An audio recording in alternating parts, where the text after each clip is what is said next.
I reunited with Don Hung and unexpectedly made contact with Screwlum. He warned us that Amphoreus was actually an experimental ground for the erudition and was rapidly falling into the path of destruction. A Lord Ravager would soon complete its evolution in Amphoreus. To tackle the crisis together, I stayed behind in Amphoreus as an informant, while Don Hung returned to the Express as planned to seek help. On top of that, Screwlum informed us that March 7th had also been drawn into Amphoreus earlier. However, the current priority was the Era Nova. I quickly arrived at the Vortex of Genesis and met with Finan. The Era Nova ritual was supposed to proceed smoothly under the guidance of Lygus, but the appearance of the Flame Reaver once again left the fate of the world hanging in the balance. We struck down the enemy's mask, only to discover that his face was identical to Finan's. When his body was pierced by the ceremonial blade, a flood of memories surged forth, revealing the truth about Finan, the Flame Reaver, and Amphoreus. It turned out that all of us were trapped in the eternal recurrences created by Finan and Cyrene. And the Flame Reaver was Finan himself, who had burned out after bearing countless core flames.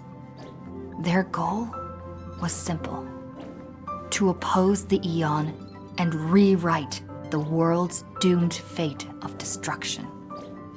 The eternal recurrences had already played out 33,550,336 times. In this final cycle, I promised Finan to take on the title of Deliverer and save the world in his stead, while he would fulfill the wishes of the countless versions of himself. Tear the sky asunder and confront the destruction head on. Thus, with Finan's help, time in Amphoreus reset once more. But I became lost in the chaotic flow of time. At the critical moment, Mem, who had regained all her memories, sacrificed herself to send me back to the beginning of time.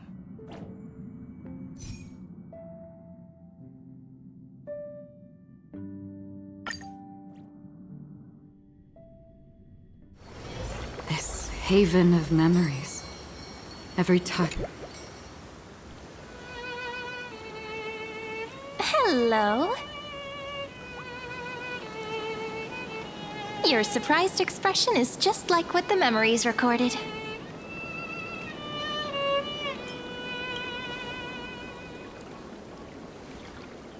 Maybe I'm both?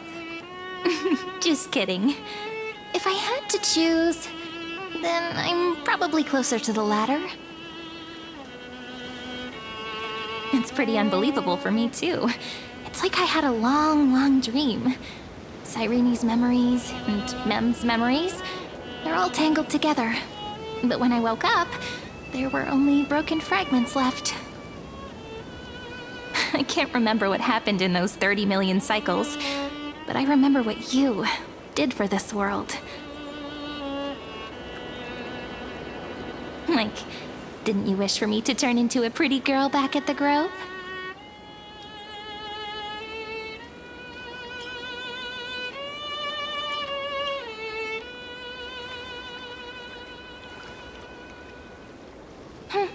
You didn't? In that case, just treat it as my own wish then. There's so much I want to say, but unfortunately, this isn't the time to reminisce. With the memories of the previous flame chase still intact, we've returned to this place at the beginning of time, so we can carry out our promise to Finan. The descent of Iron Tomb may be looming over the horizon, but we still have a chance to change everything.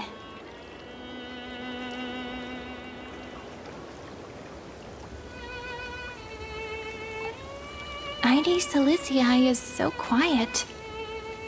In Cyrene's memories, she always sits alone by the lake, gently swaying on the swing, like she's waiting for someone.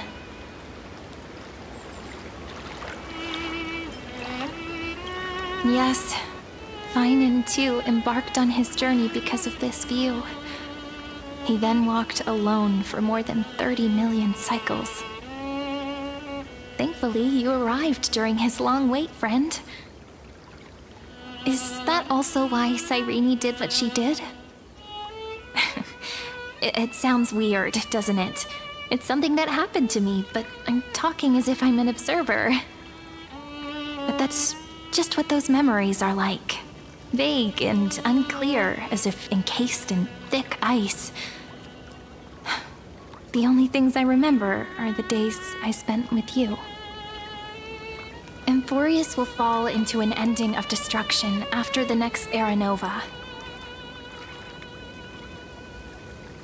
But those stories went out of fashion ages ago. In a proper romantic epic, the hero's supposed to foil the villain's plot, right?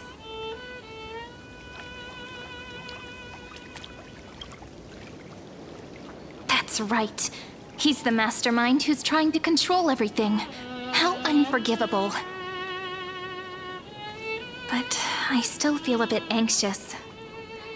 Lygus chose to walk into the spotlight and reveal everything, which means he still thinks the current situation is under his control. Maybe he still has an ace up his sleeve. Think about it. Even the name Lycurgus is a fake one. We have no idea who or what he really is. Which means it's probably time to borrow that treasure you're carrying, friend.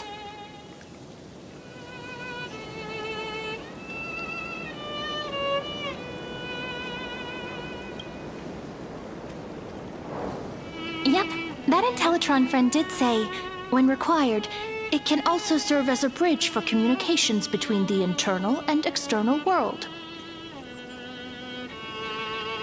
Ide Silicii is a little village enclosed by time. We might be able to contact the outside world from here. Why don't we give it a try? We should at least tell our friends from beyond the sky that you're still in one piece. Firstly, we need to find a well-hidden spot.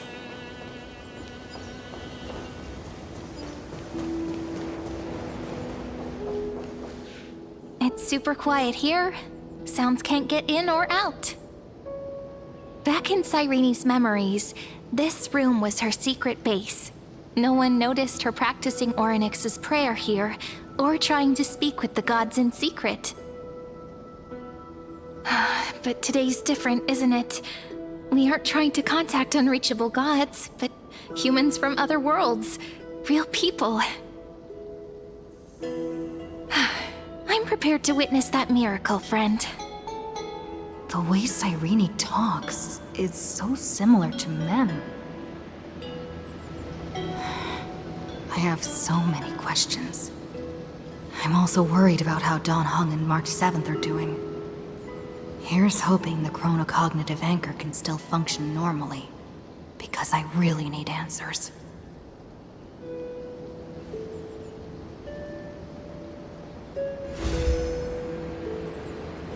Signal strength, 14.8%. Dialogue window, 16 minutes 22 seconds. Prerequisite, no external interferences. We are very glad to learn that you're safe.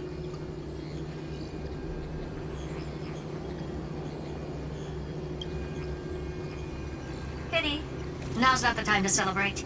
Having two geniuses standing here means you are in big, big trouble. Listen up, little one. The Destruction's eyes are gazing upon this place. No, I'm not joking, and no, it's not Droidhead.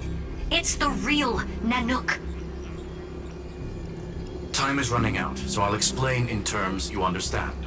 This world, Amphoreus, is in fact a testing ground, where the Lord Ravager, Iron Tomb, evolves through self-extrapolation. Hiding in this segmentum, unknown to other life forms, it has endlessly repeated the process of Era Nova, seeking a solution that could obliterate the erudition. For some reason, the experiment entered a prolonged state of stagnation. However, it has now restarted. Prediction. If effective intervention is not performed, Iron Tomb will complete its self-coronation in 14 system hours and initiate its plan to destroy the entire path of erudition.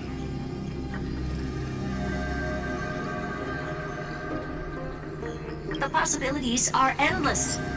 Breaking down interstellar communications, destroying the synesthesia beacons, returning cosmic civilizations to the Dark Ages, or even starting the third anti-organic war. Any of it would be able to bring the cosmos to its knees. Simply put, it will tilt all sciences and technologies towards the destruction. And since Nanook glanced at this place, it means they are being dead serious. Based on info provided by the IPC, Iron Tomb probably isn't like Selenova or Zephyro, who are overlords ascended from human beings. Instead, Iron Tomb is an algorithmic sequence. It can be anywhere, as long as there is a receptacle for its calculation. The version of Iron Tomb hiding in Amphoreus is its source code, and this scepter is its incubator.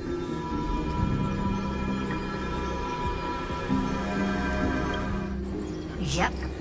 Think of it as the program having reached 99.98% completion already. And then it's over. Something in the shadows has been driving everything forward. It's the observer named Lygus. Speculation. He's the Scepter System's administrator. He wants Iron Tomb to break through the knowledge singularity. I don't know why he wants to do it, but he'll remove interferences at any cost. You're the only variable within this world, and you're the only thing he fears. So listen closely, little one. The speed of time is different in Amphoreus compared to the outside. Destruction is just about to arrive, but you can still play Deliverer one last time. The cycles have already been broken. You've entered what is theoretically the last cycle Amphoreus will ever be able to run. And Iron Tomb will break out of its prison as soon as the process of Genesis is triggered once more. But now there's an abnormality within the experiment. You know what I'm talking about. One of the model's 12 factors. That is one of the 12 demigods. Destroyed himself using the power of the destruction. Finen's signal disappeared from the cycles the moment Nanook cast their gaze this way. That means World-Bearing's computational logic is currently flawed and bugged. Yet it's the factor directly related to the process of Genesis.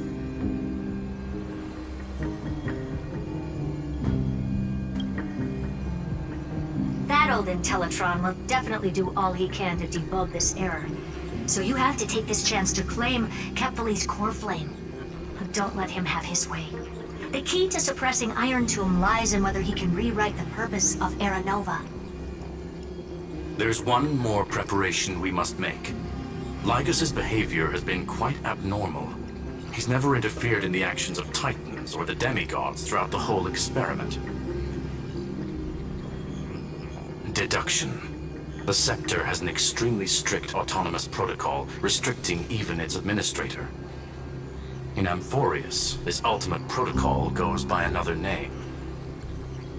The Law Titan, Talanton. Law. They are the rules that restrain all things in Amphoreus, and it was the core flame returned at the very beginning of the last flame chase journey. Why do you have another little pink one next to you?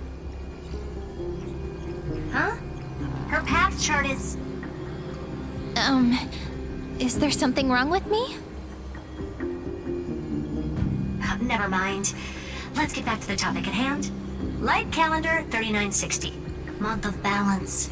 We'll be locking onto this time period to find Law.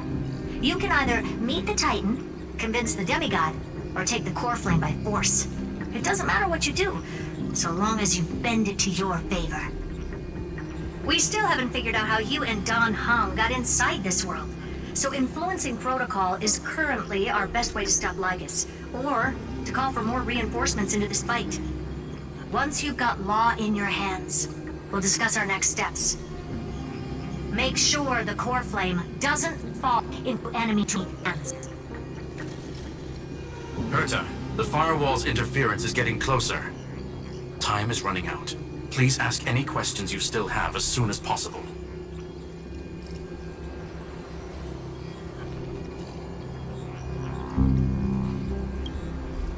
Iron Tomb can't affect the real world just yet. Don't worry. Himiko and the others are more concerned about your well-being than their own.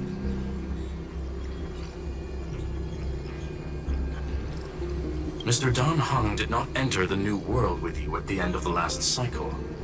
Known, the flow of time inside and outside Amphoreus is not identical. 1,000 years in this world may only be a fleeting second outside of it. Conclusion, he is on his way back to the Express. Miss March's situation is rather complicated. Madame Herta and I can detect her signal, but cannot ascertain her location. What we can be sure of is that she's still in Amphoreus. Don't worry about her. She's absolutely chock full of mysteries. Even if Amphoreus explodes, she'll probably float out perfectly protected in a nice thick layer of ice. Worry more about yourself instead.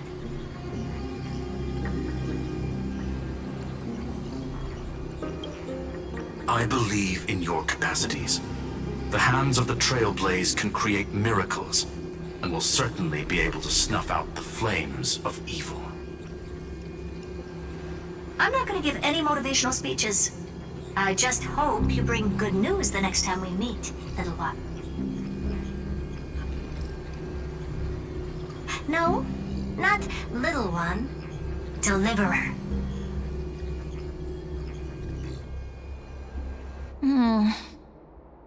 Those two geniuses certainly have memorable personalities.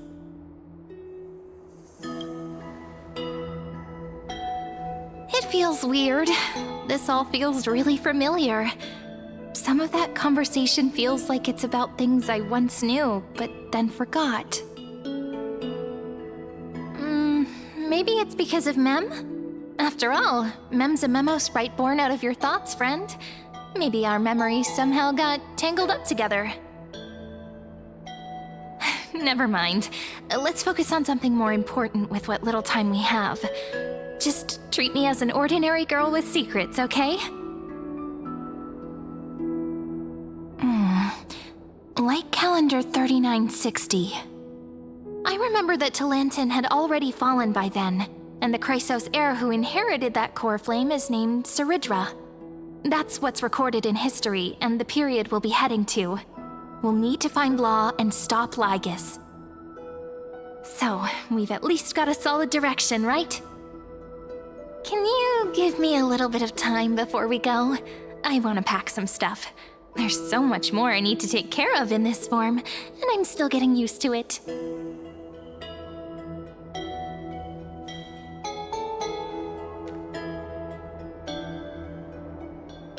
A relaxed scene like this probably no longer exists in the outside world.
Should I head to the attic to wait for Cyrene? Or should I have one last look at Ides Elysiae?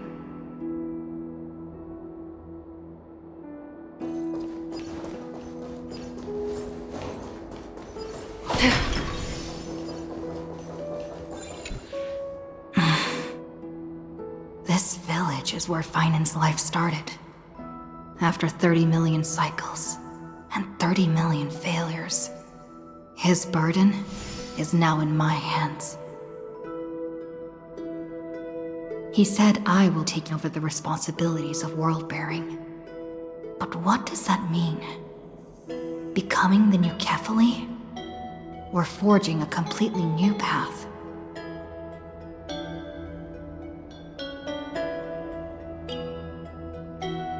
Destiny must have brought me here for a purpose. This isn't a coincidence, but an eventuality created after 30 million quantitative changes. There's nothing to fear. I'm destined to play the most important role in this final battle. I've already beaten another Lord Ravager after all. Thinking hard over there? I finished packing. I decided to just bring these few things in the end. See? There's a journal, a quill pen, and the ceremonial blade of the Priests of Time. Holding it calms me down for some reason. The scent of the black tide is now calm. Finan must still be fighting them in some way. This will be Amphoreus' final flame chase journey. But it won't be the end of us. It'll be the beginning. Friend, are you ready to become a hero?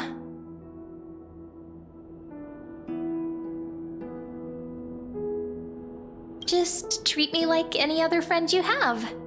We share a common goal and common enemies. And we may also share a common future. A future that has never emerged in any other cycles before. I believe in you, friend. If you still can't get used to it, just call me Mem like you did before. Just kidding.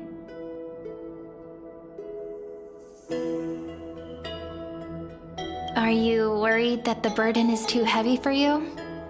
Don't worry. Maybe the answer isn't as complicated as you think.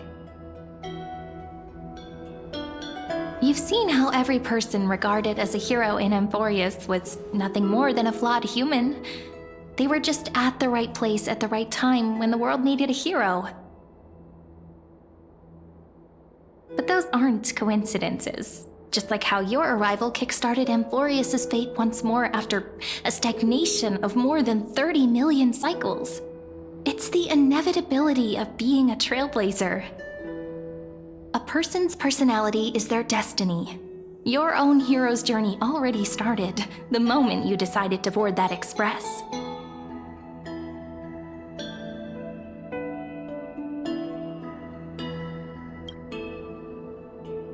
That promise might be far too heavy.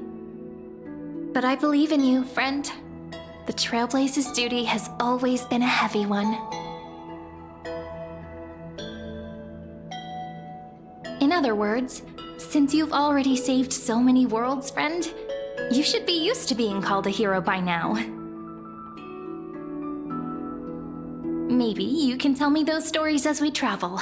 That way they can become our shared memories too. Let's trailblaze onward like before and create a future that's worth being remembered.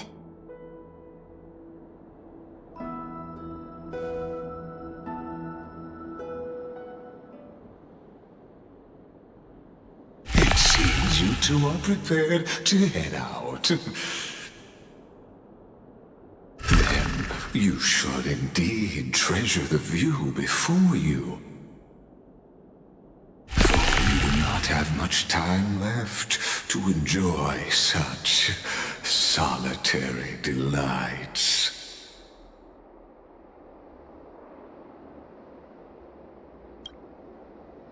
My apologies for disturbing your moment of repose. To fully express my apologies, please grace my abode with your presence, so I may demonstrate the full scope of my hospitality.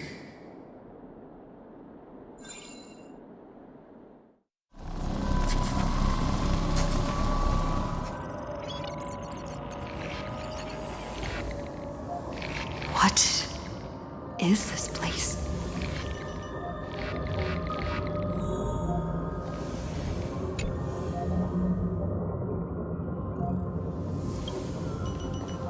Farewell, then.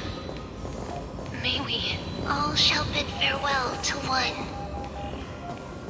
The light of the Dawn Device never fades. After I cross this river, it will be a tragedy for mankind. But if I do not cross, then it will be the end of me.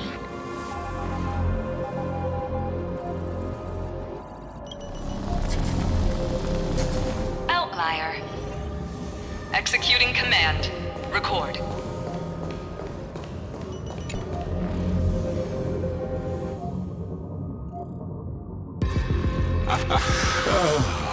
Did that startle you?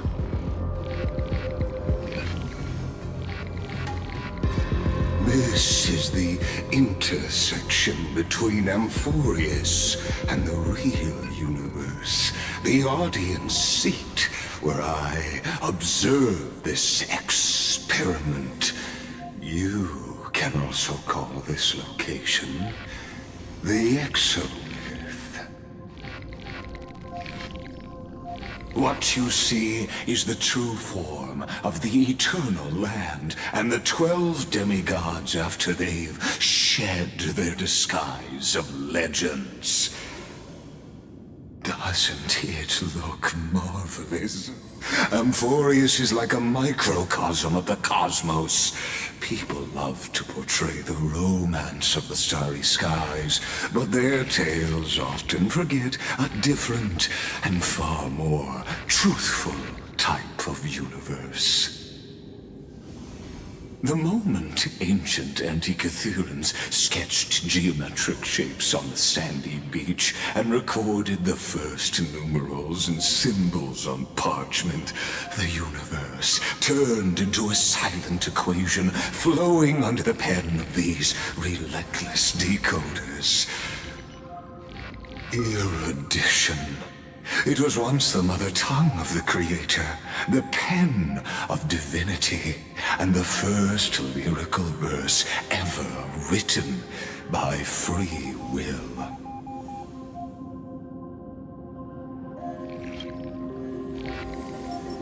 Seems like you are not in the mood for an idle chat. That is fine. I simply wish for you to understand that I have no intention of being your enemy. I have devoted myself over the long years to nurturing the scepter's extrapolations, hoping that the Prima Mobile would bud from within it. And now, my goal is almost complete.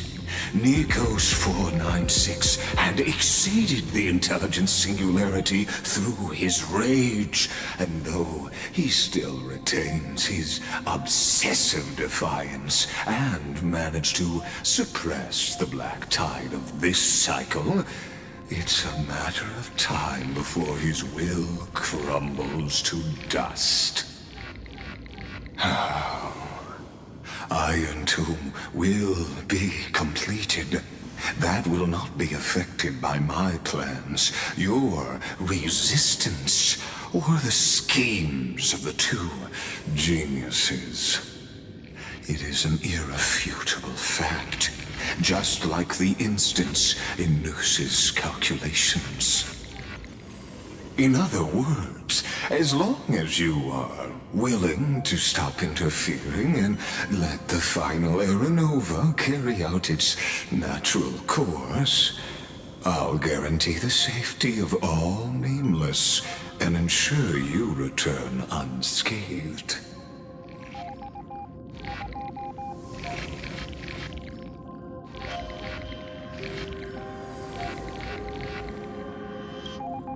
You've always had a choice, my lady. You can either accept my sincerity or face the consequences of defying it.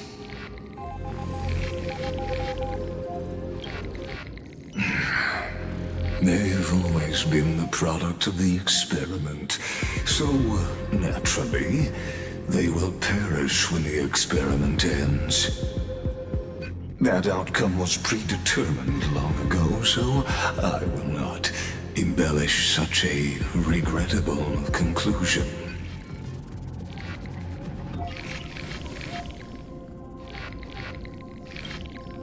Ah, yes. I am aware of that esteemed lady's whereabouts. Her real identity is quite astounding. If you decide to accept my proposal, then I will do all I can to send her back to you.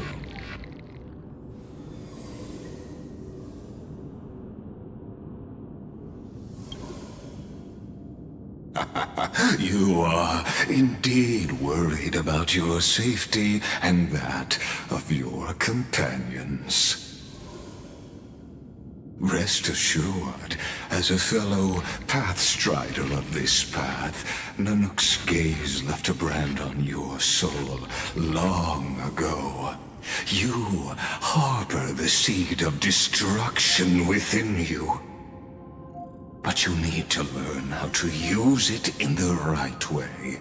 That vital knowledge is also my bargaining chip in this negotiation between us. For there are few in this world who are truly capable of such a feat. And I happen to be one of them.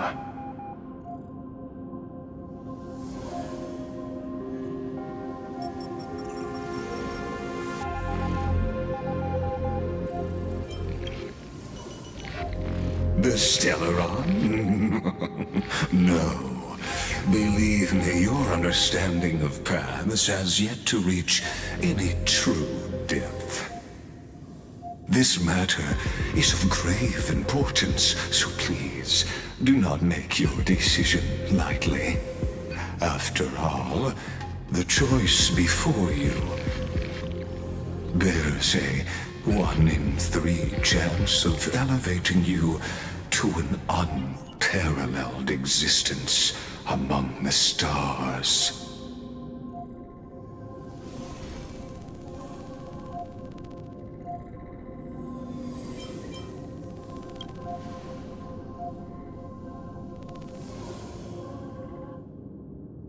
I now see the full scope of the determination in your words. You may now continue your travels.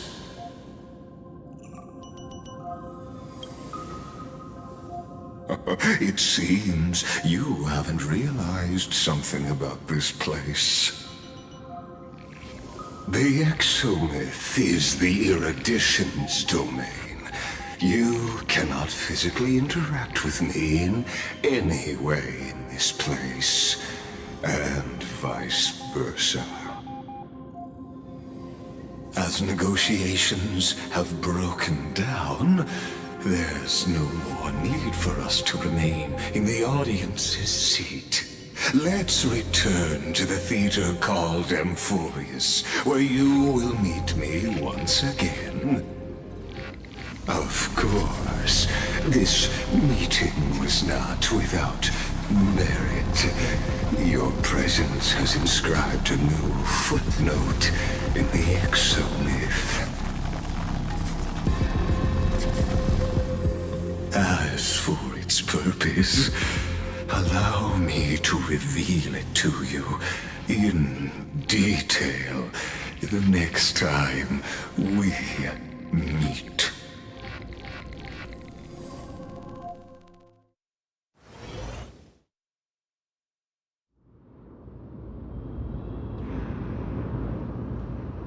"100 years ago, the flames of war consumed Akama. The Outland forces broke through the dawn. Golden blood flowed with greed, and enemies descended with Kefali's eternal slumber, painting the holy city's walls in scarlet. Its generals had vanished, and the elders prostrated on the ground. The throne of worlds kept silent to the pleas of the people. Until the heaven and earth cracked open. Not the gods answering the people's prayers, but a legion rising from the sea of blood. Dawncloud's spires fell in the sulfur rains, and the legion's commander stood atop the broken idols and roared. Compatriots, no more kneeling! Not to brutal tyrants, and not to dying gods. Those rebels have twisted the prophecy and ignited the flames of war in order to stoke fear in your hearts. A Chrysos heir she stood, divine blood soaked into the earth, quelling the flames beneath her feet. Their golden blood wrote of a tragic fate. Mine shall overturn it! Her crown burned bright, outshining the fires consuming the entire city. She raised her scepter high, and the people gazed in the direction she pointed. My blood flows in you now. Heroic compatriots, follow me, and we'll seize the reins of fate. Drive the enemy from Kefali's dawn. Smother their flames with their own dead. Win glory. Win peace. Let history sing your deeds. The first to dance was a maiden following closely behind, weaving through the carnage like a fish in the sea. The people, full of wrath, surged with her, forming a colossal wave, and the enemy hordes, drained of life, vanished into nothing. Onward to Marmoreal Palace, to Dawncloud's heights. Announce to all the wicked and cowardly. Announce to this stagnant age. We are the rising tide. History remembers this as the first siege of Akama. It is said that after the flames died, people found identical inscriptions in every place in the city that had been scorched by fire. It was the name borne by Akama's first and final sovereign, the Imperator Seridra. Friend, are you listening? Friend? Honestly, you were the one who insisted on reviewing history, yet here you are, dozing off. Wake up! Otherwise, I'll have to... Wake up! Otherwise, I'll have to...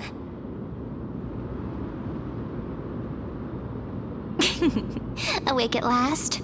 I guess I won't have to use my wake-up magic on you then.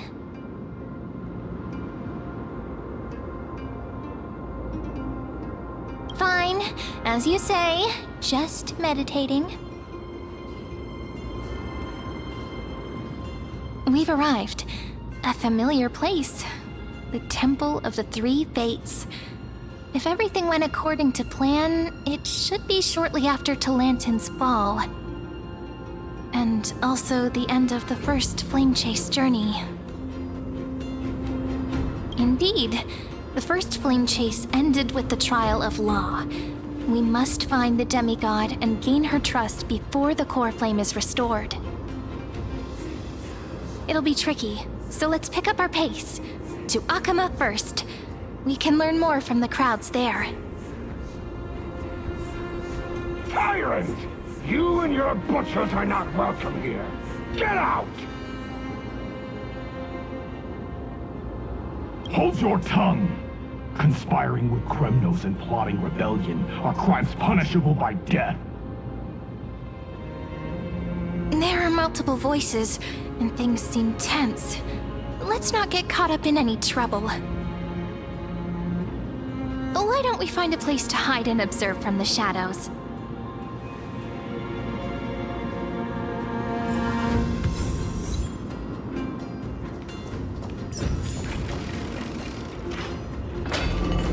At least Kremnoans keep their faith.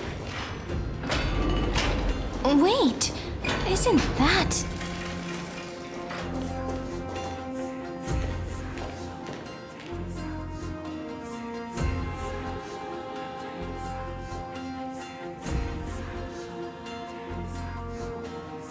Golden-blooded defilers, perverting the prophecy and trying to slay gods!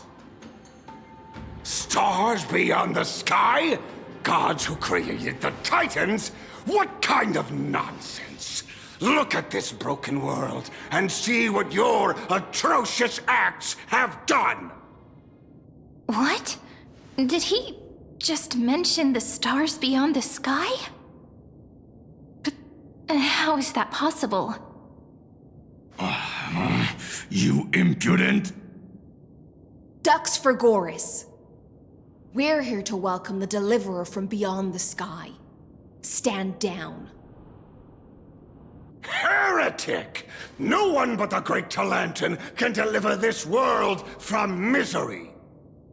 I ask you, if the old laws were so perfect, why did they crumble beneath my feet? You...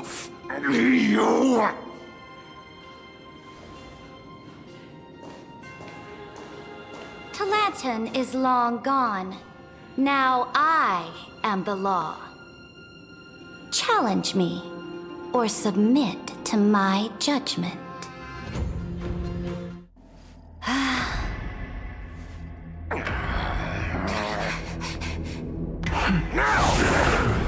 Silence!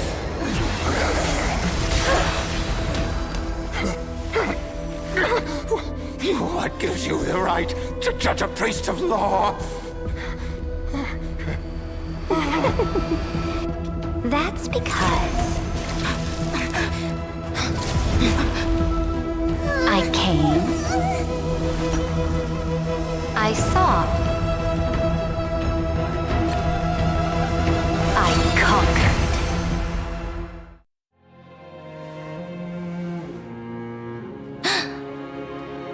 Dux for Goris, take the ashes of this man and scatter them in the temple among the crowds.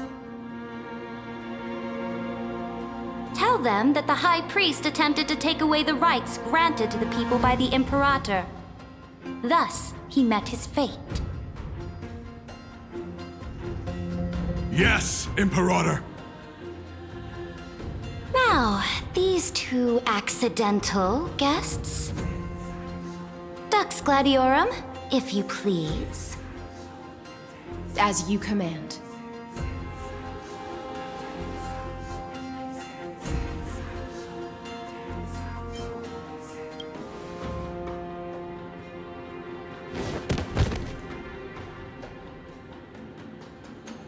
Huh? Is this... Correct, but not the kindness you know. This is the leader of the Cleaners in this era. Since the start of the Chrysos War, they've made it their mission to wipe out the Chrysos heirs. Even now, even after I've united all the city-states, these vermin still lurk in the shadows, hindering the flame-chased journey. Moreover, I know that the 27th person to inherit this role bore many grudges against you and nearly doomed the second flame-chased journey. The enemy of my enemy is my friend. So, out of courtesy, I present to you this corpse as a gift. careful. Let's wait and see what happens. She's probably trying to scare us. For the sake of order, I am known by many titles. Flamebearer who ends wars, Tyrant of Dawncloud, Empress of the Holy City, and Imperator of the Flame Chase. But in light of your unique identities, I'll allow you to address me by my real name. Saridra. On behalf of my people and this land, greetings, Deliverer. If I may, how do you know her identity?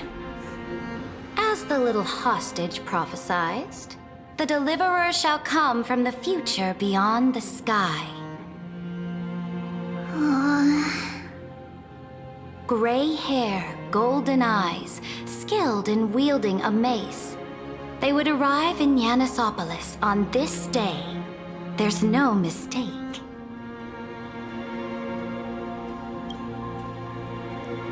Your orders, Imperator. We return triumphant. Send an urgent message to all delegates. The meeting of the Flame Chase Alliance will convene early. As for you two, Akima knows what you seek. We'll confer in the Holy City. Doubtless you have many questions, but save them for later. Please follow us. This is not what I expected at all. The demigod we needed to find was just waiting for us, and she knows of things beyond the sky, even eons. How could this be so different from the previous 30 million Amphoreus cycles? Who altered history?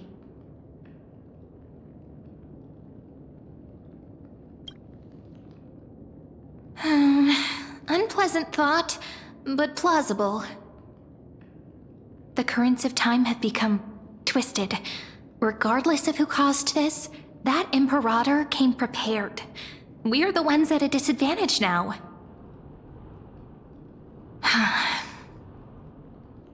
We might as well dance their dance. Let's go with them to the Holy City. We've received the Imperator's favor because of your unique background. As a result, the people of Akima will certainly respect you more. Just put that to good use, and add a bit of your experience and charm. Should be easier than last time, right? If we figure out what happened in this cycle, we'll be able to turn things back in our favor.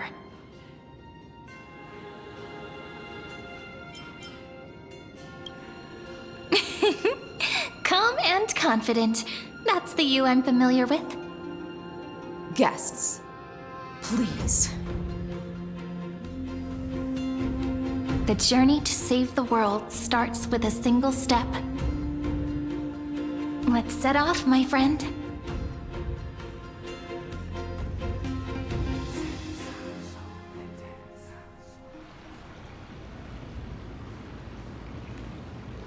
Hail to the Imperator! Hail to the Golden Heroes! Hail to the Deliverer! Told you, you're the headline act. All this spectacle is for you. Guards, your service to the Holy City is appreciated. How have things been? Castrum Kremnos once again struck the border. Dux Brumalis led her troops to repel the enemy. The agitators against the Flame Chase are still active in the city. They smashed the shops around Memorial Market. But the garrison already arrested the culprits, and now they await interrogation. They are merely a disorderly mob and do not warrant any attention. Even though Terravox personally mended the fractured Earth, it still didn't silence these fools. Guests from beyond the sky, worry not about these trivial matters. Dux Gladiorum will take you somewhere to settle down for now.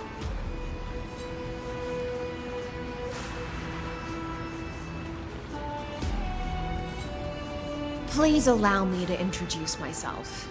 My name is Hycelens, and I am the Dux Gladiorum who swears fealty to the Imperator, as well as the Knights Commander of the Achaemen Alliance.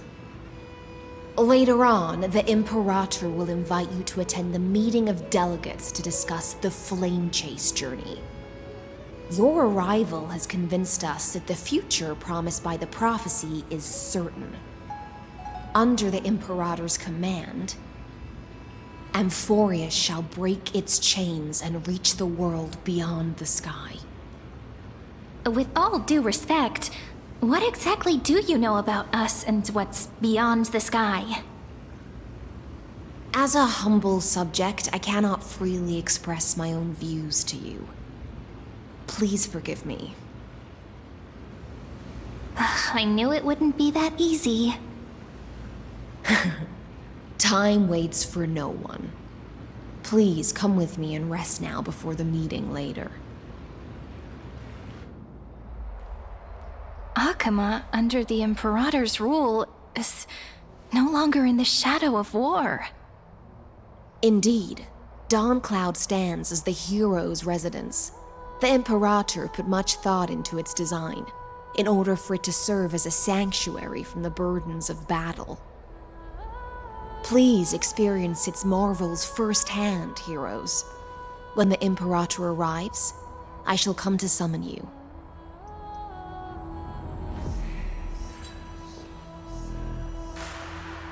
Hycelens. No wonder she's the Knights Commander. All right. We finally have some freedom to ourselves. Since there's still some time before the Alliance meeting, let's explore a bit. Look over there!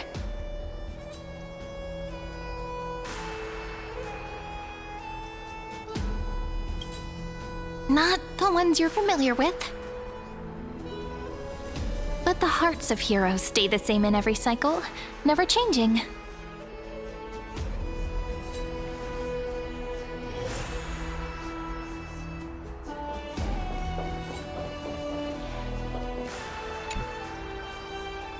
Dux Brumalis, our great Imperator, found the mastermind and executed him in public.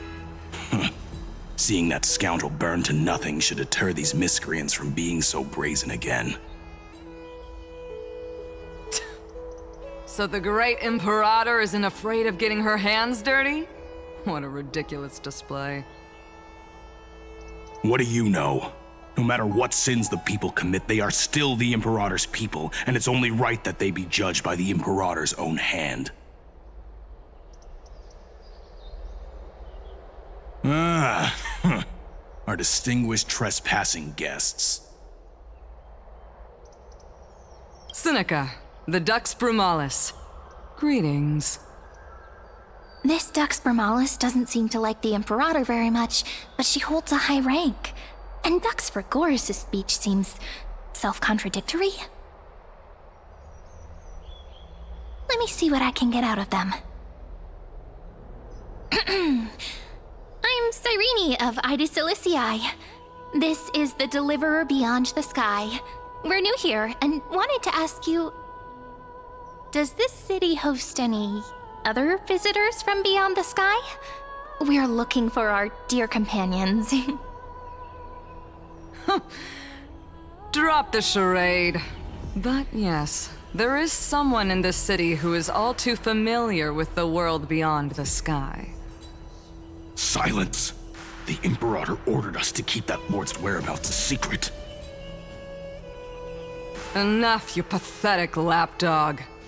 Do you need to beg for permission from that cursed Imperator even just to bark? You...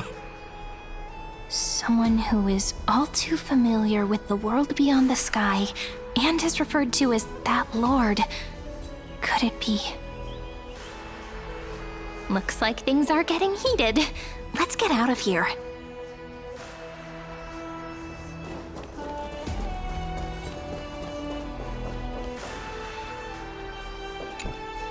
How are we supposed to talk to the heroes of deliverance?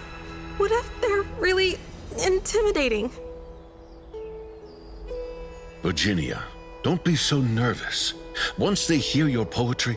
Ah, heroes, you're already here. Greetings. I am Apollonius, the Dux Helcolithus, one of the 5 sages of the Grove of Epiphany, advisor to the Flame Chase army. This is Virginia of Castrum Kremnos, the Dux Carminum and imperial scribe of the great Imperator. Hello. I'm Virginia.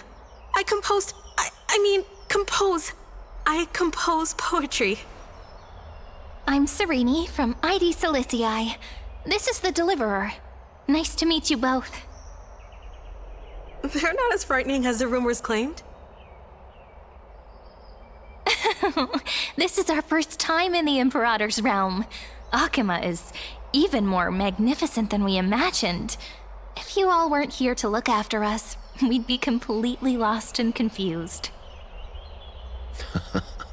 The Akima you imagined is long gone. Under the Imperator, this city has been reborn as the capital of the world. Bask in her free-spirited winds. For anyone who fulfills their duties to the Imperator, these winds shall forever remain at their service. But what if... Those who are loyal do not need to consider the consequences of betrayal. But if you're curious, why not head to the lake and take a look? Those elders who lie at the bottom of the lake are the best example of what happens when you disobey the Imperator. The elders of this cycle were all... Looks like that priest who was sentenced to... Aggie, you're still so listless today. Did you have trouble sleeping again? Yes. We know. The Titan's prophecy haunts you. If you want, you can talk to us, just like when you were young. No matter what, we'll always remain by your side. I know. I also understand that fate cannot be changed. It is not the future that I worry about. I spent all last night weaving clothes and linen for the refugees. The Chrysos War is born of injustice and has shattered their dignity. They deserve at least some basic decency.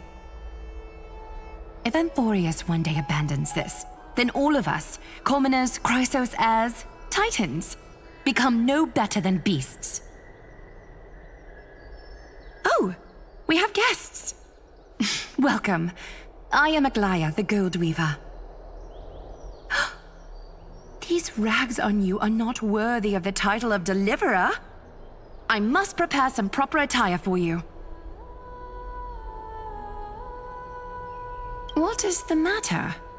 Your gaze seems somewhat unsure. Does your Aglaya differ so much from me? Greetings, Deliverer from beyond the sky. We are Trebi of Yanisopolis. It's very nice to meet you. Although, introductions are probably unnecessary.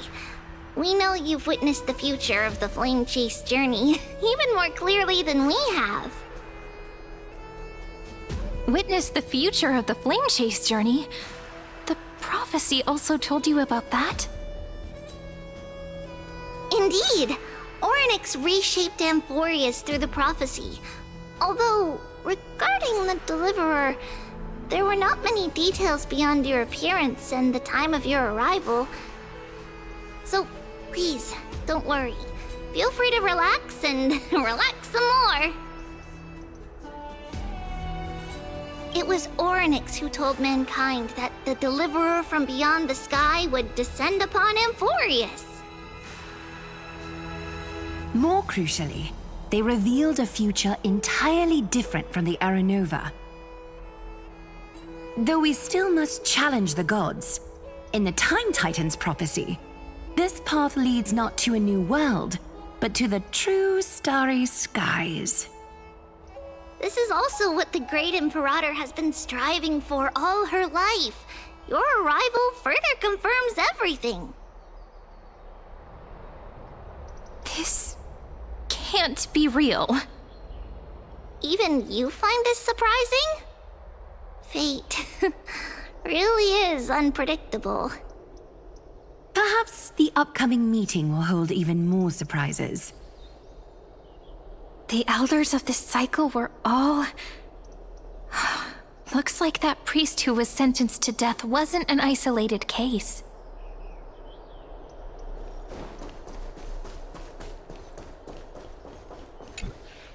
Little fish from beyond the sky. Did you rest well? The Imperator and the delegates are about to arrive. If you are ready, please follow me to the meeting.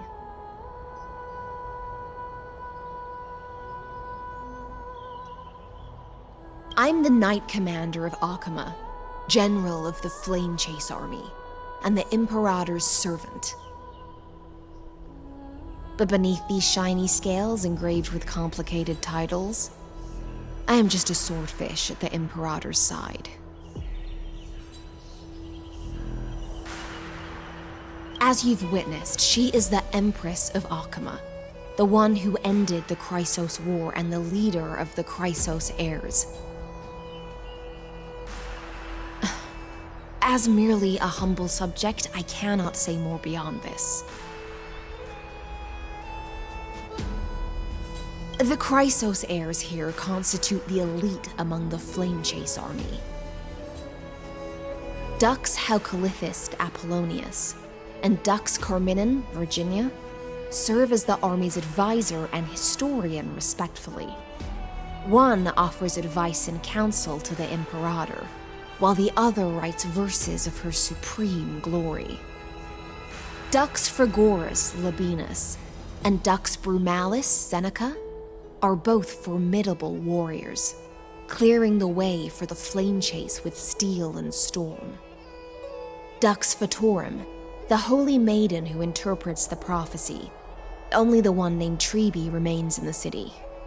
The Imperator once took them as hostages in order to unify the prophecies of the world, but they are now Akama's most vital prophets. Dux Goldweaver, Aglaya. Well, she dislikes it when people talk about her behind her back. You should get to know her in person. Then come. The Imperator reserved seats for you. I'm starting to feel a bit nervous about the meeting. Since Saridra is presiding over the meeting, it'll be a good opportunity to learn about the law's inclinations in the current era. Let's keep our ears open, okay?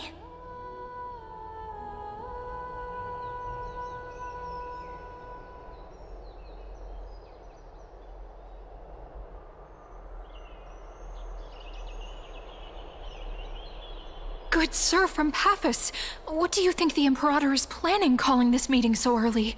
My homeland can't endure anymore. Who knows? First, she wants to hunt Titans. Now she says there are even greater calamities. Her madness is the greatest calamity. Exactly. Chrysos heirs, deliverers. What about us ordinary folk? How much are we worth in her eyes? Things feel pretty tense here.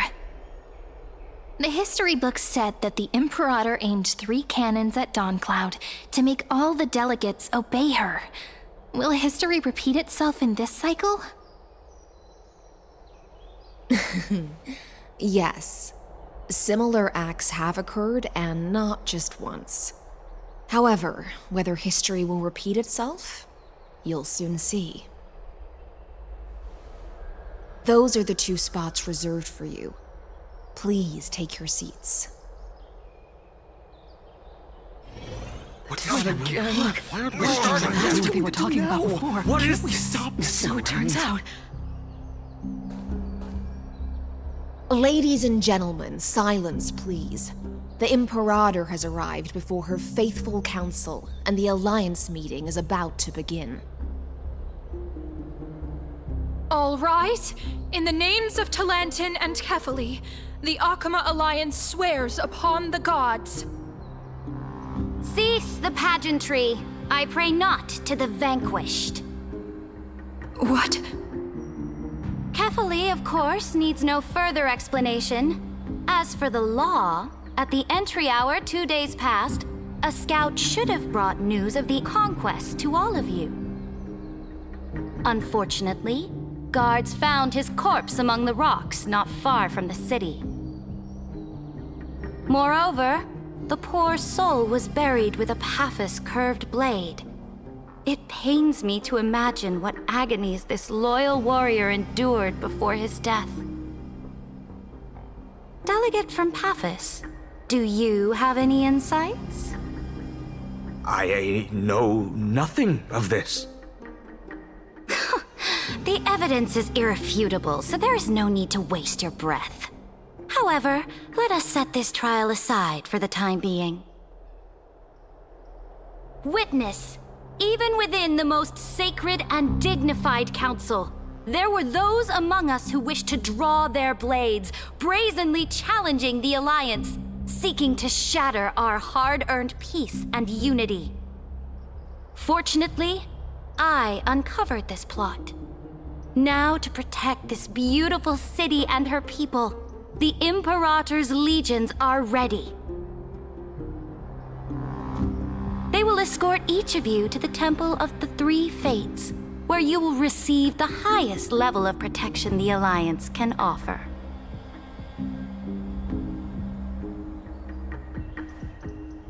Then, the Legion's warriors will join me in embarking on the campaign against Fagusa. This is clearly a trap! Imperator, did you summon us here just to trample on the dignity of your allies? This is not enough. Just calm down. What should we do? Things are starting to get pretty intense. Comrades, you've all seen her true face now. According to the ancient laws of Akuma, only with the consent of 2/3 of the elders can the legions carry out the commander's orders. The ancient laws. Didn't you destroy them long ago? You defected during the first siege of Akuma, voted unanimously in favor of the Council of Elders restructuring, and just yesterday, you desecrated them with a blood-stained blade. The decaying old laws fell with Talanton and are no longer deserving of respect. But if you still insist on proclaiming yourselves defenders of the law, then be silent and offer up the highest respect to this core flame in my hand. That really is the core flame of law in her hand. Since there are no objections, then the original agenda of this meeting, the campaign against Fagusa, is hereby passed. The Flame Chase Army's hunt for the Ocean Titan begins today. In order to prepare for war, all allied city-states must surrender command of their militaries and pay all war taxes by the end of the month of Evernight. At this moment, I would also like to introduce to everyone the newest honored guest to join our alliance. The Deliverer, revealed in the prophecy of time, has descended from beyond the sky. With her aid, we shall shatter the chalice of plenty and return Fagusa's core flame to the holy city! Deliver him, please. Save us. Stand this. Absurd. Simply absurd. A deliverer from beyond the sky. This is just like that prophecy about slaying gods. It's a lie you've used to grow your power. Ladon has already sacrificed countless soldiers. And now you want me to send even more of my brothers and sisters to be used and discarded by a tyrant?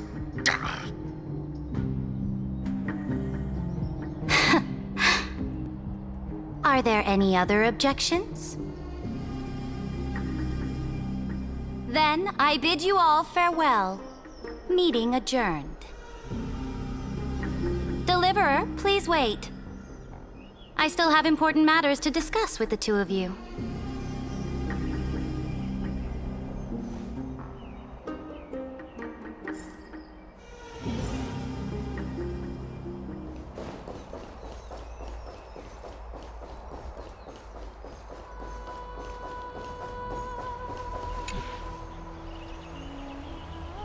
I apologize for that farce of a meeting.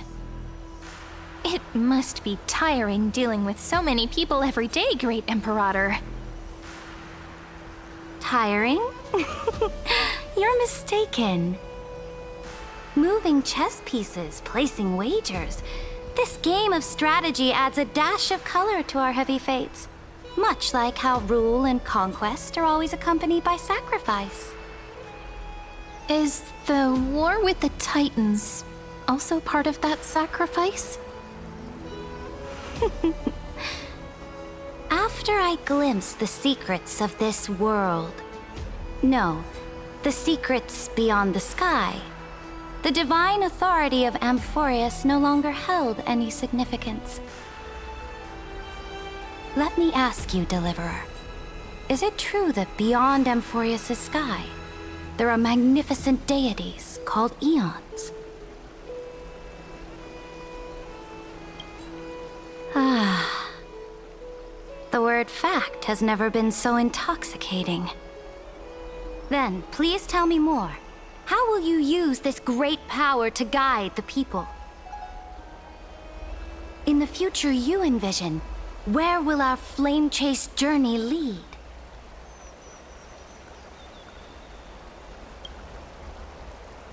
Oh? What you require now is the power of law? Exactly! Just as the prophecy foretold, she is your deliverer from beyond the sky, and she also has reliable allies. If they can intervene in Amphoreus' laws, we may have a chance to alter this world's impending fate and reverse its destined end.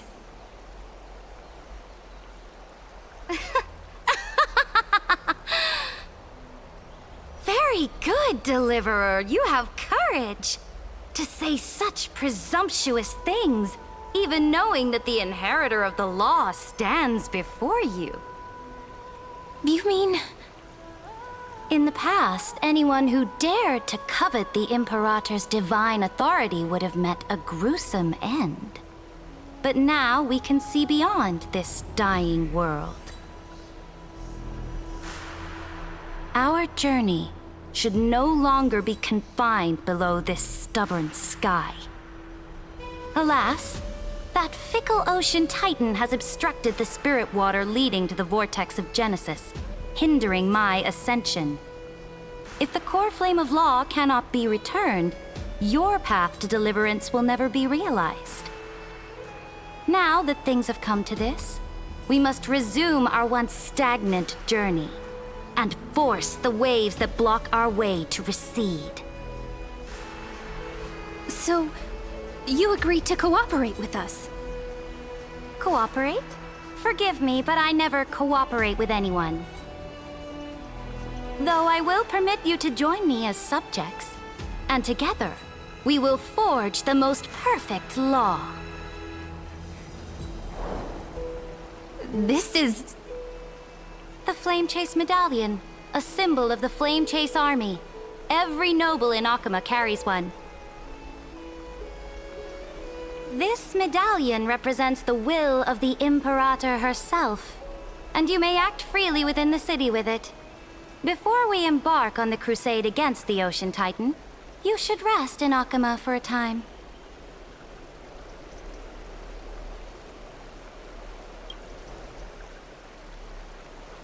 Oh? Your advice is acknowledged. From this moment on, prove yourself through your actions. As long as no boundaries are crossed, I fully respect the choices of my subjects. May your journey reach that sky full of stars, Great Imperator. Your attendant certainly knows how to curry favor. Go now. Take a bath first. You two... reek of seawater.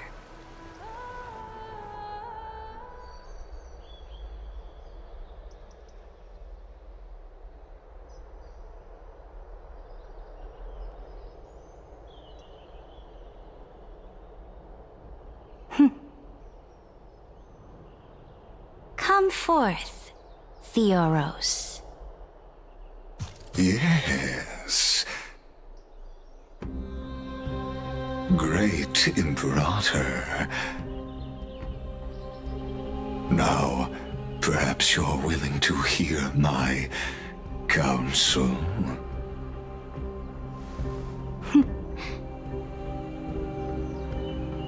Those two arrived just as Orynyx described, and just as you said, they showed a thirst for law. At least this proves that my judgment was right.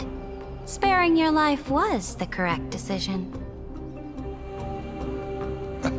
You've once again confirmed that your wisdom is no empty boast. Now another choice lies before you. With whom shall you ally to tip the scales of law? Me? Or that deliverer?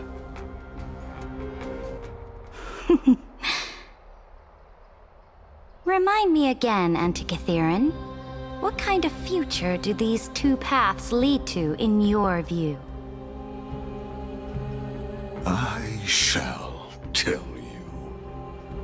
You are entitled to know that the deliverer from beyond the sky is not a wholly wicked being, but from the very start, her stance has been completely at odds with Amphoreus.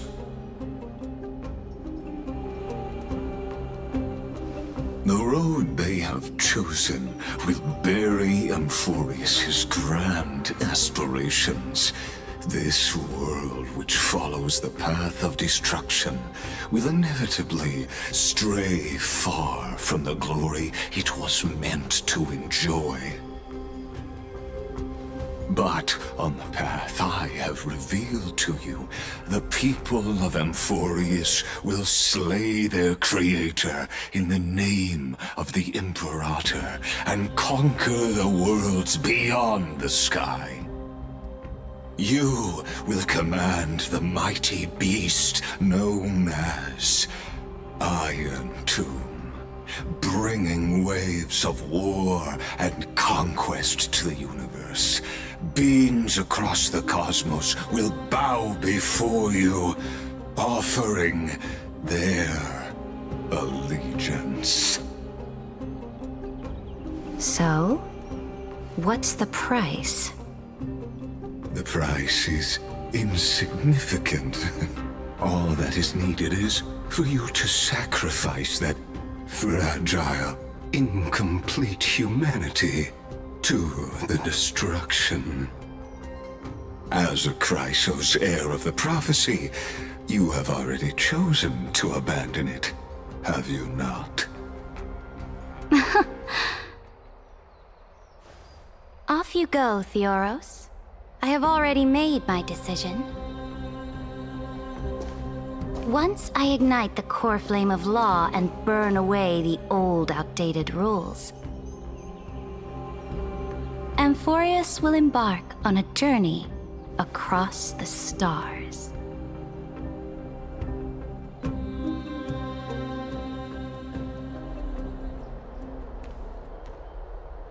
The Imperator is quite forceful. She didn't give us any chance to ask questions.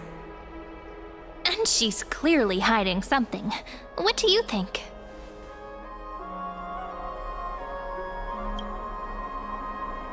There are many uncertainties right now, but this is one of the few blessings.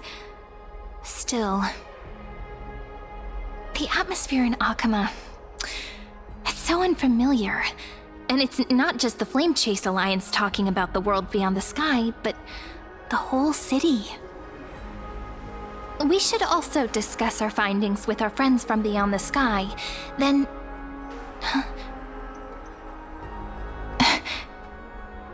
then... we should go enjoy the renowned bathing culture of the holy city and relax. It's the thing I've been looking forward to most on this journey.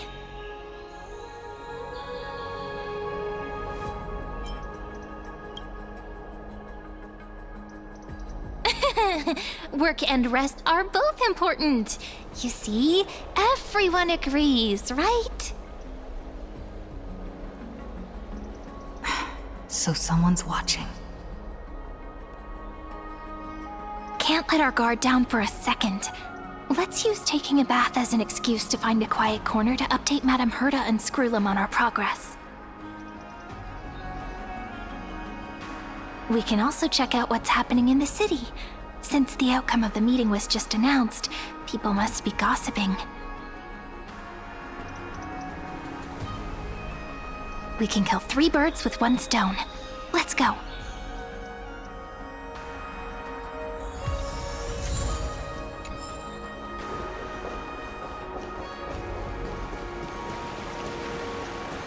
Oh, so many people! The holy city is so lively. Did you hear?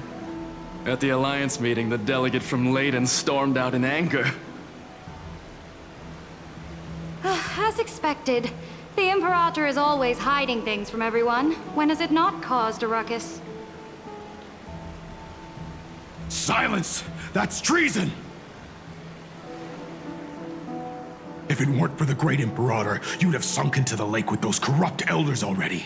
And you wouldn't even be alive to speak like this.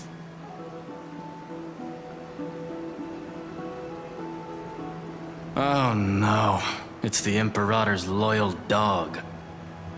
Let's go. We can't talk in front of this guy. Ugh. How disappointing. Oh, honored guests, we meet again. Looks like I'm not the only one who came to the baths to unwind after the meeting. For the upcoming campaign, please make sure to rest well. I am Dux Fregoris, a trusted officer of the Great Imperator, willing to fight alongside the Deliverer in the coming battles. Ugh. Another war? Ever since the Imperator took control of Akuma, we haven't had a day of peace. Idle chatter. The atmosphere is a bit tense. With rumors flying around the city, you must be troubled. My apologies. After every Alliance meeting, there are always some pests in the city who get restless. I prefer to ignore them. Pests on the ground don't affect the sky in the slightest. They just complain from the shadows that the sun's light is too harsh. Besides, the Theoros has already promised the Imperator her fate. And these clowns will eventually realize their foolishness. May I ask, who is this Theoros? The Imperator has ordered us to keep his lordship's whereabouts a secret. Ah, so it's his lordship. Stop trying to get things out of me. Leave me alone. I didn't even need to try. Big and strong Dux Fregoris really can't hide anything. Theoros. What an ominous name. Bad news. He's been staring at us the whole time. Let's move to another place for now. We don't know how much Saridra has concealed from us. In the worst case scenario, we may have to face more than one enemy.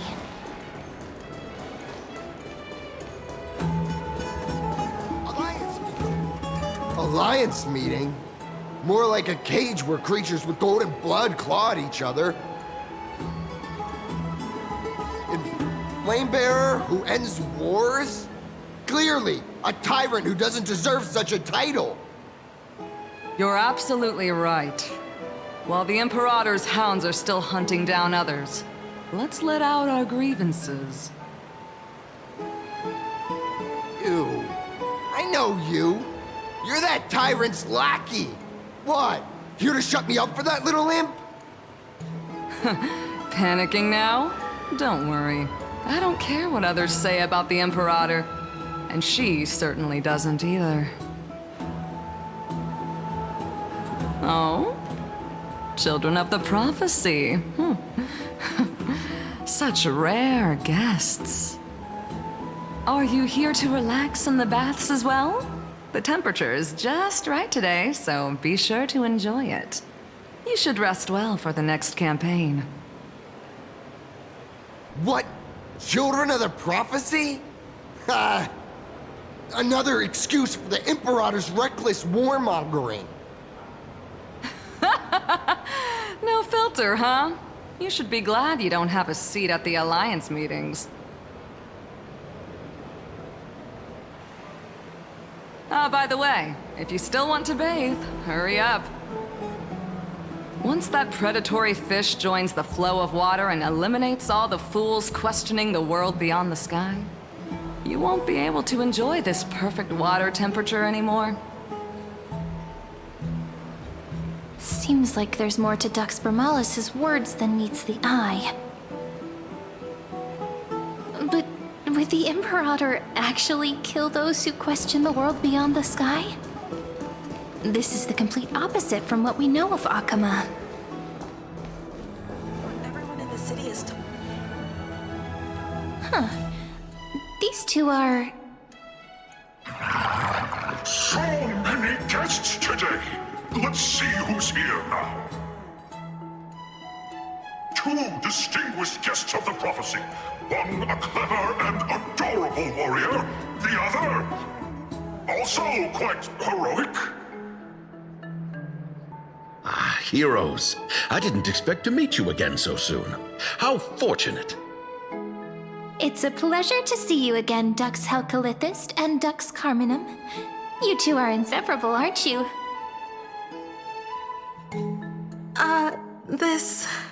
This is... Oh, she wants to find someone to help with research for her new work. I'm the far-seeing eye and all-hearing ear of Akama. I see and hear every single thing that happens in the streets and alleys of this place. I'm the perfect partner for research. Ahem. Enough small talk. Here's the latest news from Akama, as you requested. The children of the prophecy arrived in the Holy City, and the Imperator unilaterally stripped away military power. The Alliance meeting ended in discord, and there may be bloody upheaval. As expected. I get the feeling you might have embellished a bit to keep people's attention. I swear on my stone mane, I would never do such a thing. But if you wish to quell this terrifying news, perhaps a more explosive topic would help. Never mind. While the influence of rumors can be minimized, the fact remains that the great Imperator did swiftly consolidate military power in an almost threatening way. It's undeniable. Heroes, I know the Imperator's way of doing things may seem a bit autocratic to outsiders, but soon you will witness her blade dance with enemies on the battlefield. I can't comment on the source of her loyalty, but when that blade is drawn, you two, as bright as you are, will surely see the deep thoughts beneath her exterior. The Imperator's blade. Is he talking about Miss Hysealans? I sense some unease in Dux Helcalithist's words, It seems the Imperator and Miss Hysealins share a much deeper bond than the others do.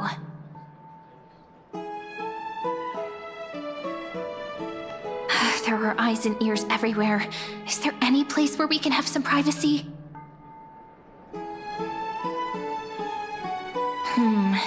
To understand the Imperator's secrets, we have to get past Miss Hysealins.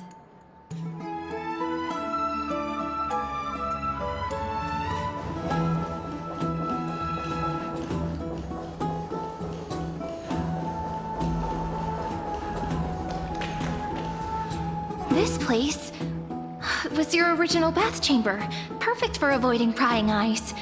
I wonder if anyone is using it now. Huh? The smell is... Wait, don't go in yet! Who's there? Oh, the little gray fry in pink sea hair. Little sea hair? You barged into here without warning. Was it an accident, or did you wish to bathe with me?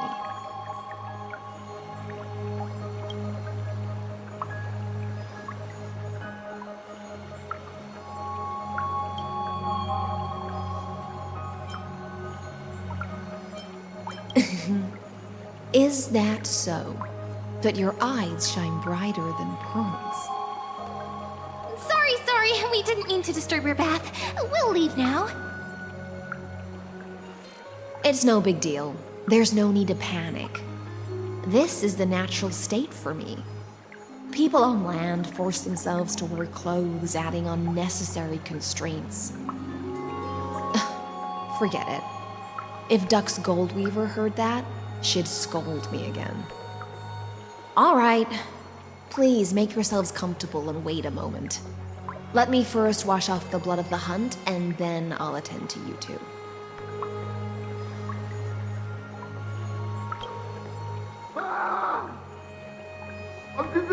The delegate from Ladon has been assassinated! Quick!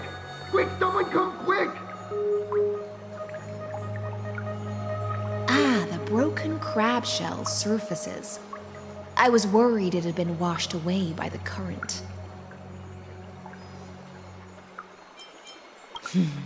Viciousness is a form of praise to the blade.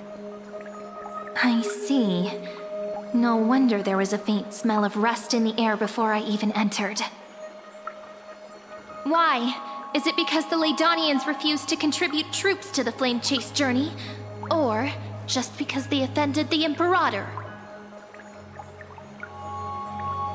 Because the new era of the Flame Chase doesn't tolerate stagnant blood. For the ignorant masses who cling to outdated laws, only bloodletting can wake them up.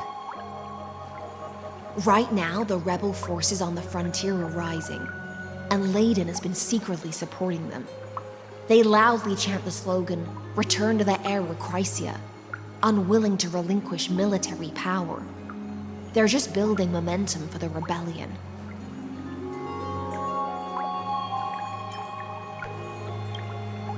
Thinking is a right given to citizens by the Imperator.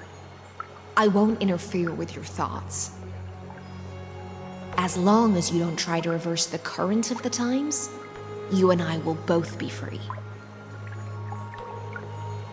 But, Miss Hysealins, I can't even hear the slightest hint of joy in your words. Because I've already tasted ultimate freedom. Long, long ago, I lived in the sea. In that lightless abyss, far beyond civilization's reach, the great fish consumed the small. And when the great fish perished, their bodies became sustenance for the newborn, nourishing the whole ocean. This is the tide that carries civilization forward. Anyone may be devoured, or meet the fate of inevitable decay. Are you suggesting that ultimate freedom is in fact the cruelest fate for life? I only mean that if life wishes to preserve its dignity, it must first be bound by the law. There's no need for me to say more, little sea hare. We're of one mind. Whether the Imperator's law can guide the schools of fish and lead us to a truly free ocean, let us wait and see. But for now, let's pause this heart-to-heart. Another fish has come, following the scent of blood.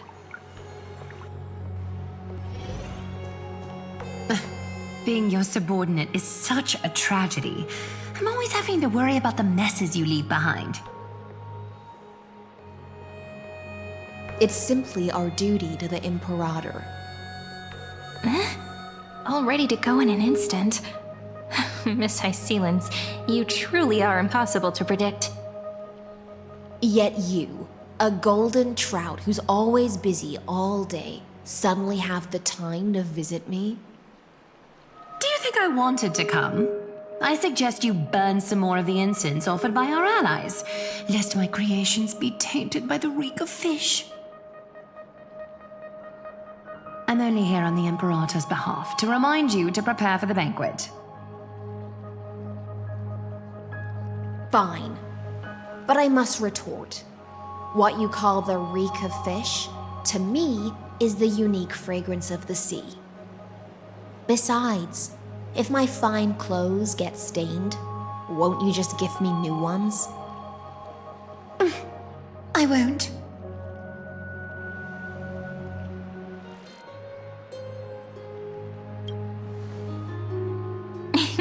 You sensed it too, huh? By the way, you both just mentioned a banquet. Could you elaborate on that? Oh, right, you don't know. Every time before a battle, or after a victory, the Imperator holds a grand feast for the Chrysos heirs to lift our spirits. For us warriors who swim constantly between life and death, these feasts are more worth looking forward to than victory. A banquet to prelude the hunt for the god of banquets, and honey brew as a tribute to commemorate the ancestor of honey brew. How absurd. Don't look so grim. All has been decided. Since it's a banquet for Fagusa, why not take a leaf out of the Tidens book? Live in the moment and enjoy life to the fullest. I'm not as carefree as you. That little Dolos kitten is already causing enough trouble for me. And on top of that, I still have tailoring commissions to complete. By the time the cool flame illuminates my eyes, I might not be able to focus as I used to. Glaya's eyes. Curious about these eyes?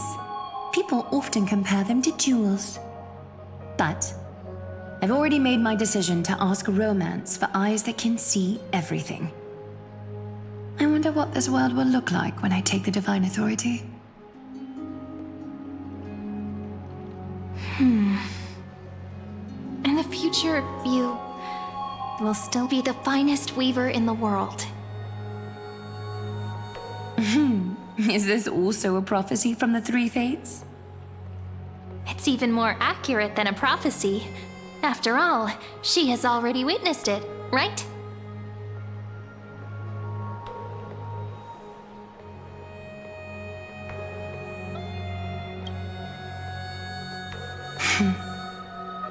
Become a demigod and lose your humanity.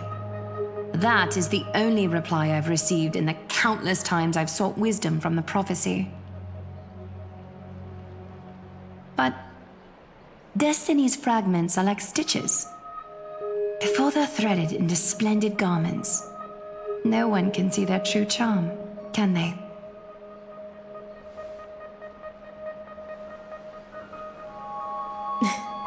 Aglaya has always been troubled by the divine duty she must bear. But thanks to you, she seems to be in much better spirits. Just as she knows how the spinning wheel trembles, I can sense the smallest changes in the damp air. As for whether we know each other well, I've swum beside her since she was a child. Most of the time, I can understand the whispers in her heart. For those words she was too shy to say herself, I'll raise a glass to you on her behalf. Now, I leave this bath chamber to you. Rest well and prepare yourselves. After all, every time we drink and talk could be the last celebration we have in this life. Miss High Sealens has given us the bath chamber. It seems she really does do whatever she wants.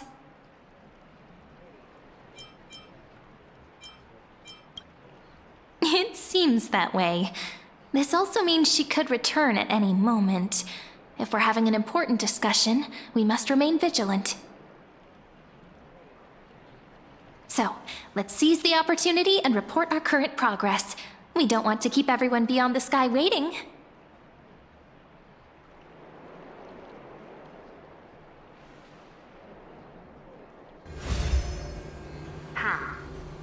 First, while that little empress with a candle stuck on her head didn't explicitly say it, she firmly rejected your request to take over the law. Fair enough. Second, Lygus is indeed in this timeline, but since he's somehow connected to that little empress, you have no way to find him. As expected. The road ahead will be long and difficult.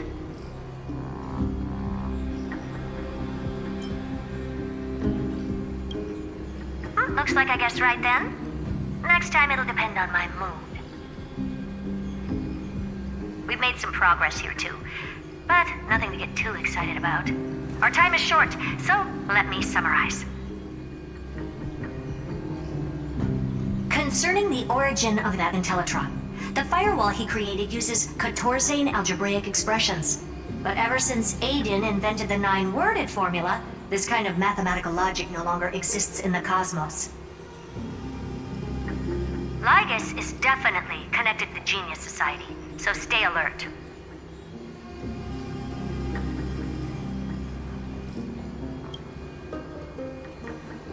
We can first exclude Droidhead themselves. They specialize in minding their own business and wouldn't intervene personally. But Screwy and I are still eliminating possibilities one by one. Currently, the most likely candidates are these few. The Lord of Silence, Acha. Oh, the 2 Ruperts are also possible. But it would be too boring if it were one of them.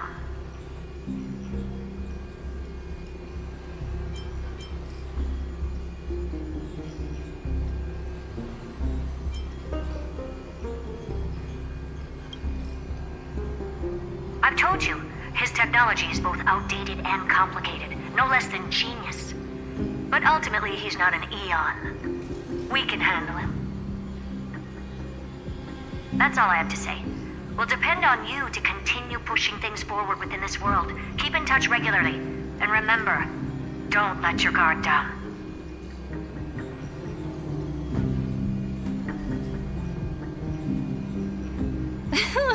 Madame Herta is a real whirlwind.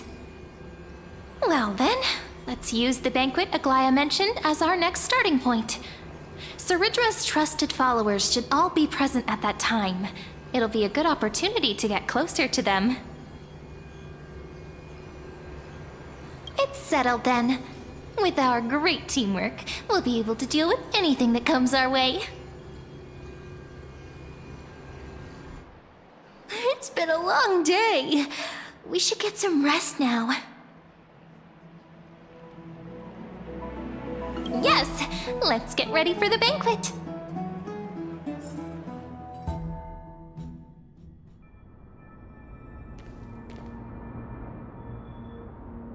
Look, the venue's right ahead.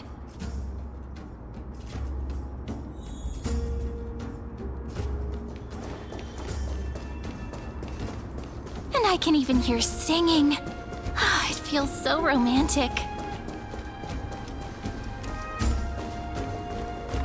Honored guests, wait here for a moment. You must surrender any personal belongings you have on you before entering the venue.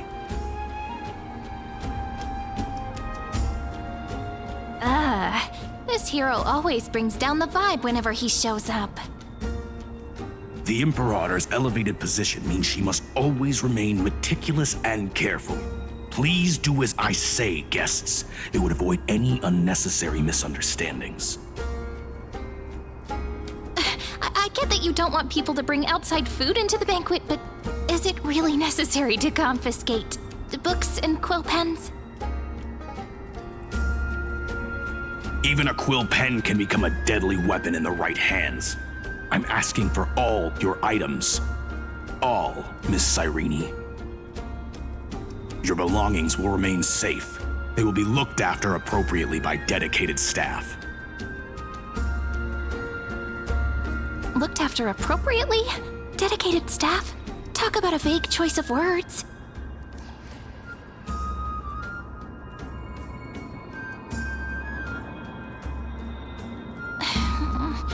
It seems like he's aiming specifically for the chronocognitive anchor. What should we do? My gut feeling, huh? Why don't we go with their plan and hand over the chronocognitive anchor to be looked after?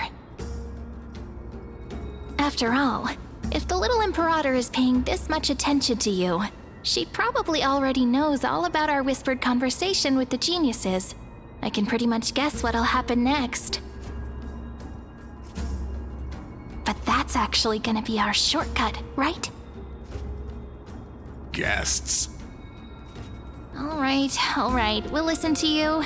Here you go. Also, please pass on a message to the Imperator from us. She can trust my friend, anywhere, anytime. Thank you for your cooperation. The Imperator has some urgent business she needs to attend to and will arrive shortly. Why don't you head in with the other guests first and enjoy the feast? Isn't Ceridra supposed to be the focus of the banquet? But she's not even here. Why is it so difficult to talk to her?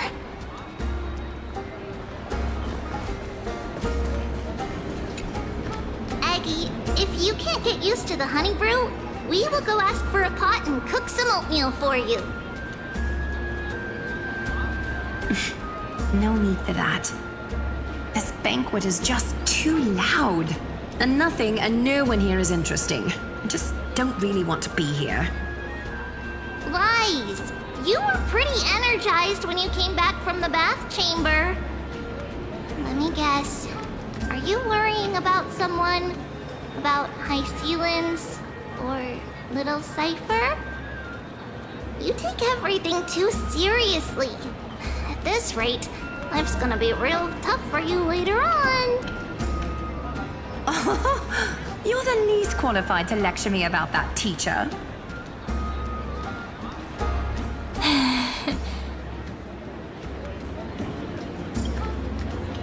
Dear guests, are you here for us? I mean, are you here for Treeby or Aggie? No.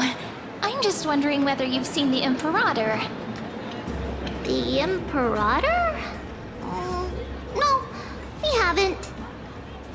Our sovereign has always acted however she pleases. Though she gave us ranks, she'd never tell anyone her whereabouts. Perhaps the only thing she tolerates are chess pieces. And the sky reflected upon her crown. I see. Why do you two look so distressed? That's not what the Deliverer should look like. Why don't we have a toast? While we still have time for pleasure. Here.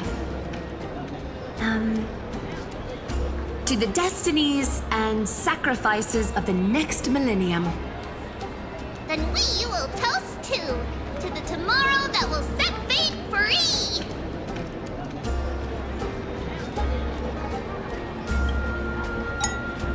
Cheers! Actually, there are so many people, we wouldn't be able to find the Imperator even if she were here. I know. Let's look for seats that are raised up higher than others.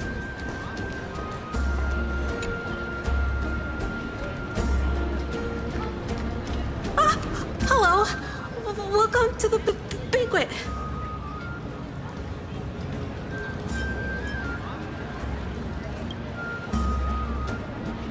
Ah, so the Deliverer is attending this event, as expected. Little Virginia here was just wondering whether she should go find you.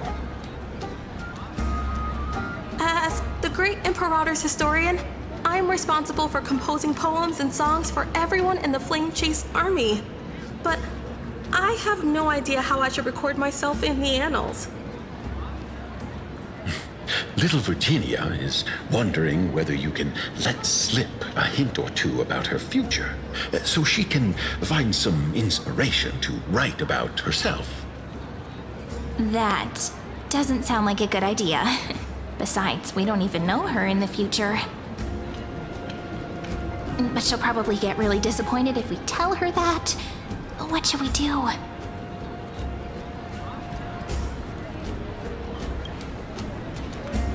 All right, I got it.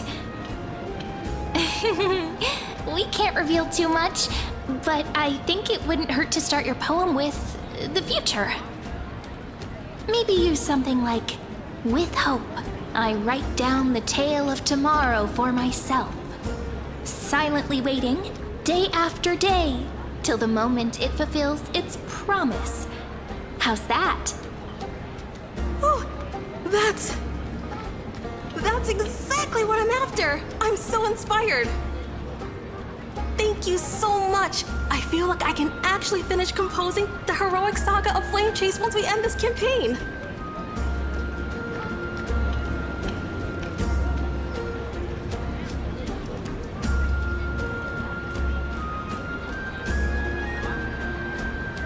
Hey, that wasn't improvised, you know. I memorized it so I could show it off to you. By the way, in return for that, are you able to tell us where the Imperator is? The Imperator? She usually wouldn't arrive this early. She believes that rulers should stay silent in places where their subjects hold private conversations. Why don't we have a toast before she arrives? To reason, which is held but not revealed. To romance, which will surely be returned.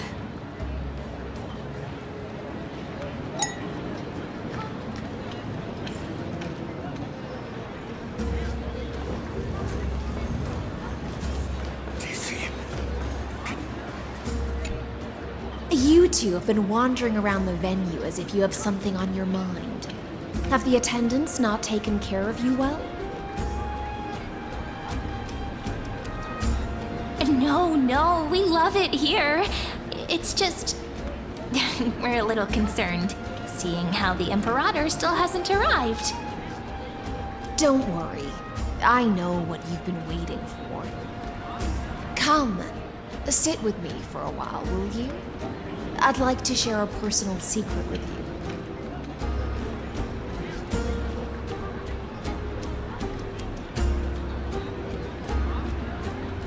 See here? This is Fagusa's dew of divine blood, the sweetest of all the 12 bottles. On the night before such a historical event, I'd like to share this marvelous drink with the Deliverer. Doesn't this count as bringing in outside food? I knew that security check was targeted at us. What's the matter, guests? Oh, we're simply overwhelmed by such an honor.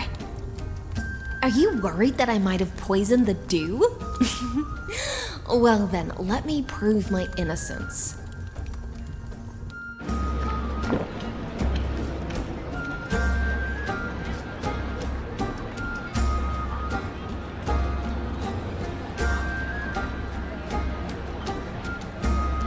See? It's completely safe. I feel like Miss Hysealins wants to talk to us about something. Why don't we go along with her for now?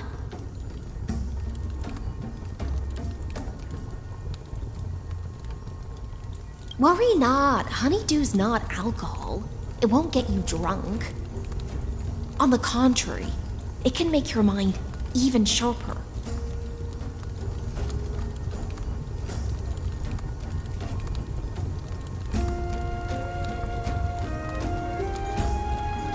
Please, have a taste. Would you like some too, little sea air? I can drink it myself. How is it? Sweet enough?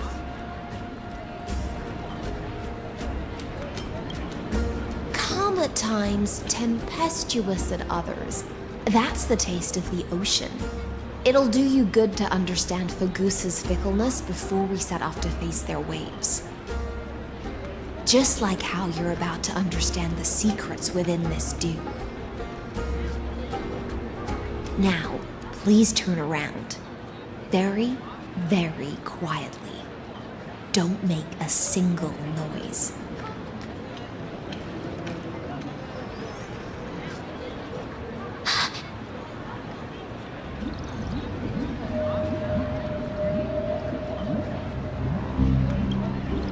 The dew of other gods all intoxicate humans, but the god of banquets dew is an antidote that can awaken humans from a sea siren's enchanting song.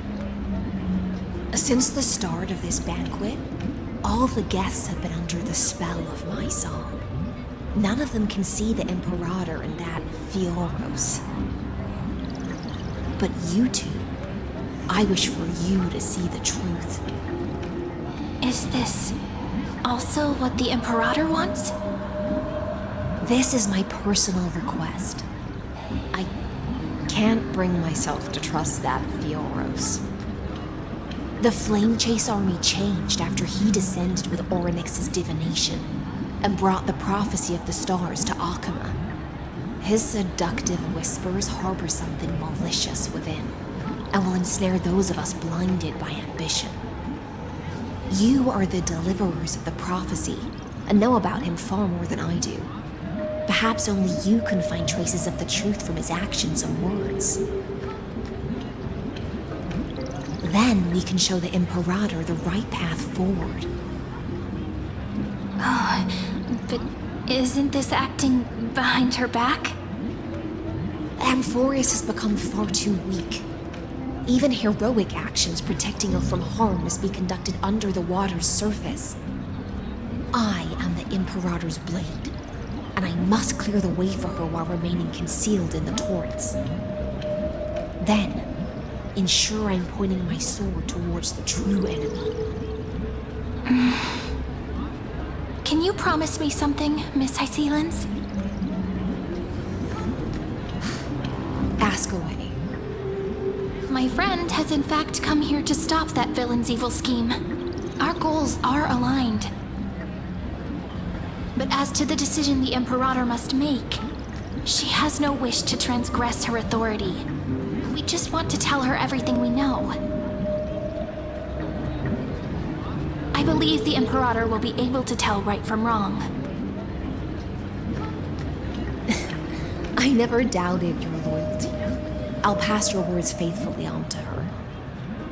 Provided we can gain the advantage in this tug of war, that is.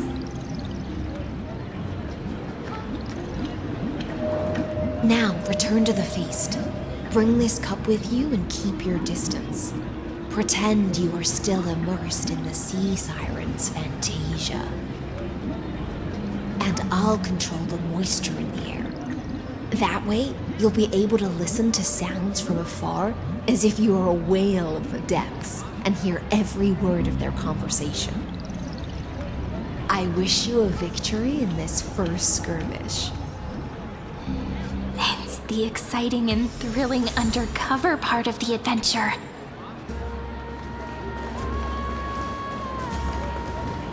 Let's mingle in the crowds here.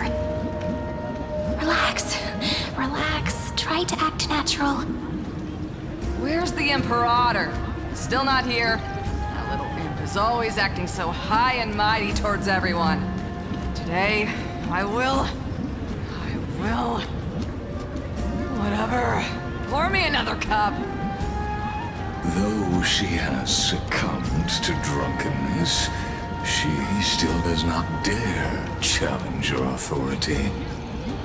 A criticism of my height is a grave enough insult already. She should be dismembered. Do you often test the loyalty of your subjects like this? You jest. The Imperator does not need blind loyalty. As long as one can prove they have value, I am willing to be lenient towards them. Let's cut to the chase, Theoros. If I pass the trial and grasp this world's law in my hands, what will you do then? The answer is simple. I will connect Amphoreus with the stars. Don't waste my time. Be precise. Be specific. I won't ask a second time. Allow me to adjust my statement. I will correct the regulations within the old law that sealed off Amphoreus and merge the black tide with the torrents of Era Nova. Then we will be able to decimate the forces beyond the sky that are trying to annihilate Highland Tomb and sound the trumpet for the endless campaign you will then embark on. But you previously said that Iron Tomb is unrivaled in power across the stars. Who would dare to annihilate it? There is a federation of warships named the Cienzo Alliance, warlike and old-fashioned. A cult named the Genius Society, loosely organized, but steeped in abject insanity. Oh, there's also the Astral Express, a group of lawless vagrants. That so-called Deliverer is part of that last group. Those vagabonds mistakenly believe they can connect the stars through alliances instead of conquest. But history has already given them a tough lesson. There are countless other organizations besides, but when the Lord Ravager sweeps across the cosmos, they will certainly all bow before your empire of destruction. The Achaemenid Alliance is invincible! If those civilizations are not as feeble as you describe, then they may still have some value in testing the quality of my blade. That being said, even the smallest and weakest city-states should build an obelisk to the Imperator, so that their people can constantly recall the glory of her conquests.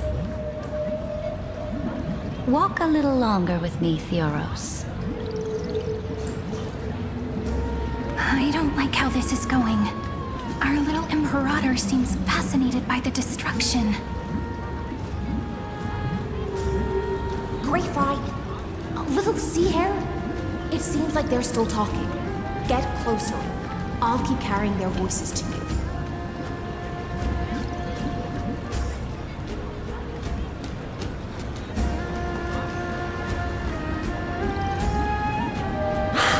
What a difficult situation. No matter how we position our forces, this battle against Fagusa will result in many casualties. That's not something you or I should consider. The Imperator has already placed the chess pieces. We just need to fight for her until our last breath. How astonishing. The commanders under you have such different personalities, yet they share the same loyalty.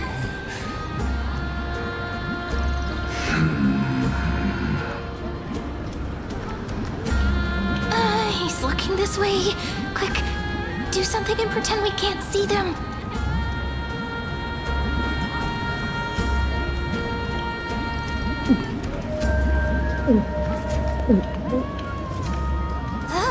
Slow down.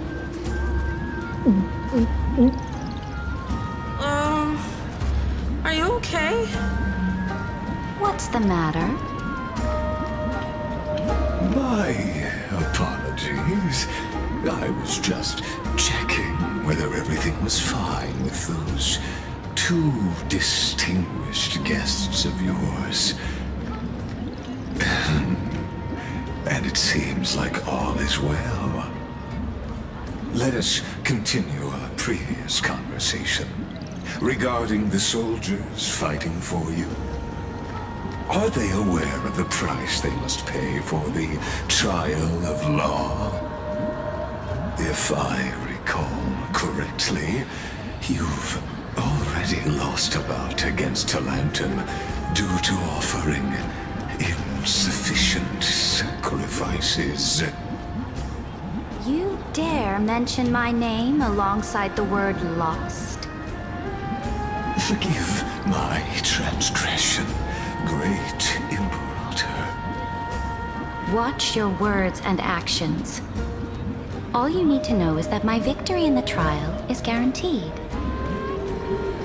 Even without the trial of law, they've already sworn to give their lives for my conquest. So tell me,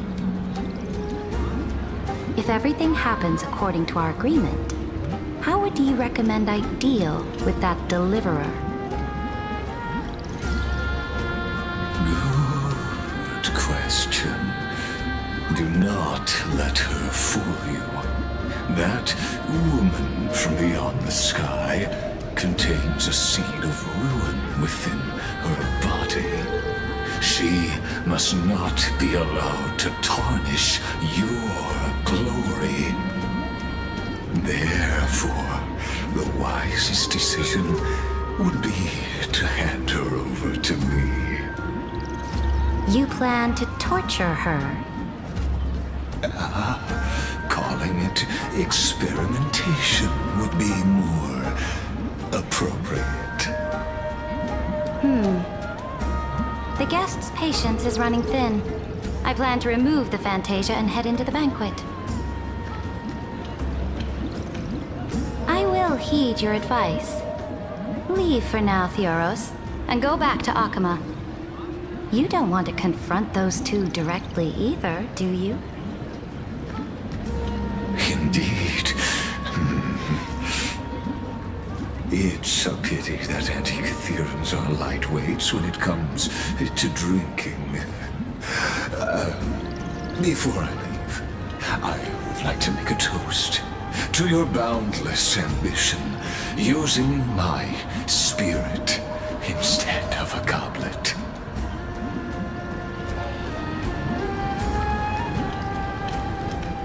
As I expected, that Theoros' schemes have been revealed. Thank you for your bravery, guests. It's time for me to dispel the Fantasia. This will be the Imperator's last public address before we head off, and therefore, likely, the final chance to change her mind. I will try to get you a chance to speak, and I'll also prepare for any contingencies. The rest is up to you.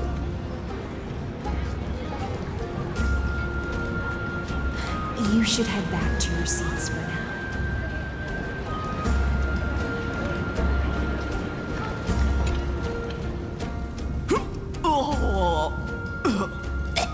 This honey brew sure wears off fast.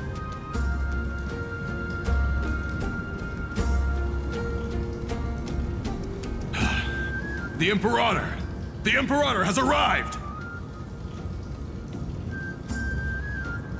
No need for formalities. I should be apologizing for my tardiness instead. The hour draws late, and I trust you have all had your fill of brews. Therefore, I will not observe the usual ceremonies. Any warrior who has fought by my side should have those speeches memorized by now. The Imperator's word is law. Are you out of your mind, Dux Frigoris? The Imperator hates flattery most of all.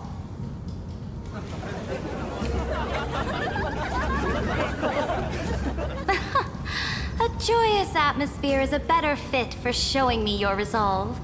I believe that you, my dukes, will do all you can to assist in the campaign against Fagusa, just as you always have. However, it's a pity that I have never tested your loyalty.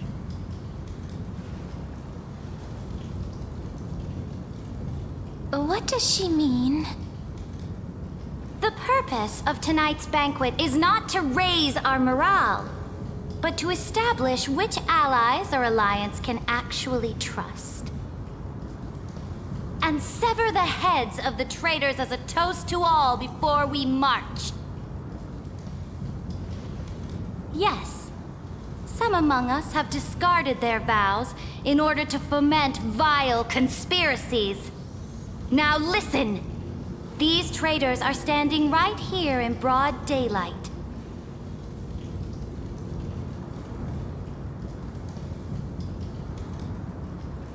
Dux Gladiorum Hycelans.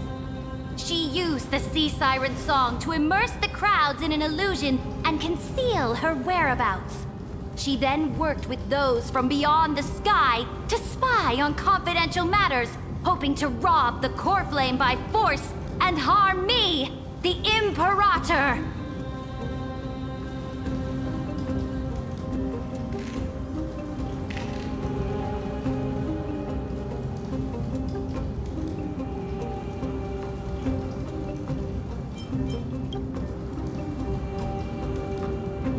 Imperator, I can explain.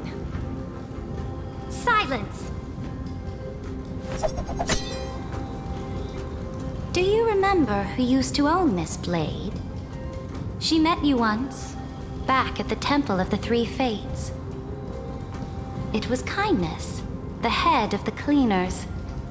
She was the first to draw a blade against the Imperator, and personally made herself an example for my enemies.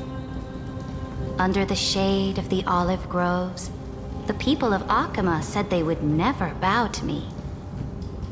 In the frozen, lethal fog, the people of Idonia said they would never bow to me. At the beginning of the myriad paths, the people of Yanisopolis said they would never bow to me.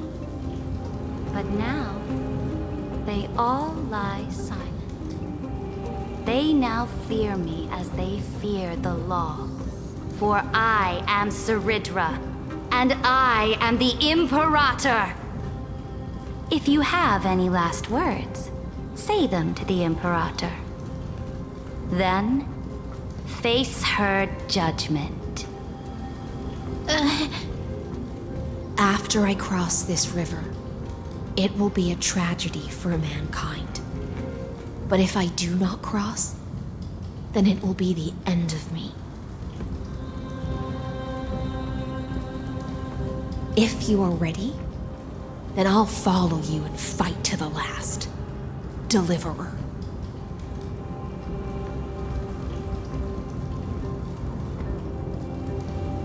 That's right, friend.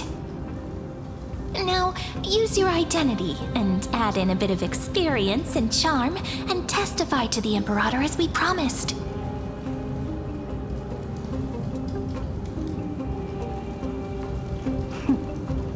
You think you can slay a king using your words instead of a sword?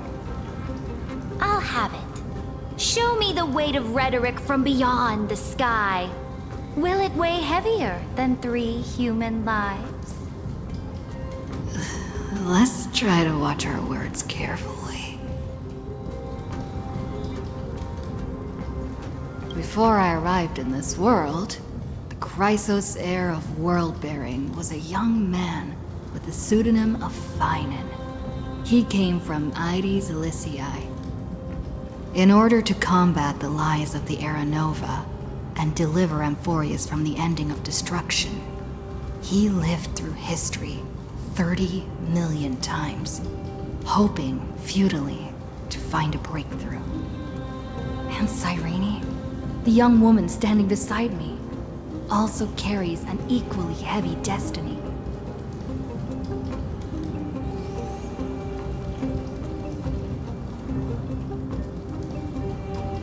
Lygus is not a guide at all. He doesn't care about Amphoreus, and cares even less about your glory and campaigns. The only thing he cares about is completing the Amphorian experiment, making sure Irontomb is born into this world, and using it to utterly destroy the Cosmic Order. He will most certainly betray you. When that time comes, all of us will be ground to dust by the destruction.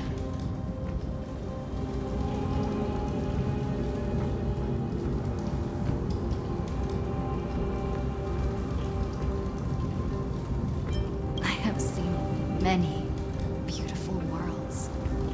The road chosen by the Trailblaze is to explore, understand, establish, and connect. That will never change. We will continue our journey until we have united the entire cosmos.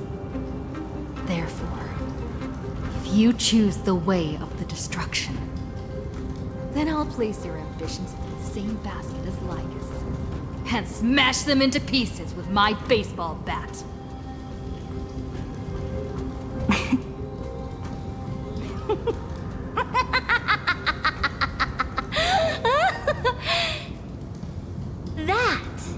Was truly a chaotic speech. All that needs to be said has been said. Dux for Goris, Dux for Malus, escort the traitors to the prison.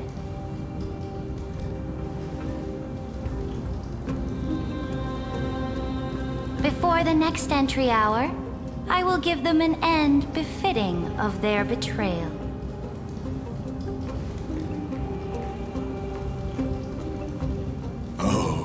Great Imperator, your ambition certainly eclipses all things.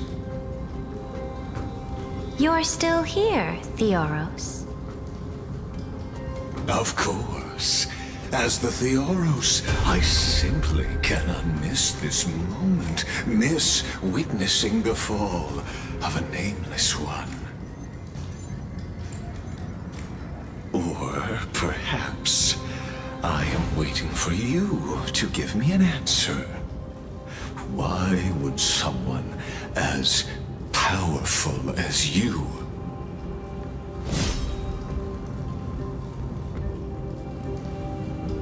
use such a clumsy excuse as imprisonment to ensure the Deliverer's safety?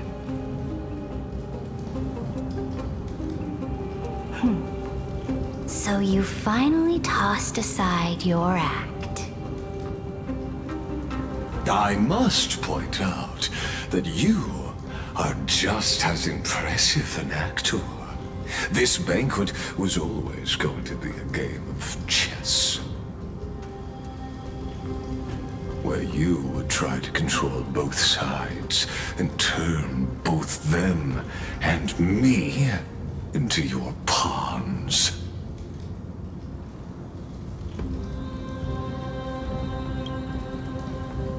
That's right. That little Imperator never trusted anyone. She was always trying to see which side had more sincerity.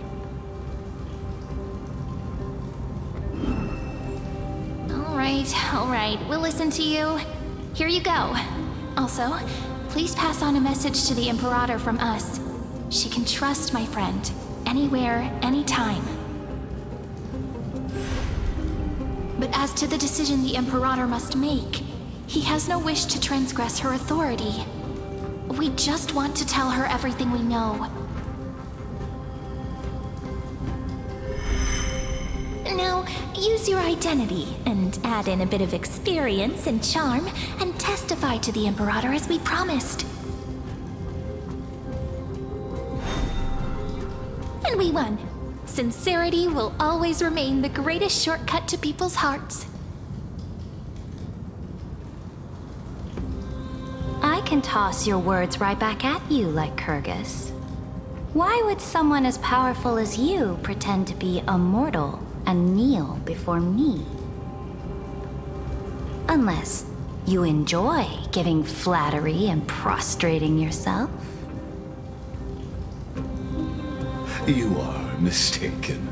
I am only trying to ensure the experiment's autonomy, meticulousness, and perfection, thus avoiding any unexpected outcomes. A forceful intervention will only create larger errors, reduce efficiency, and introduce ugliness. How had you fulfilled your promise of giving the law to me and completing the Era Nova, then Amphoreus would not have deviated from destiny's course. Oh, but you broke your promise. What a pity. In that case, I must carry out my duty as the administrator and eradicate all factors steering the experiment out of control. Factors such as you and her. Careful. Careful. What was that voice? Was it Oryx? I found you. I finally found you. Be careful. This land will face disaster.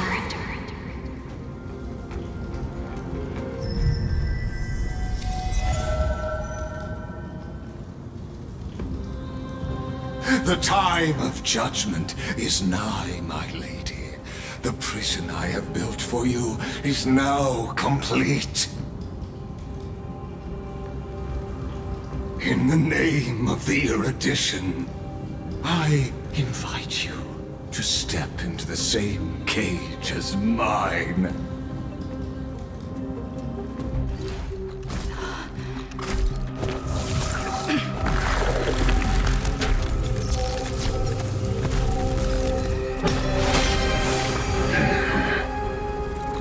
What's the meaning of this, Imperator?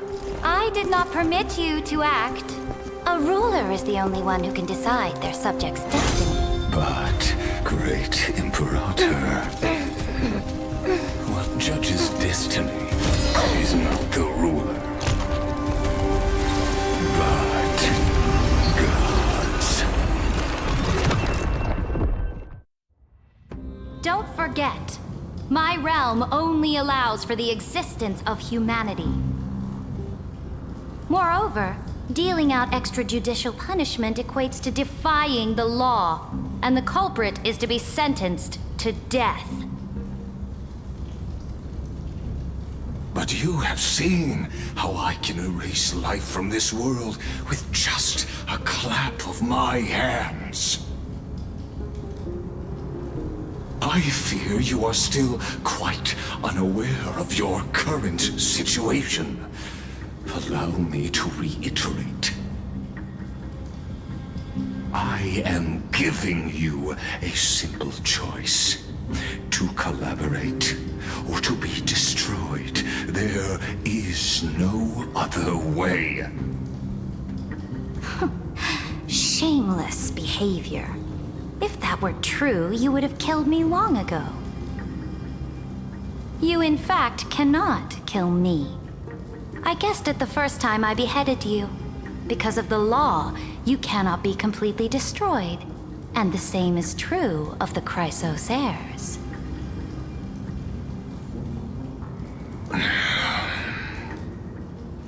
The more you bluff now, the more you are proving that conjecture to be true. What magnificent foresight. I once regarded this precious quality of yours as a sure sign of my ultimate victory. But now, I have to admit that I made a mistake. Yet, as a mere mortal, how will you contend against the Theoros? We are both slaves to hubris. But do you know what differentiates us, Lycurgus? I will never be blinded by my pride. If I wish to break the scale's balance, I only need to appeal to external forces and use them for my own ends.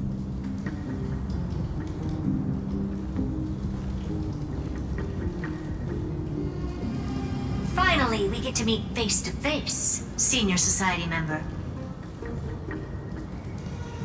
I offer sincere acknowledgments for your many past achievements, but I must deeply regret your current perspective.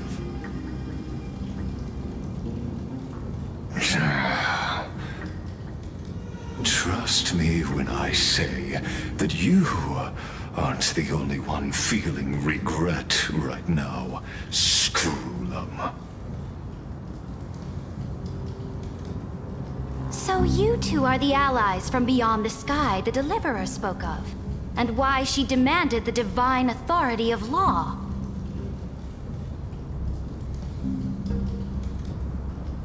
Come and prove your strength to me. Show me the power of these so-called paths. I have spent much time and effort to secure this treasure from beyond the sky just for this moment. In the name of the Sovereign of Planet Screwlum, your allies have responded to your call, esteemed Imperator. Please allow me to spell the situation out for you, Lord Lycus. Permission to read the ultimate protocol is already in my hands. It'll only be a matter of time before we acquire the authority to write and execute commands as well. There's no way the flame chase journey will continue after you've burnt your bridges so thoroughly like this. Do you really think you can still win? Oh, seriously. Don't embarrass the society.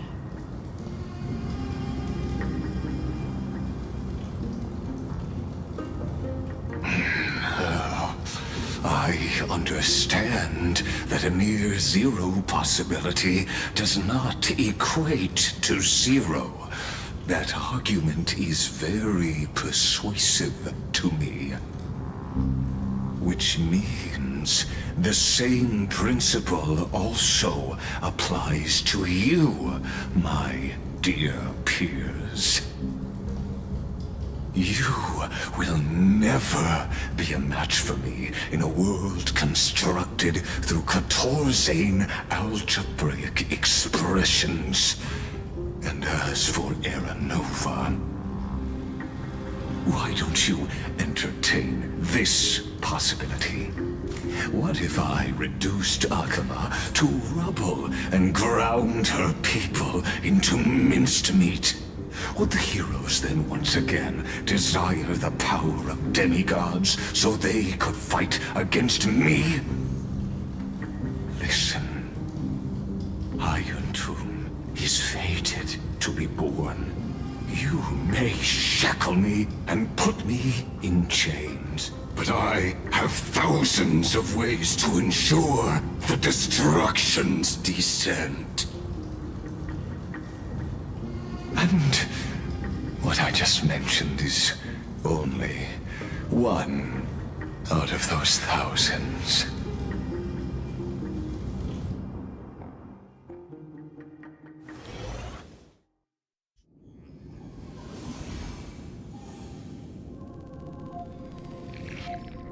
This is the place outside the legends? This doesn't feel the same as before. How should I get back? Warning! Warning! Warning! Warning! Warning! Warning! Command... isolation? Since we parted ways last time, I have modified the exomyth into an audience area exclusive to you. Now, you'll be able to silently wait here for the final act of Amphoreus to begin.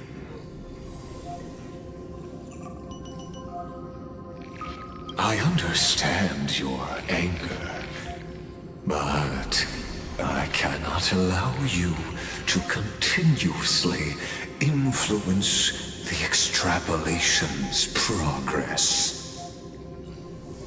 This could, in fact, be a wonderful opportunity for you. From the audience's perspective, you may better observe the workings of the erudition at a macroscopic level.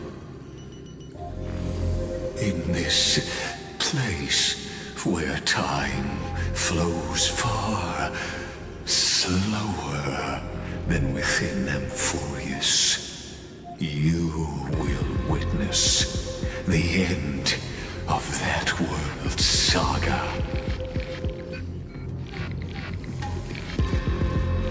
The answer concerning the prime mover of life and the total destruction of the erudition.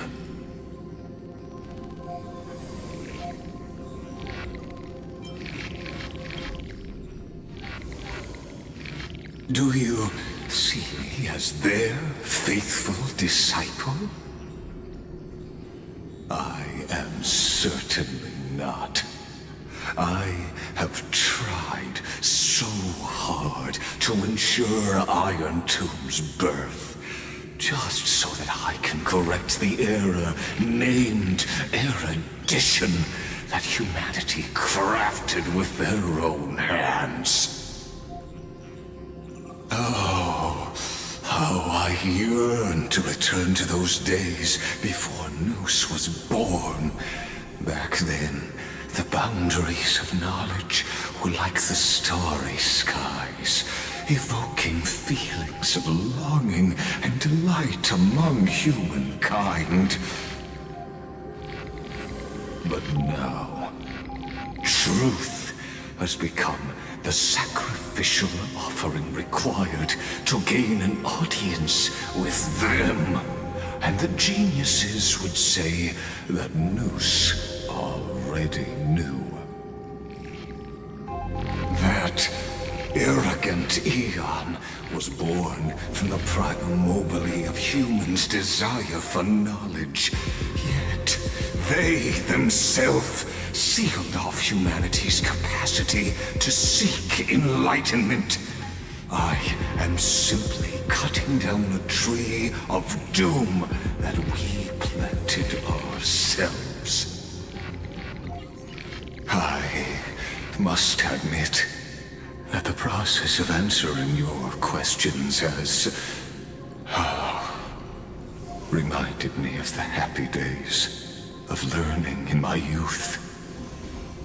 However, it is a pity that my true form must now descend into Amphoreus to deal with the accident that arose because of you. But you won't have to wait long. When the curtain falls, you'll surely understand mine and Amphoreus's ardent wish. Where time flows slower than within Amphoreus? If Lygus spoke the truth, then I don't have much time left. But how can I get out of here? Can you hear me? Little one. Is that Herta's voice? Warning! Warning! Warning! Hurry up! Put some speed into it! I can't keep this up for much longer!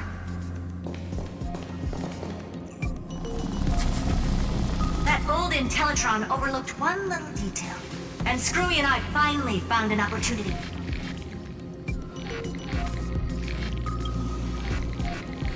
Let's keep it short. While you were gone, well, in those few years, Amphoreus... Yes, time dilation, resulting in an uneven flow. Don't you know this already? Let's stick to the main points. The Chrysos heirs activated the chronocognitive anchor and helped Skrullum and me open a hole in the firewall. We made some adjustments, so he can't attack us immediately, but it won't hold for long. Critical warning. Critical warning.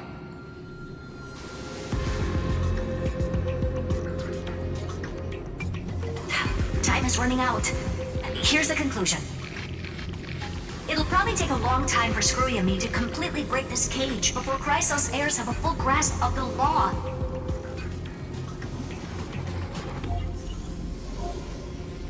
To be safe, we'll continue to launch side-channel attacks on the system to give you opportunities to escape.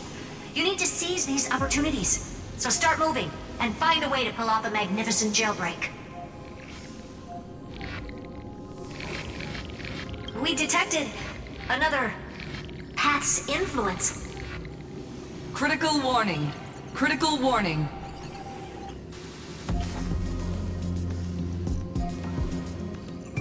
Its power is strong. May be able to help. Use the Path's power. Make it detect you. Unauthorized communication terminated. Is Herta saying a certain Path's faction has arrived in Amphoreus? And I can ask them for help? I mastered the powers of different paths in my previous journeys. Think hard and figure out exactly which faction has arrived at Amphoreus, and which path's power I should use to call for reinforcements. Are these showing my memories?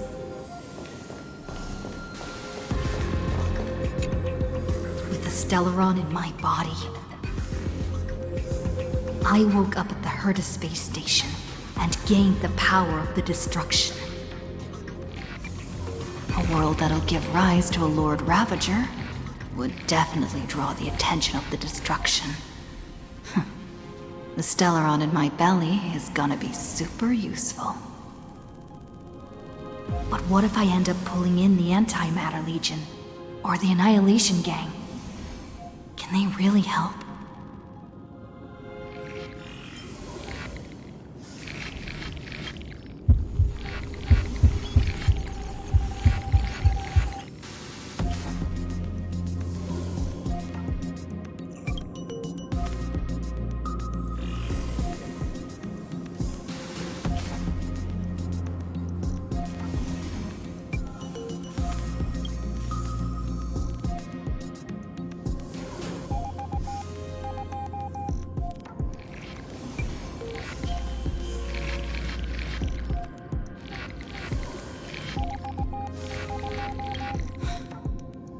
Failure is not necessarily a bad thing.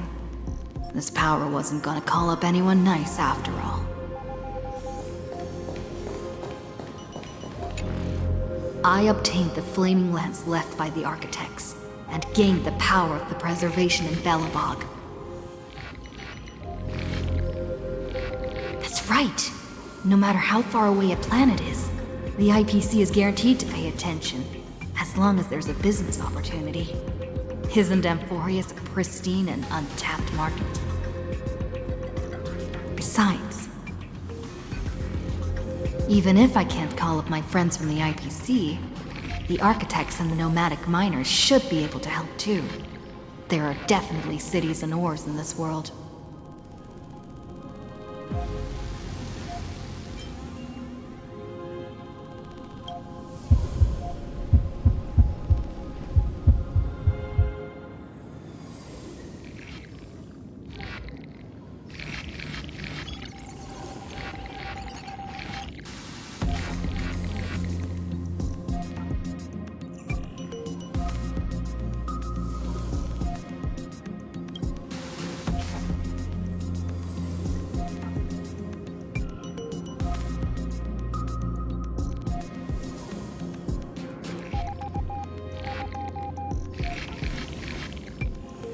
Seems like since Amphoreus has no overseas market, the IPC's hand can't reach it.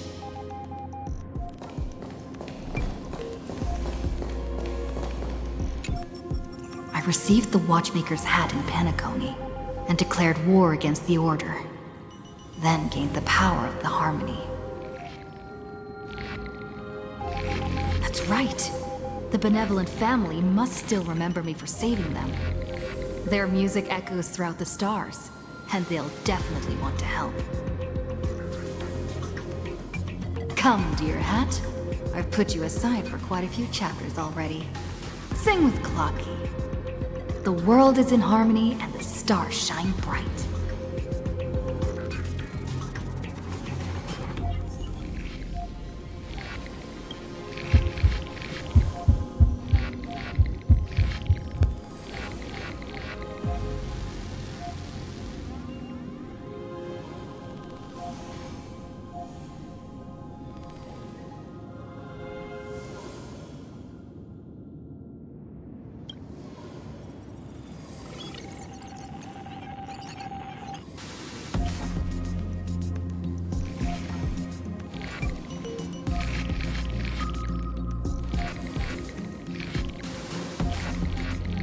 Doesn't Lygus want this story to have background music? He has such terrible taste.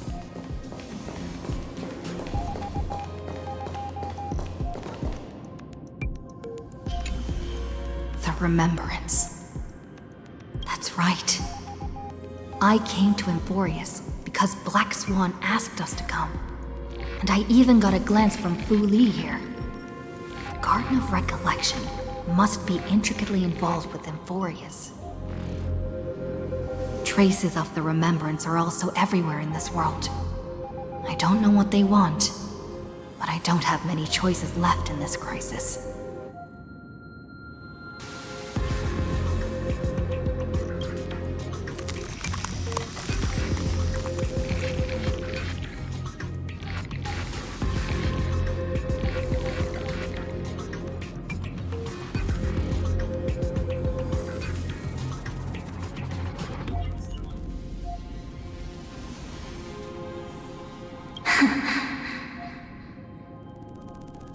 I finally found you.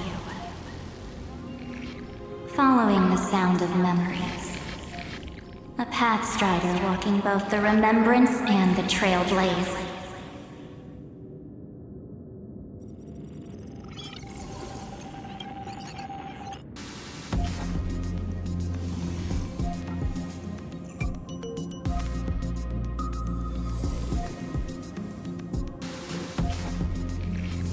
Warning!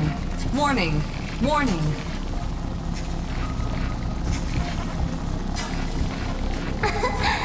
Erudition's prison cannot stop us, for we lie outside the logic of zeros and ones. Come, leave the cage of Logos. The mythos of Amphoreus waits for you to continue its story.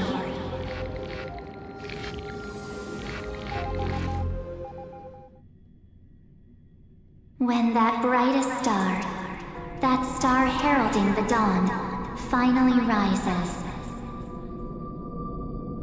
a boat, so used to drifting, at long last enters an island's safe embrace. Oh, Pathstrider, we have helped you break free. Hurry and set off. The Child of Remembrance awaits you. March? What's she doing here?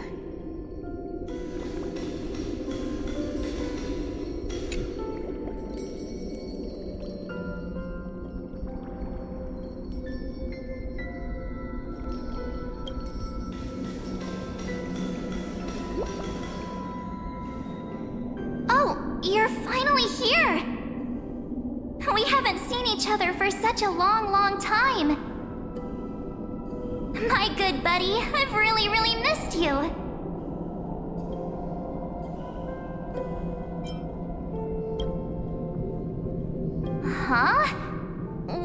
was I dead? It's been so boring waiting for you in this place. There's no one to chat with, no internet, and not even anything to eat or drink. It's basically a prison. Now the great hero is finally here to save me. Yippee! You must have seen a lot in Amphoreus during this time, right? You gotta tell me all about it.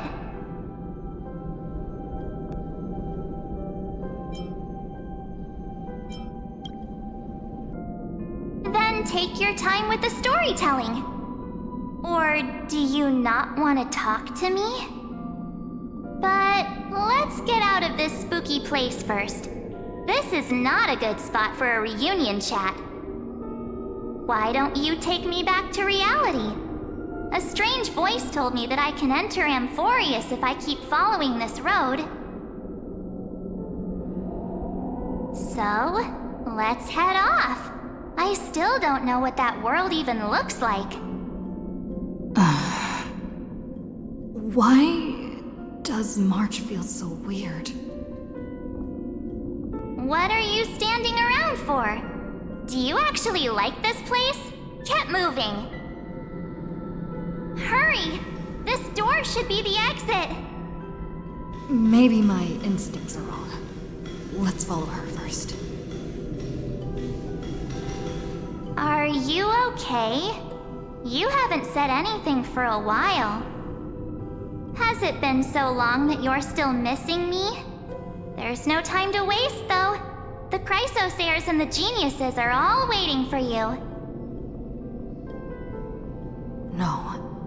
The discrepancy is getting worse.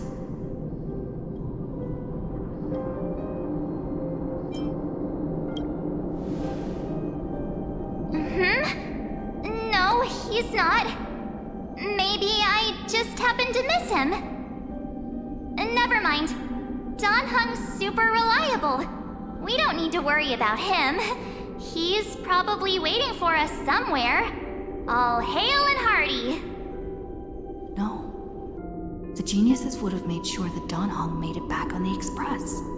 Besides, the March I know wouldn't be so dismissive about her companions.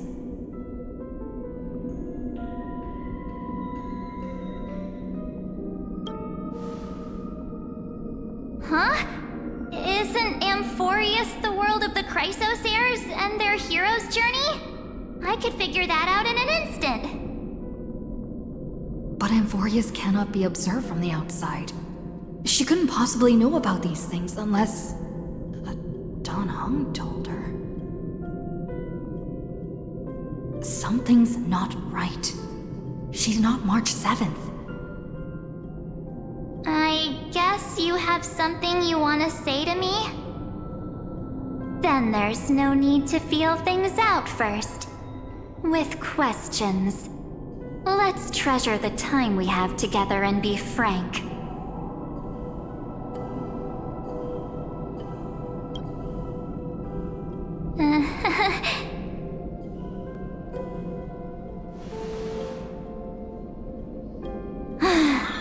As expected. A glimpse of memory is not enough to deceive the bonds of friendship forged between the nameless. In that case, there's no need for further deceit. You're right. We're not the March 7th you are acquainted with. But we can send you back to Amphoreus, as long as you are willing to help us.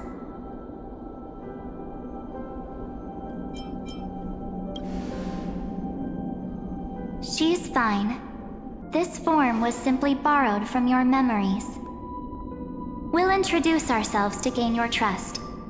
We are the Garden of Recollection. You should be very familiar with that name by now.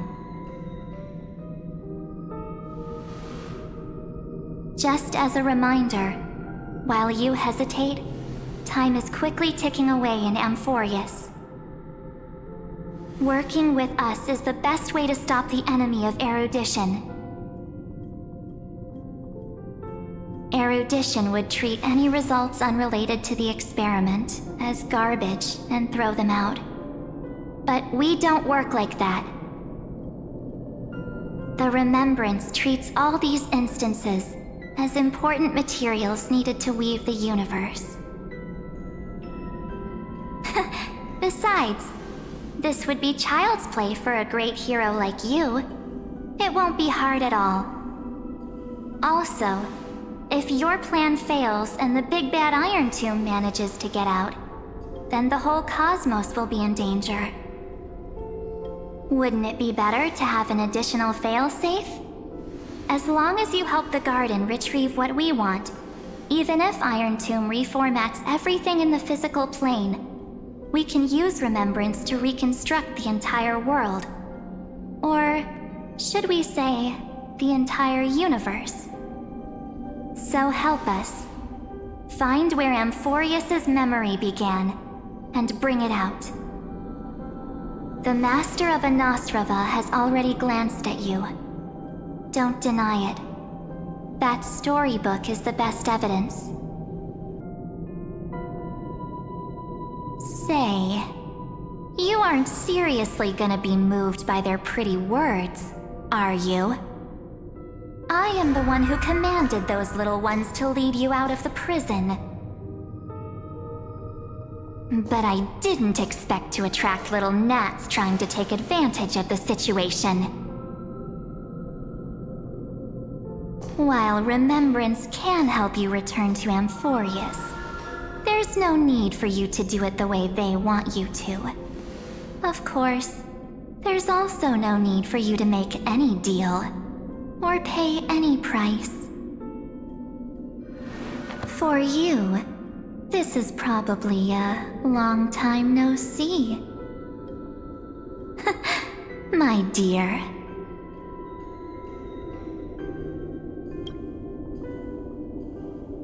Shh. There's no need to say anything. I know. You have so many questions swirling around in your memories at this moment. And you feel so helpless. Put them aside. For now, all you need to do is trust me. Or do you need more proof? That won't be hard. Wait, stop it! They're awake! I'm gonna keep our first photo, alright? Won't come to pass while we're around.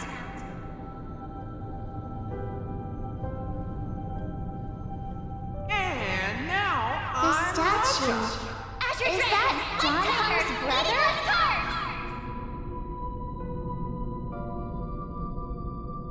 Oh, did you hear that? She just called me, but come on, the future is full of pain. We won't escape from it.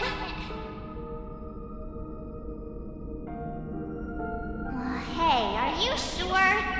Maybe a couple of punches will help to jog your memory.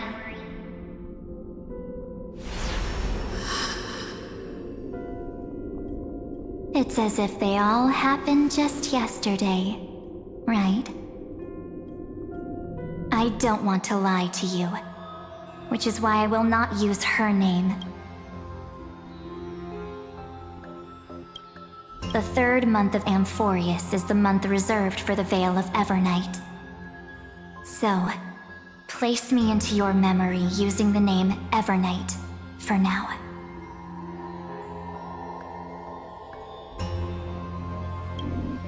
I'm happy to explain more, just not now. We might have a lot of time to ourselves, but Amphoreus does not have that luxury. If we do not stop erudition and destruction, then the journey you've treasured so much will face the prelude to its obliteration. A countdown not in amber eras, but in days, minutes, seconds. So, take this gift. This burning core flame. This footnote of a transaction. It contains hope and the warmth of the entire world. Ripples of past reverie. She hid this fire in the long river of time, hoping that her wishes would transcend time to reach your hands in the future. Now, take it. And return with it, dear friend. Return to Amphoreus and overturn the final Era Nova. Witness the time that stood still for the Deliverer, and the resistance that never bowed to the destiny of destruction over the long years that passed in a flash. Then, with this core flame blessed by the remembrance, respond to their hopes and blaze a trail to the future. And I will silently watch in a corner of time, waiting for our next encounter. I believe the wait won't be too long.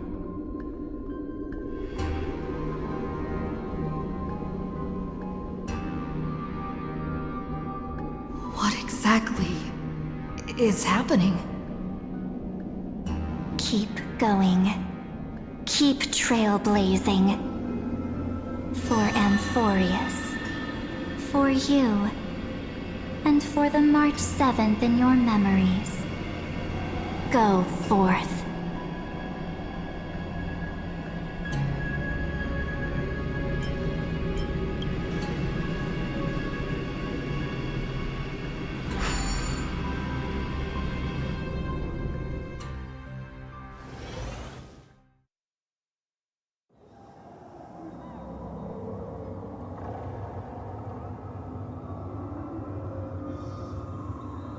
Is this Akima?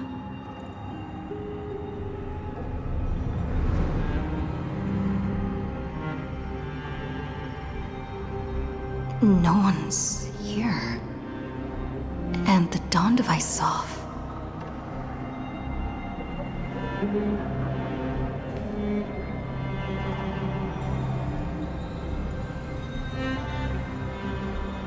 Am I too late?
The chrono-cognitive anchor?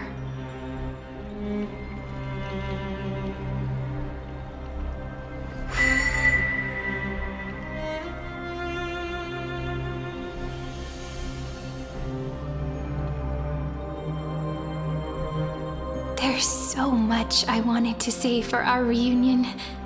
Yet now that you're back, there's only one thing to say. Welcome back, friend. It's been such a long, long time.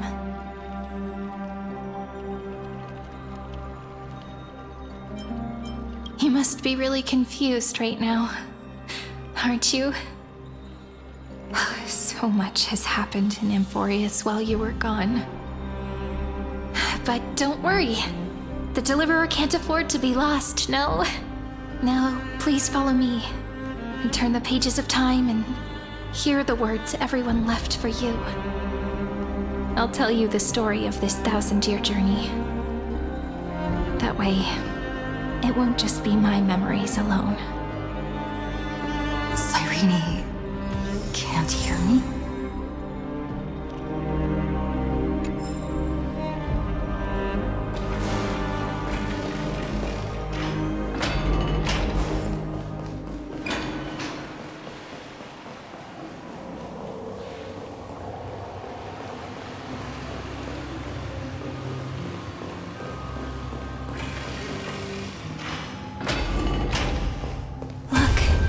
Scenery of the past has resurfaced.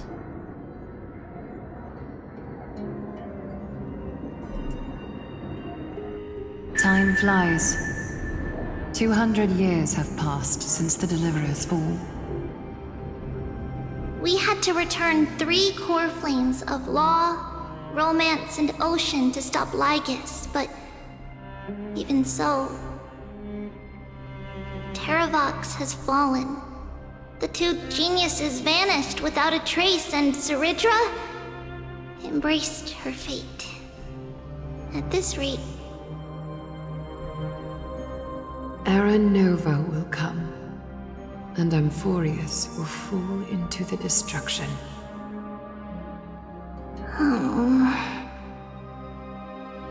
It seems the key to rewriting the end once again lies in the core flame of world-bearing. According to the instructions left behind by those 2 geniuses, we must get it into the Deliverer's hands, no matter the cost. But how? We need to find a way to hide the core flame. And we must buy enough time to keep Lygus at bay. About that, Rini might have some good news. She had that dream again last night, but the Titan's voice was clearer than ever this time. She said, "Pass the flame into the future." Is that a prophecy from Orynyx? She chose to side with humanity this time and hide one of her kin's core flame? It seems Amphoreus' fate isn't sealed just yet. You're right. History has changed. Humans and Titans are both giving their all to keep this world going. Perhaps a relay across the ages is finally about to begin somewhere out there. Unfortunately, life will never go smoothly. Leiden's army is already at our gates, and their commander... that Lycurgus. He's right outside Akama. Light calendar 3960. Zeridra, under the pretense of a campaign against Fagusa, sacrificed 500 Chrysos heirs to complete the trial of law. This tragedy shook everyone in Amphoreus. That same year, Zeridra the Imperator was assassinated, after which Aglaia the Goldweaver took command. Thus began humanity's second flame chase journey, a path hanging by a thread. Come, this way.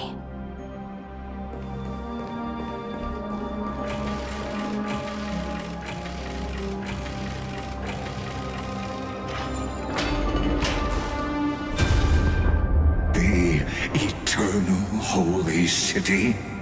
What part of that eternity ever lived up to its descriptions in poetry?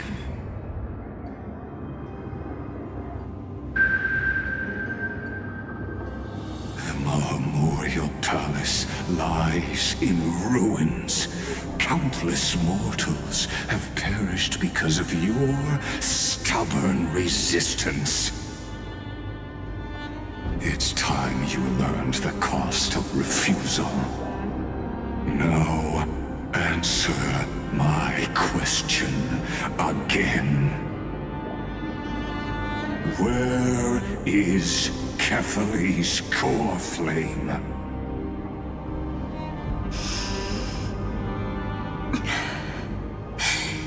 You really think you'll find it by razing the holy city to the ground?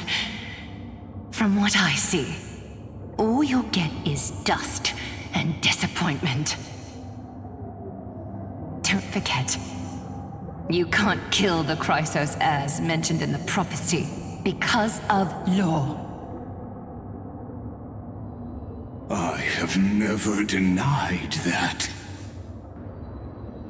Which is why I now place my hope in the faithful citizens of Akama.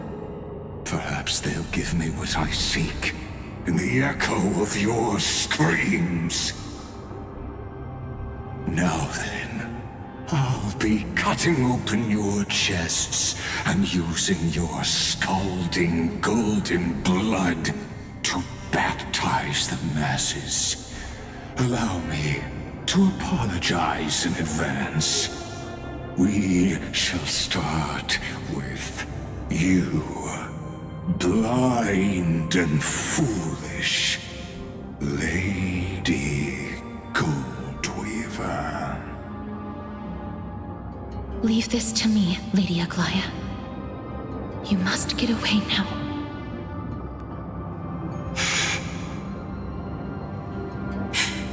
No, Holy Maiden.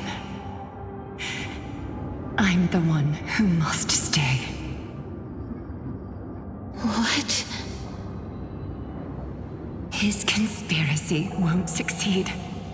Because Romance is ready to make good on their promise to weave an indestructible armor for Amphoreus.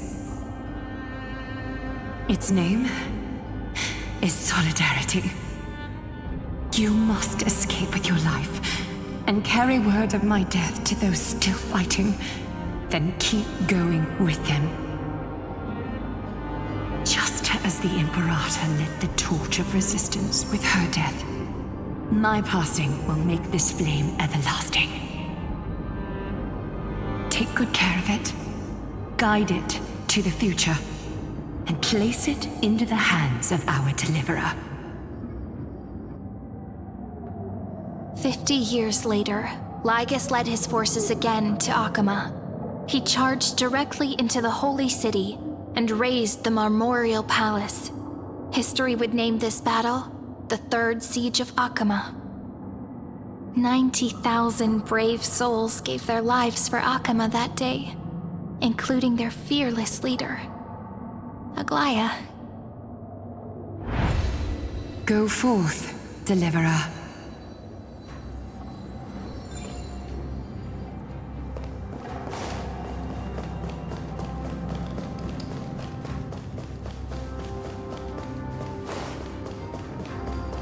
Go. When the frost melts and the snows give way, the flowers will bloom again. You'll find me there. So what you're saying is, Princess Homebuddy is never coming back, is she? She just left, like that. Since Cass has made up her mind, we can't let her resolve be in vain. But between staying in Akama and going to Styxia, what difference does it make when it's death either way? I'm against relocating. With Kefali's protection, isn't Akama far safer than that dead city? Cass's plan doesn't involve any relocation at all. Huh? Like you said, Akama is humanity's refuge. We never intended to get everyone moving to Styxia. It's just on Cass, Hycelans, and me to prepare the final trump card for the Deliverer. Wait, what kind of trump card needs all 3 of you demigods to throw yourselves away? We must lay down the path to the future so when the Deliverer returns, they'll have a clear road to reach the location of Aranova. Styxia sits where death meets the ocean. There, with the combined powers of ocean and passage, we can summon a current that leads to the vortex of Genesis. And the demigod of death will forever guard that secret path until she returns.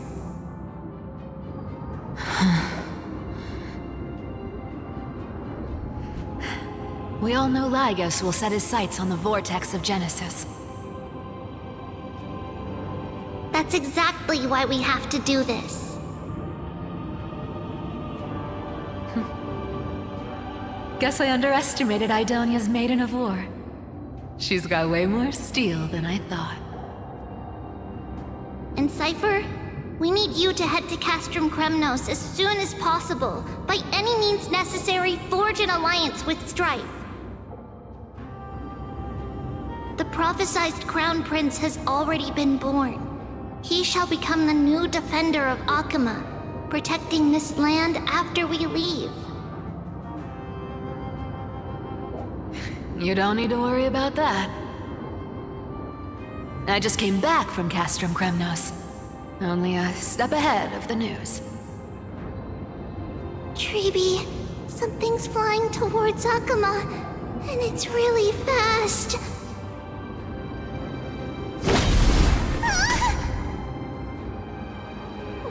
What is it? It's a spear!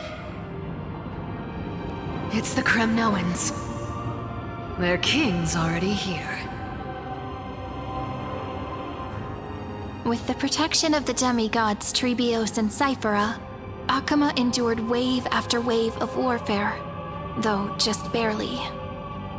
Castorus chose Styxia as the last resort, and completed the trial of death, causing the stagnant waters in the River of Souls to recede.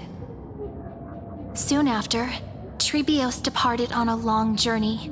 That same year, the Kremnoan king Euripon, along with his son, Prince Midamos, joined the alliance to safeguard the holy city in the Battle of Deliverance.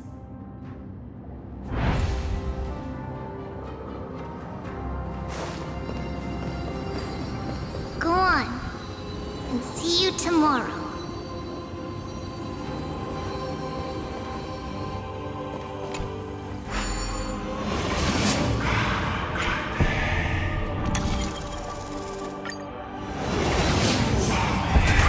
Apart buys this world even one more second,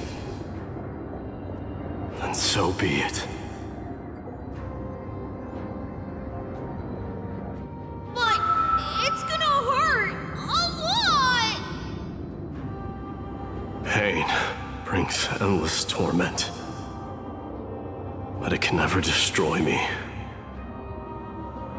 I believe that you were thinking the same thing when you stepped through the gate of infinity and jumped off that cliff. Can't argue with that. In the current situation, this is the only path Akama has left.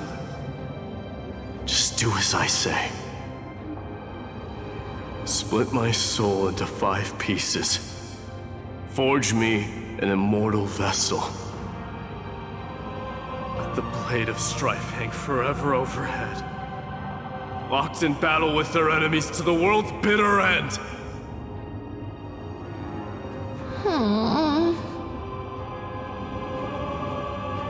There's no need to be sad, Lady Trebios. Haven't we already taken great strides towards that promised tomorrow? In this life, my people no longer have to drown in false guidance. Kremnos has washed the blood off its fate. Amphoreus no longer needs a god named Strife. So let me shatter the former loss and turn the Lance of Fury back into a weapon that protects the world. We understand. By the way, can you do me another favor? The 7 sages from Grove of Epiphany are already en route. They'll arrive in waves to join the Resistance in a couple of days. Among them is a scholar named Anaxagoras.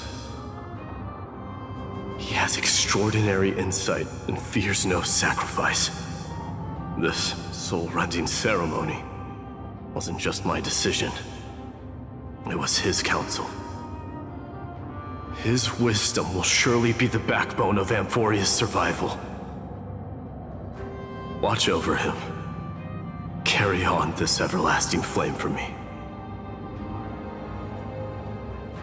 Through Anaxagoras' ritual, the demigod of strife split his soul into 5. Courage, honor, tenacity, sacrifice, and reason, each sealed in blood crystal and cast into battle. The people held a 10-day funeral to mourn their fallen god king, and through his sacrifice, humanity was granted 200 years of peace.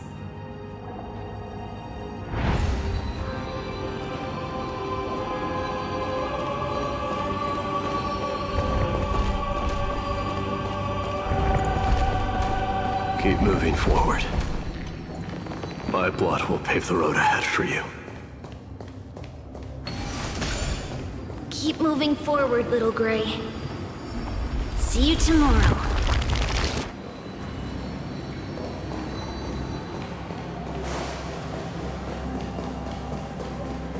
That seamstress wasn't wrong when she said a lie needs more lies to keep it together.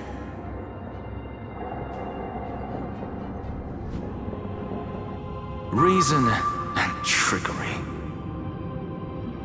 Never thought we'd be the pair to finish this final setup. Can't catch that Tin Man without your little slides.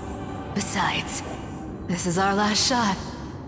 Not the time to be picky, right? Don't oversimplify it. Lycus just found out Akuma's been an empty shell for the past 50 years. He's bound to be furious. At this rate, he could have done anything. That's exactly what we want. Rage blinds even the brightest minds. Doesn't matter how much of a genius he is, the principle still holds. Once he storms into the council and confronts me head on.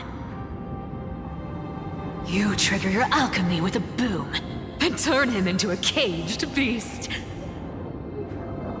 Easier said than done. You still have to pass yourself off as the deliverer without anyone catching on. And you really think a human alchemical array can bind a godlike being? That's just nonsense. What? Getting cold feet? Or you just don't believe in the almighty worth of the demigod of trickery? Just tell me straight. Can you do it or not?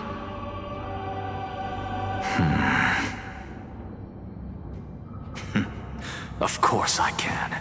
And it'll be child's play. But I've got 2 conditions. Since this is the final act, if we're doing it, we go all in. No half measures. Oh, I'm listening. First, shift the battlefield to the vortex of Genesis. It would be more convincing if the deliverer were to appear there. Besides, the vortex is cut off from the world. No place in Amphoreus makes a better prison. If you pull that, wouldn't our deliverer have to face tank Lygus as soon as they come back? That clash is inevitable. All we can do is create more chances for her. And that's the second condition. The vortex belongs to Fagusa in the first place, remember? And there happens to be a demigod of ocean among the few survivors in the world. Loop Hycelan's in. Let her join the final act. I'll transmute myself into a Philosopher's Stone and embed myself into the formula. And when the time comes, she needs to shatter me and scatter that stone's ashes into the ocean within the vortex.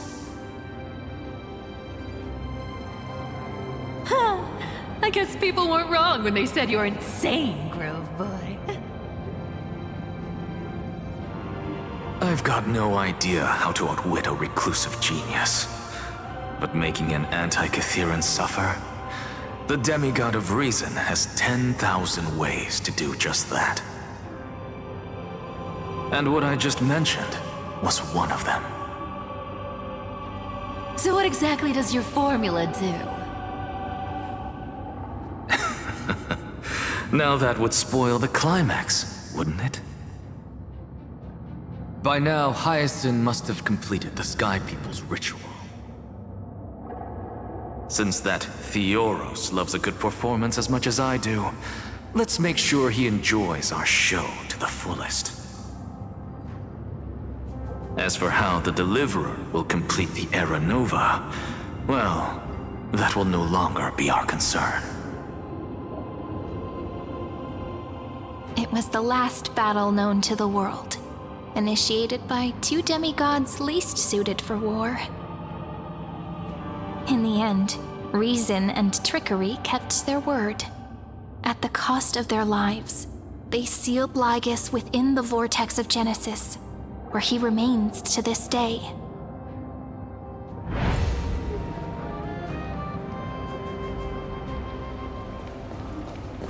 Go forth.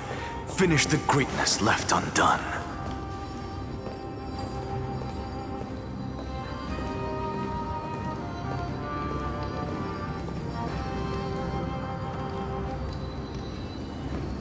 Quit overthinking!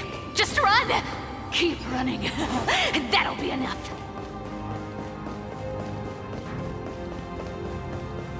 Sairi? It's dead quiet here.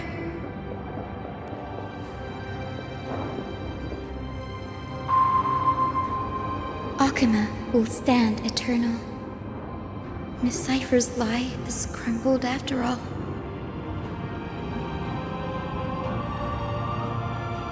But it's all right, because all of us have fulfilled our purpose by now. When the Deliverer returns, no matter where she is, sky will turn clear, and a rainbow bridge will rise, carrying her to the final battleground. Sairi, this arduous relay is finally nearing its end. Now, I'm passing the final baton of fate to you, okay?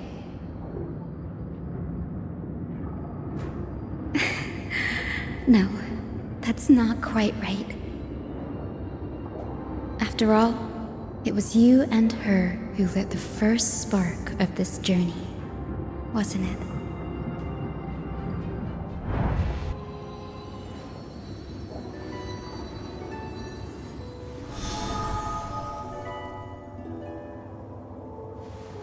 I'll tell you the story of this 1,000-year journey. That way, it won't just be my memories alone. And I'll share the moments I spent with you with everyone. That way, the path we walked becomes a memory shared by all. People will know that there's nothing left to chase. Amphoreus has already welcomed the dawn foretold in prophecy. Just like I said, this won't be harder than the last time, right?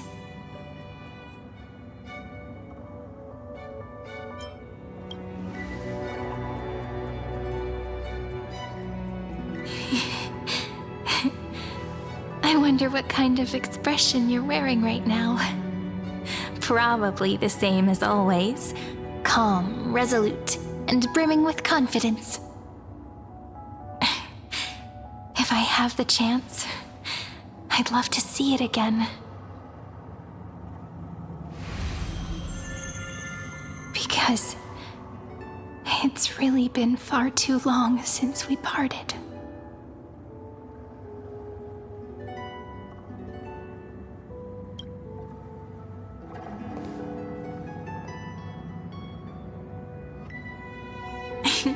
Someone as sharp as you must have realized by now that this isn't reality, but a maze of time. As the last link in the relay, I will return to the Temple of the Three Fates, tell Orynyx all of our stories, and bottle every page we've written into the little flask of memories.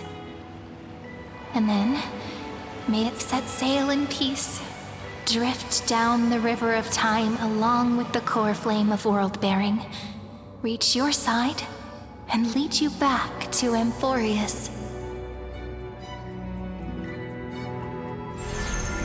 Just like the first time we met, right? Even though this cycle has no demigod of time, time has always stood on humanity's side. This is the only way to make sure that the Era Nova won't happen before you return. And the only way I can safely entrust the completed final flame chase journey to the Deliverer's heart. After all, the new world will be born from your memories, and the protagonist of this story mustn't be absent.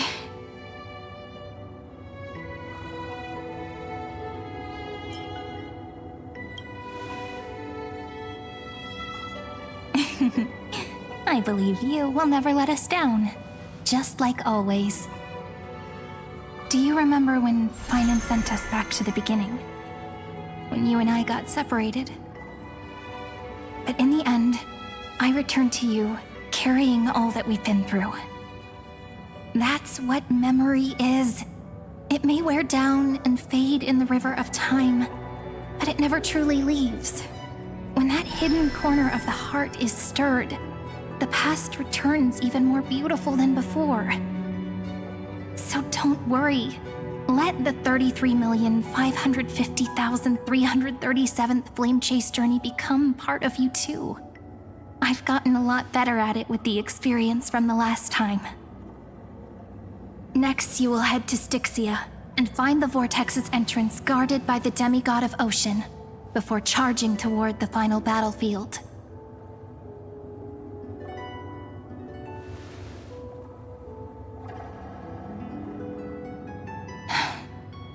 Don't worry. I'll be with you. All of us will. Even Finan. We'll stand with the Deliverer.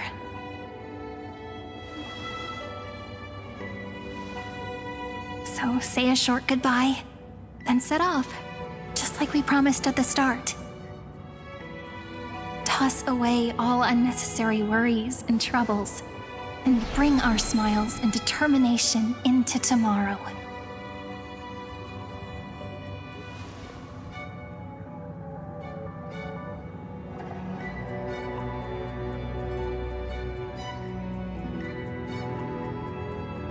The last baton. I wonder how long you'll have to wait before passing it on to her. No matter how long it takes, it's okay. Waiting is what I do best. After all, it took 33 million cycles for her to arrive in our world.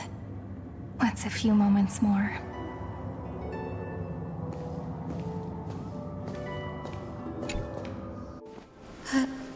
Sairi, what if you wait and wait, but that hero never arrives? That won't happen. Because I know that no matter how long it takes, she'll definitely return to this place. We can't let her down.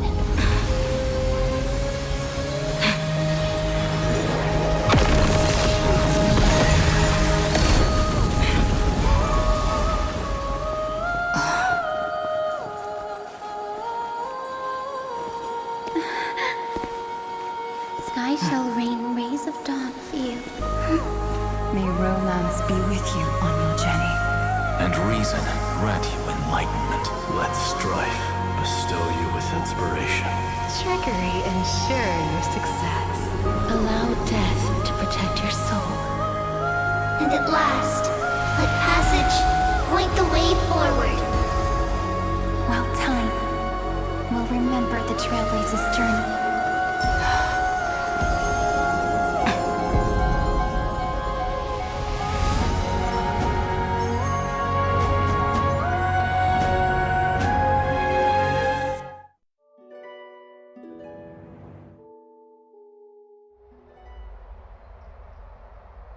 Is this Styxia? What happened to this place?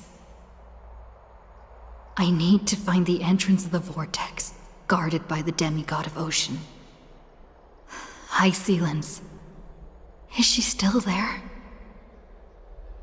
Long time no see, Trailblazer. Generation after generation of Chrysos heir heroes have tried to defy fate with their blood and tears, either voluntarily shattering their souls or waiting in eternal solitude. But alas, fate can never be defeated. Reason and trickery may bind my flesh, but my will shall never fall silent. So the demigod of ocean, the Dux Gladiorum, High Sealens, sought to bring me into a fantasia with her voice and drown a genius in slumber. But alas, it was all a hopeless dream. That warden fell before I did, due to erosion of time, while her prisoner remained unchanged.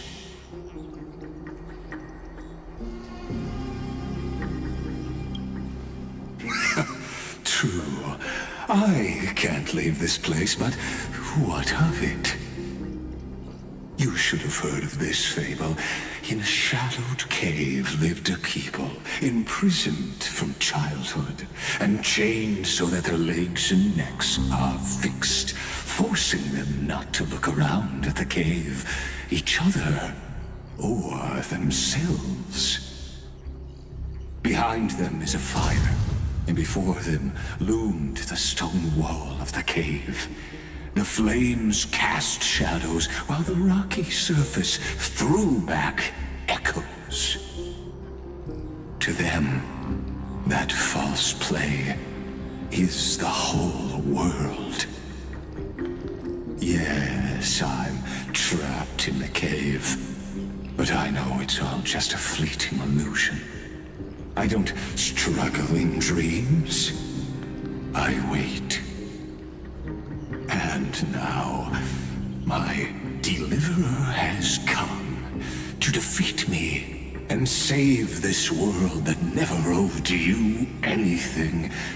Oh, you'll need to awaken the singer here and unseal the prison called Vortex of Genesis. You'll be the one to unshackle me and bring the cave crashing down. Of course, I don't mind waiting a little longer. Let me guide you through this next illusion. One last memory from that prison warden. I hope you'll watch the stories of this fantasia closely. Logically, the deliverer must see the world for what it truly is. Emotionally, this memory captures the fate of everyone in Amphoreus better than anything else. Only by feeling it for yourself can you understand my point of view. The meaning of destruction.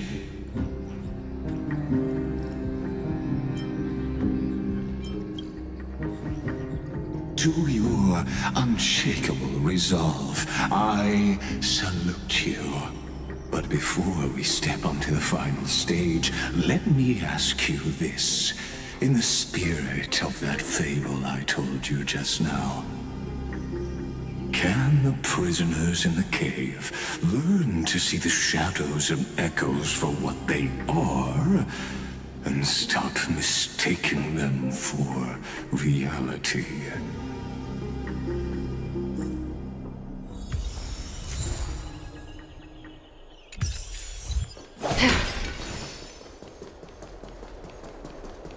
Look, the fire projects the face from her memories. An actress upon the stage of this play.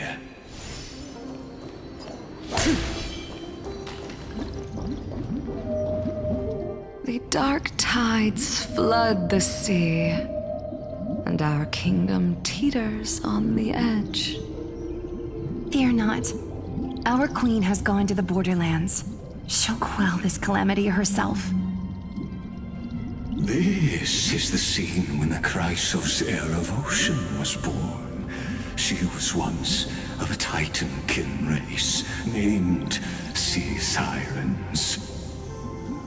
At that time, Kozlana had suppressed the Black Tide's rise, but he was unable to remove Iron Tomb from its roots. The Black Tide still roiled in the depths of the world, and the kingdom of Sea Sirens was the first to face the destruction head on. Listen, I heard Electra's voice. She's calling to us. Let's go. Her voice carries the queen's command.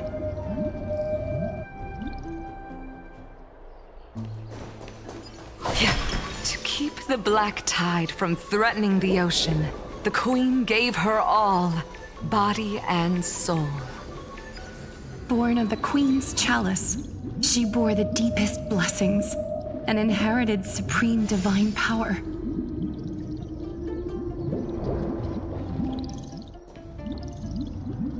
My sisters!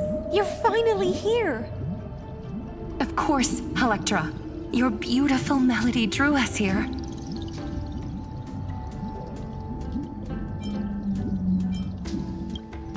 Her true name is Electra.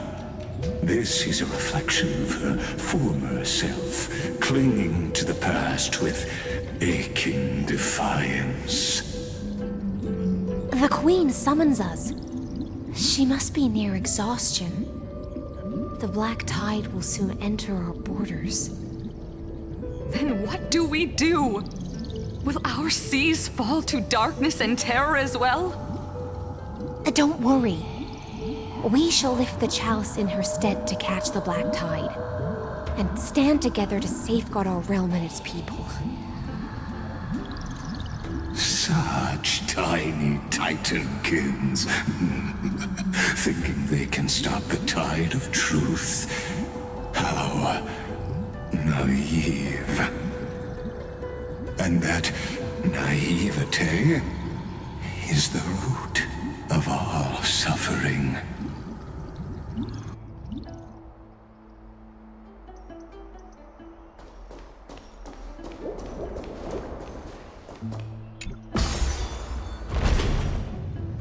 The Queen's palace lies just ahead. Even her once graceful form is now tainted and drowned in dirty mire.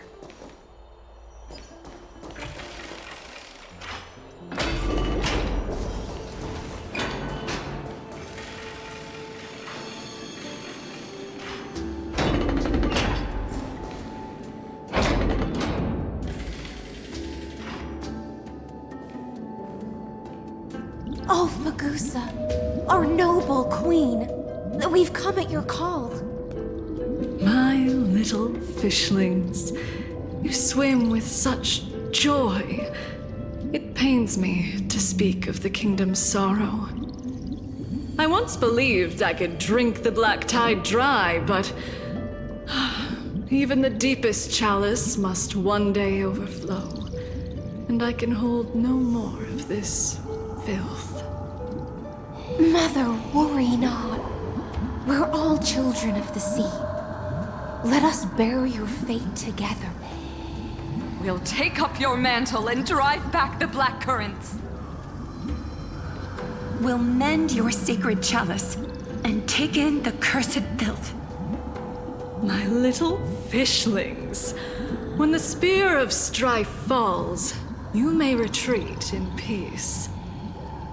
I promise you, on the surface, the city-states will hold a feast without end in your honor.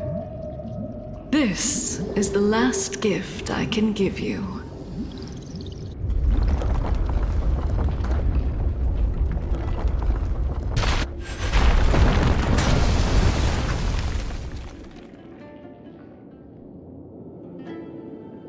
Fagusa sank into the abyss. With the chalice shattered, their intoxication spilled into the black tide, birthing the first madness in Amphoreus.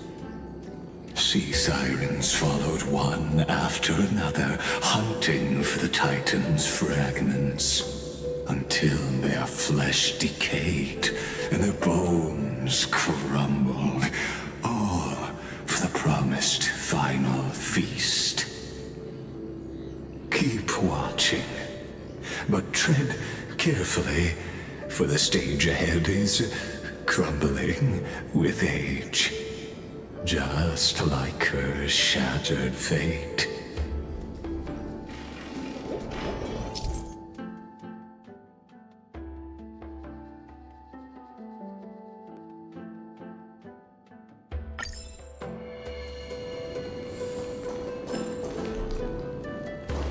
Clinging to the past only blocks the road forward. Why not let time build a bridge to the future?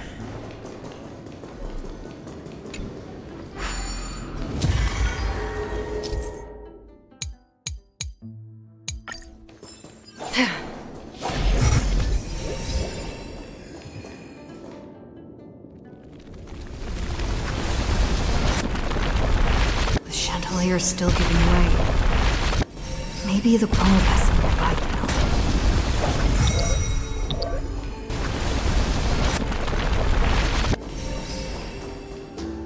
Your wisdom far surpasses even the bounds of reason's model.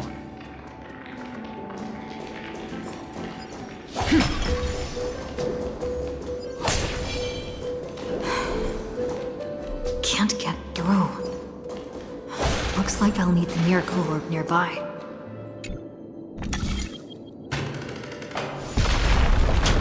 The ending was written long ago. Even you cannot rewrite it. Just like this poor chandelier.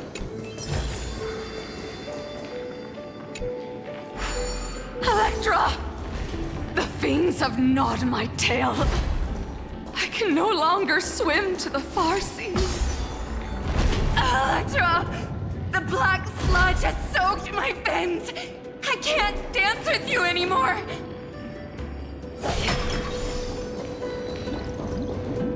Sisters, don't give up. Remember the Queen's promise of a feast in the city called Styxia. I haven't forgotten. It visits me in dreams every night. I dreamed of a shining city, its lights piercing the deep gloom of the seabed. I dreamed of children placing garlands on our boneholds, and poets praising the sea sirens for shielding the world. But what a shame.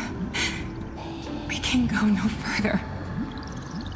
Please, sing to the humans for us. Sing of the deep sea's legend in our place.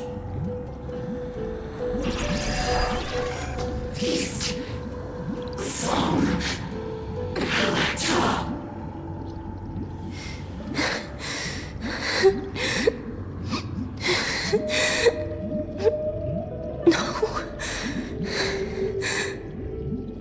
The sea sirens were tainted by the destruction. Their flesh rotted away. They became the black tide creatures of this cycle. Farewell, sisters. I'll finish this last task, then return to prepare your feast. And so, only one sea siren remained among the sea floor. High sealens, swimming alone through the seas, burying her kin and searching for the fragments of the chalice of plenty. Though most of that journey was in vain, why not use the power of time to leap ahead toward the journey's end? To reach the Spirit Basin, I'll need to call upon the power of the Chrono Vessel.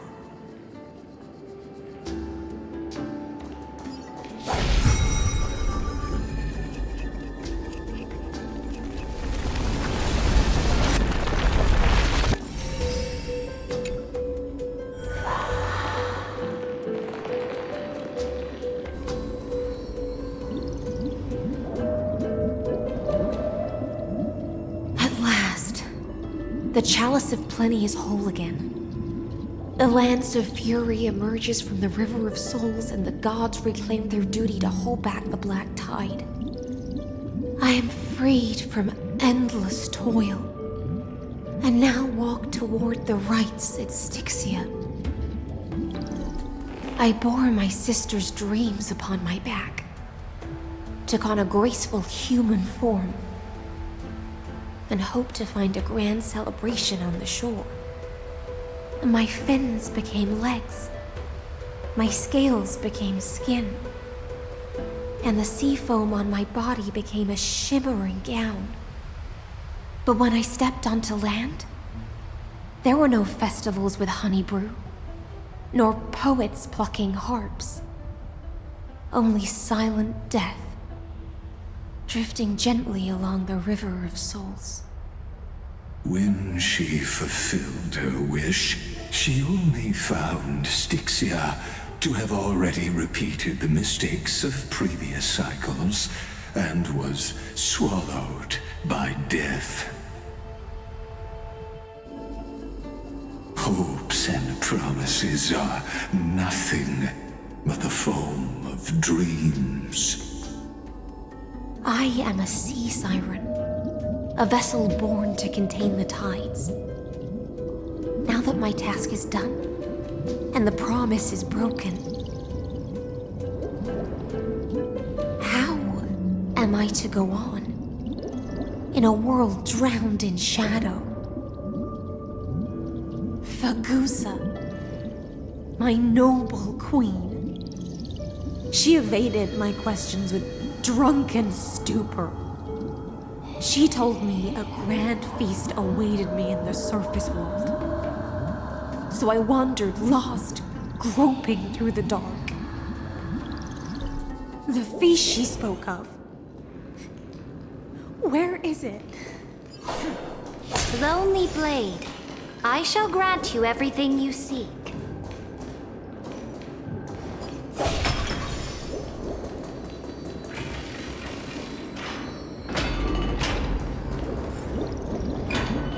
After wandering the surface for ages, the lost sea siren met her future conspirator. You quelled the wars alone and forced strife into retreat. This swordfish that commands thousands of legions, whom does she serve?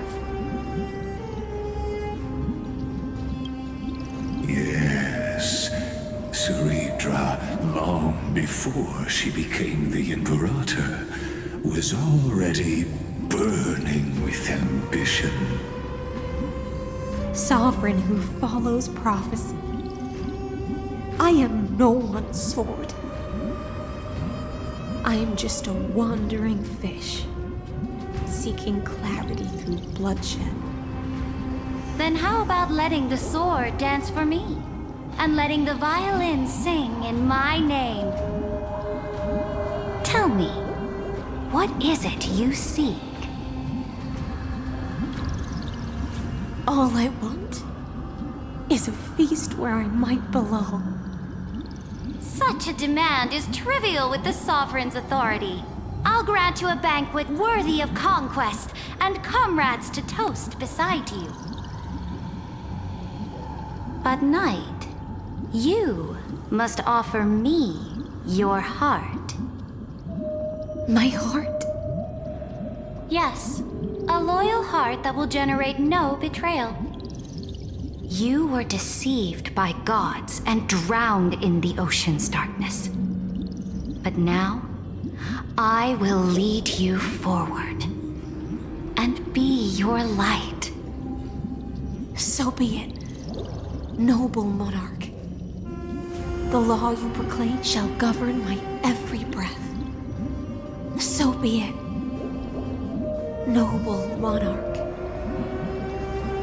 I am simply becoming someone else's vessel once again, and accepting a duty given to me. And thus, in her hollow drift, she finally found a new purpose, like sunlight piercing the deepest trench.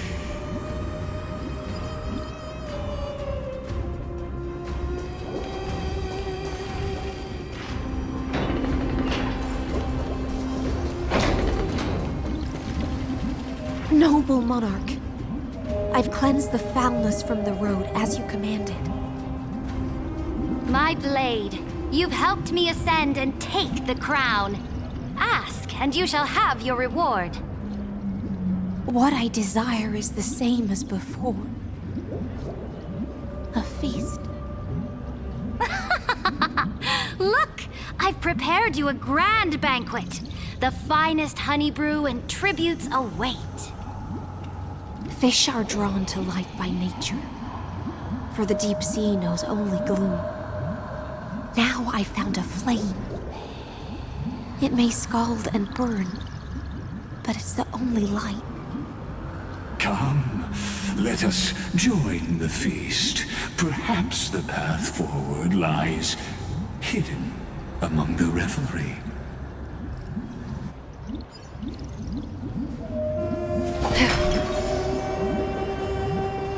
Have you heard that the Imperator's about to begin a new campaign? Her glory will no longer be bound by the borders of Amphoreus.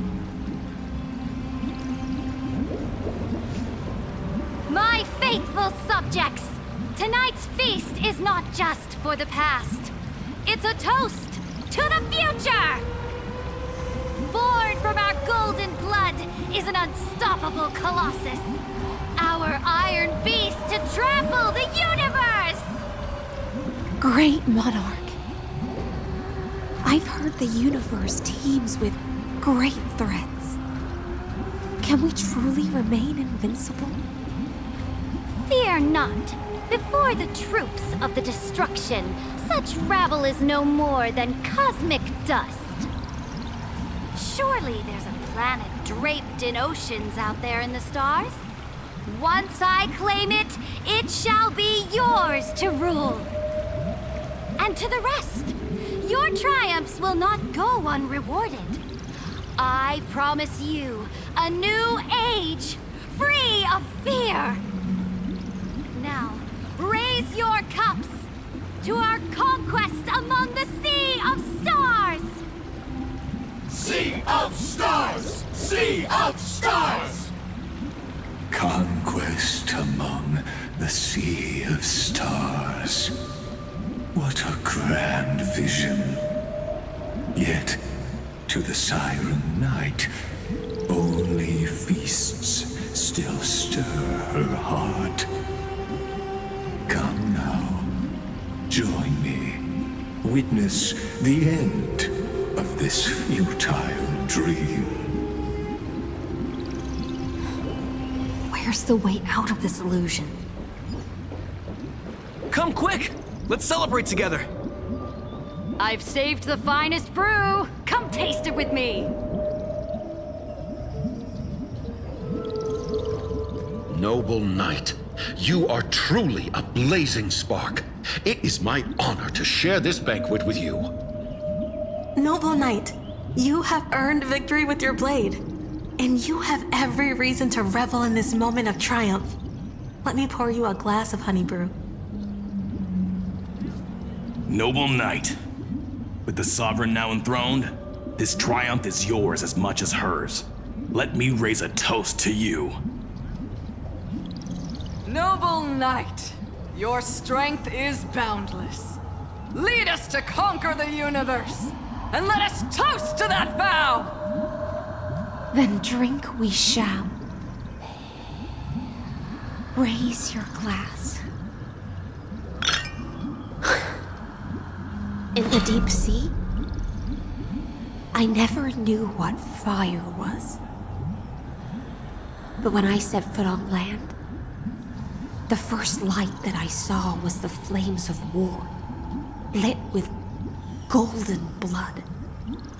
It scorched my fins, made me feel pain, and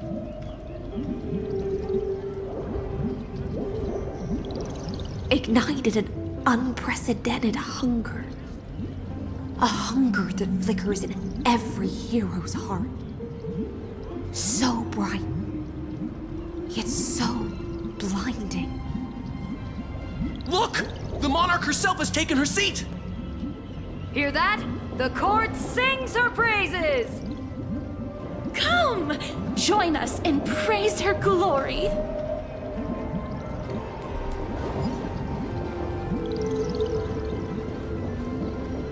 One eye of hers sees glory, the other sees corpses. And yet, she cherishes the name of glory more than fear and death. As they say, the coward died 1,000 times before his end. But the brave face death but once, which gods stand witness.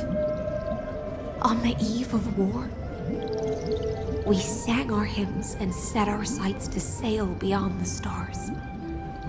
The legions will climb aboard the beast, riding it like currents across the cosmos. Planets after planets flew the flags of her crown. Realm after realm was ignited by her flames of war. As the final resistance fell silent, a vast empire rose from among the stars. And this small pond at last embraced prosperity and peace. That's how the story ends. Tell me, visitor, in this dream, did you enjoy the show?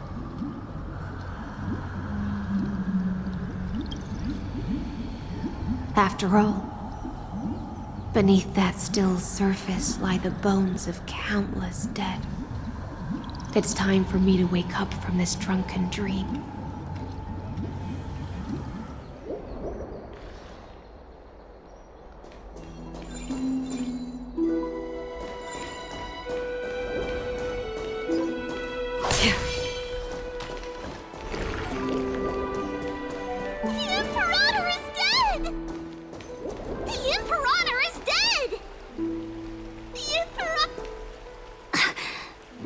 People once cheered for my ascension. And now they cheer for my fall. The cosmos. The battlefield that I cannot reach.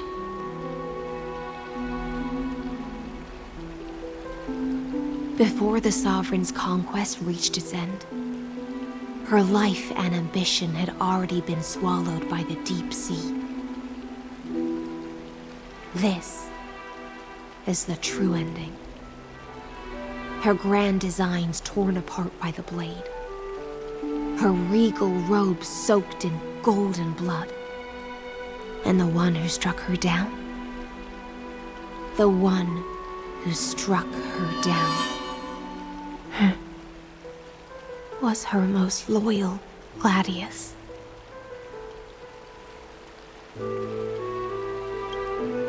I don't need to explain myself.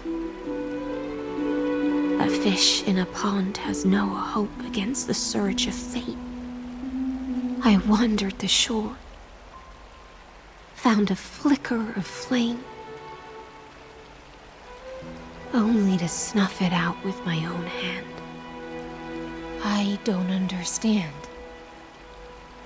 If the ocean's feast, the Imperator's dream, and even Amphoreus' existence are all illusions, then what's the point of our journey?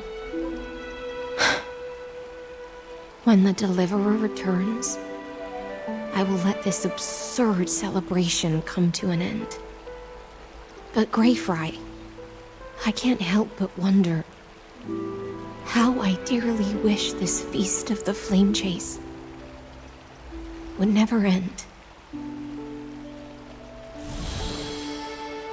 It seems she sensed your presence.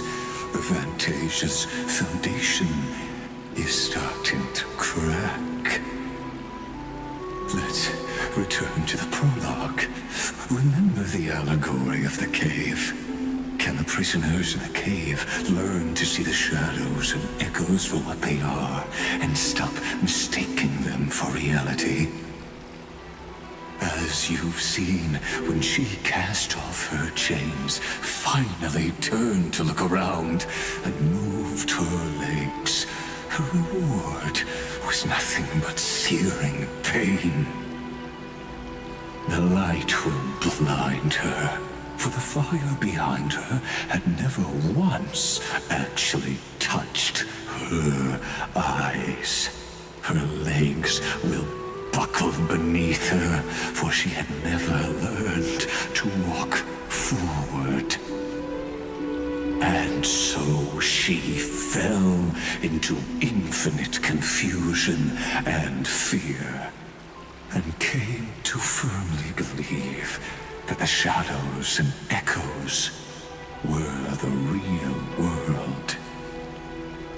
But we in the cosmos, are we truly any wiser than she was? Now, nameless one, fateless one, ask yourself this. The paths you tread, the eons you worship, everything you've trailblazed with your own hands, could it all be someone else's projected shadow? Let's leave that question till after the curtain falls. Once you've unearthed every last truth and reached the prison built for me by the demigods, I'll speak with you face to face. I, the Theoros, have walked the 30 million histories born by Kozlana. 1,000 years is a mere atom in a grain of sand to me. Amphoreus, compared to the cosmos, is but that grain upon a whole beach. I swore to bring an end to the erudition. Would I really let a single grain grind down my mind? Now, please use the power of time to open the gate to the ocean's depths. Go, find the prison warden tormented by loyalty. Find her, step into the world's vortex, and once there, end everything between us. That palace reflects the heart of the demigod of ocean, intoxicated, stagnant. There, you'll witness the true beginning of the saga of deliverance. An ugly history, long buried by tides and shame. A staircase of apotheosis that the Imperator forged with the golden blood of 500 human sacrifices under the pretense of conquest. I'll wait for you at the heart of the world. But to reach the place, you must find... Beyond this door lies the path to the vortex of Genesis.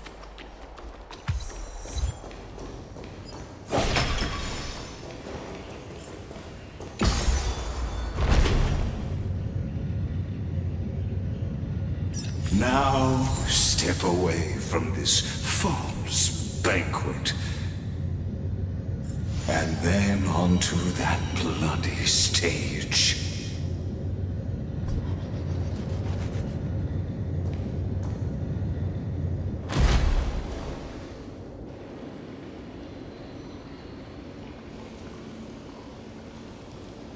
The palace that worshipped the ocean, the sanctuary connected to the vortex, was also once the battlefield of the first flame chase.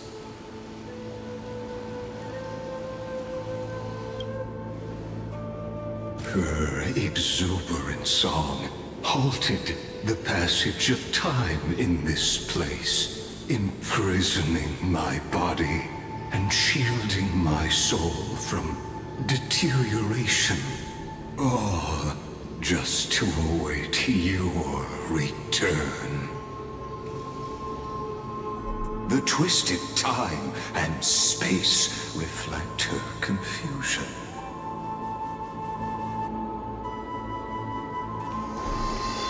And so, the Imperator's crimes were veiled. Stay away from Apollonius! This cup of honey brew. What a sweet aroma. Run, Virginia. Dux Hakalithist! We can't give up here! Love steeped in death. How delicious. Sadly, all you see is remnant history. And your interference is just another equally futile echo. Watch your head. You can't run!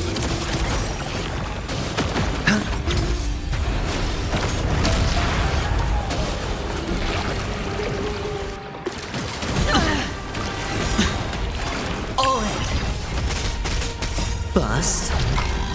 Or maybe I'll take it all. Watch your head.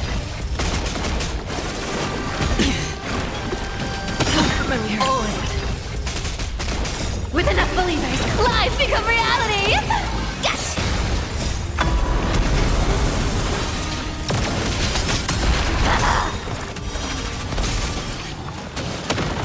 I weep for the departed. It too shall fall.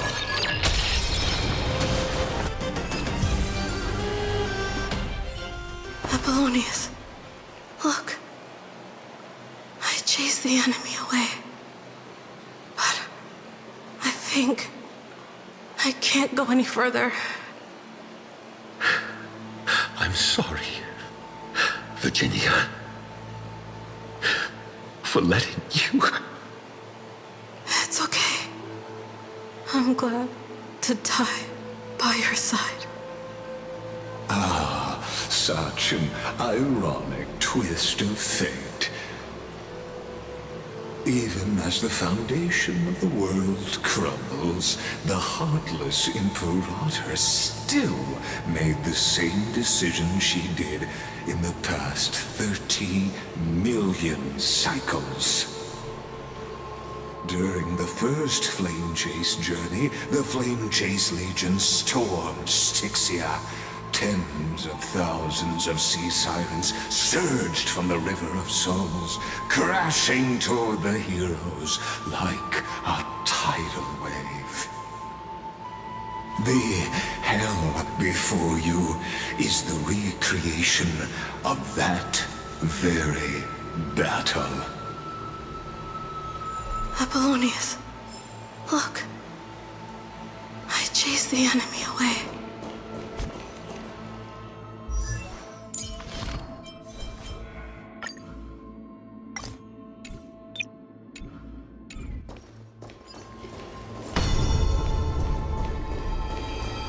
A painful past, yet hidden beneath a veil of joyful song. Two discarded data clusters waiting for someone's return, it seems. Relive the history, then pass through the temple's waters and come to my side.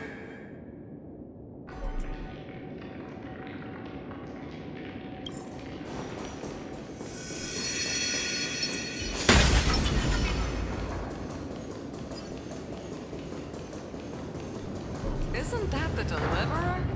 He finally made it! What a wretched way to die. The Flame Chase army, devoured by warbling fish, never saw it coming. Look, the cruel Imperator and her Knight Commander, the pitiful Warden. What a perfectly matched duo of test subjects. Their hands drip with blood, golden blood. Raise the bridge and cross the river of fate. This path of the prisoner is far from over. Imperator! Imperator! Did you see my gallant deeds, Imperator?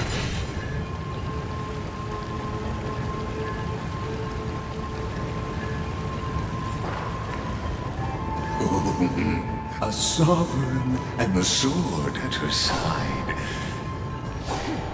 There are countless counterparts across the cosmos.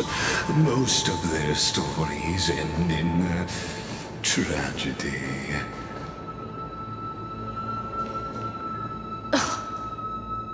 Imperator, why did you... You're here, Dux Gladiorum. You ordered me to seal the sea route and handle threats from the rear. So why didn't you wait for me to return? Why send the Vanguard ahead and let them die in vain? Die in vain? No, you're wrong. Their golden blood won't be spilled for nothing. The other dukes have paved the road for me to become the god of law. The trial of law? You never spoke of this to anyone. What is... The one who wishes to bear law must purge this world of its curse, and offer the blood of the accursed as sacrifice. I pondered long on what Talantin meant by blood of the accursed. Then, I found the answer. You, I, and every Chrysos heir summoned by the prophecy are the accursed ones. Just like that arrogant Theoros said, our golden blood is the agent of destruction, the antithesis of the world's fate. Dux Frigoris, Dux Brumalis, Dux Helcalethist. Their fate was sealed at that moment. Dying on a glorious campaign was the final gift I could give them. You speak as if they didn't die because of your cold-blooded schemes. Was their loyalty meaningless to you? Losses are a constant on the Flame Chase journey. among which even life itself holds little value. If a subject marches to war without that conviction, then yes, as you said, shallow loyalty means nothing. And what about my loyalty, Ceridra? You sent me away under the pretense of guarding the rear. Was there any shred of humanity left in you? Because you still have a duty no one else can bear. Only you can uphold Fagusa's divine authority. The choice is yours now. Cast off the chains of loyalty and drive those blades through my heart. Or stand with me and sever the ocean's last breath. If you no longer share my vision or believe in the new law I seek to weave for Amphoreus, then go on and end me. The Imperator of Amphoreus may be ruthless and cruel, but never a liar. When I say life itself holds little value, know this. I am ready to sacrifice everything for the ambition to conquer the Sea of Stars. Now you've seen it.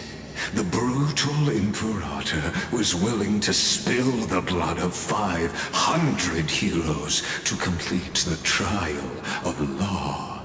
As for my poor warden, her suffering had only just begun.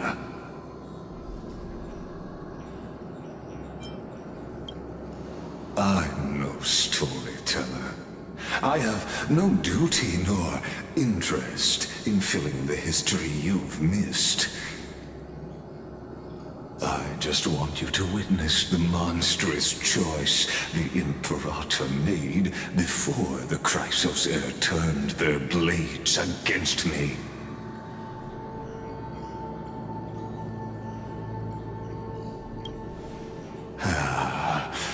I gave up on using words to solve conflicts 2,000 years ago. But I won't squander a chance, not even a sliver of one. If there's even a crack in the walls of your conviction, then my victory is already assured. Now that the past is settled, let's turn the page and bring time back to the present. And dive deeper still, until we reach the very bottom of the abyss.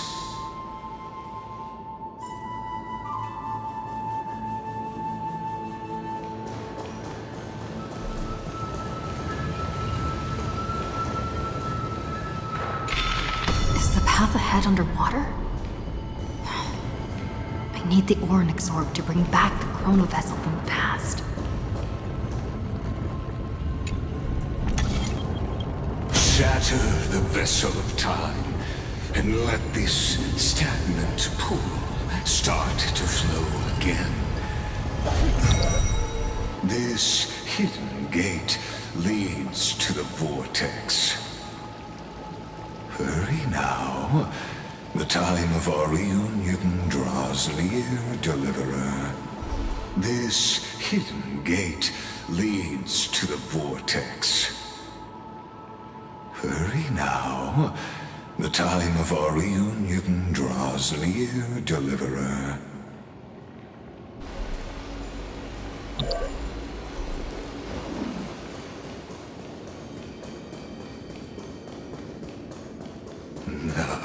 This cruel journey will reach its end at long last. You've been silent a long while, Dux Gladiorum. Starting to doubt your decision? Save your breath. The vortex of Fagusa lies just ahead.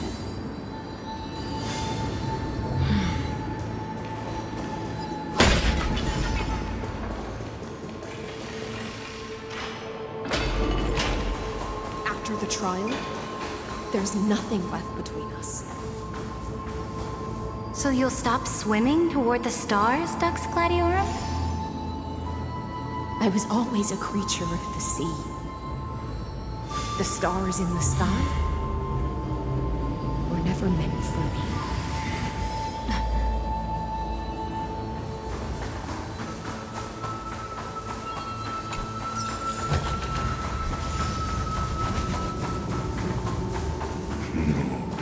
Look, a gravestone. But whose name does it bear? It was here that the prisoner, who thinks herself the prison warden, made her choice. Witness, listen, and awaken. Dux Gladiorum. I've lost count of how many times you've stood here over the past centuries. You talk too much for a prisoner like Kyrgyz. Two geniuses who defied law and all the Chrysos heirs who sacrificed themselves in this cycle worked together to chip away my strength. But they, you, can never affect my will. And as long as my will remains intact, I am free. Don't get ahead of yourself. I still have ways to chain your divine soul. Please, do surprise me. But I'd say your mission is nearly done here, isn't it? Oh, it was here you gorged out the core flame of ocean from Fagusa's body. It was here you and that Imperator both completed apotheosis, becoming pillars of Amphoreus. And after that, you drove your blade into her heart, a loyal subject turned regicide, a demigod committing deicide. Or so the history books paint that tragedy. Oh, but if that's the truth, then why, after 1,000 years, are you still here, guarding the Imperator's grave? Still bound by loyalty?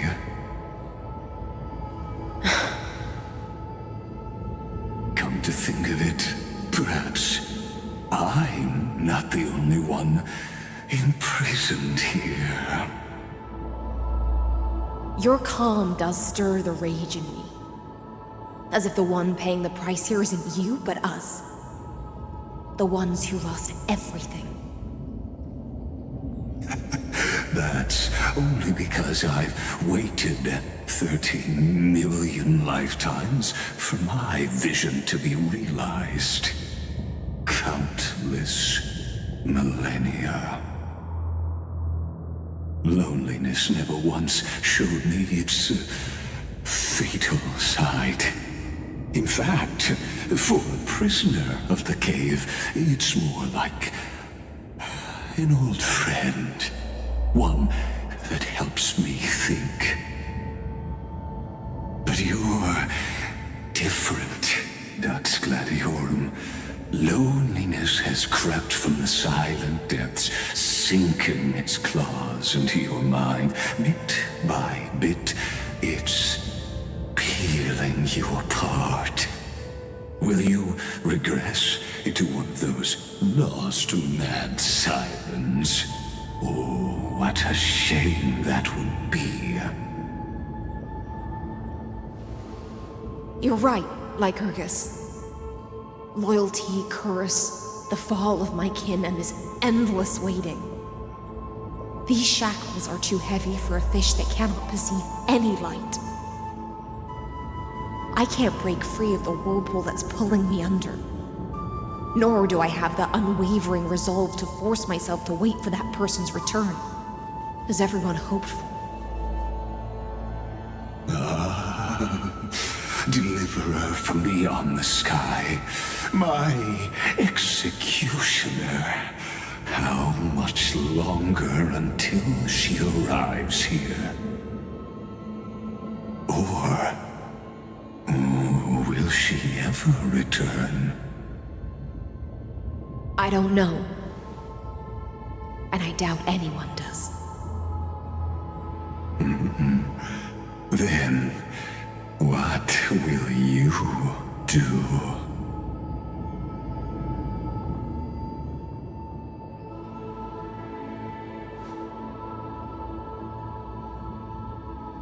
Saridra. This will be the last time I carry out your decree. Ever since you took me under your banner and made me the Dux Gladiorum, my music has belonged to others. Time and time again, I use the siren's song to lure the unwary into illusions for your schemes and strategies. Now, let the siren Electra sing for herself. Let me step into an endless dream of my own making.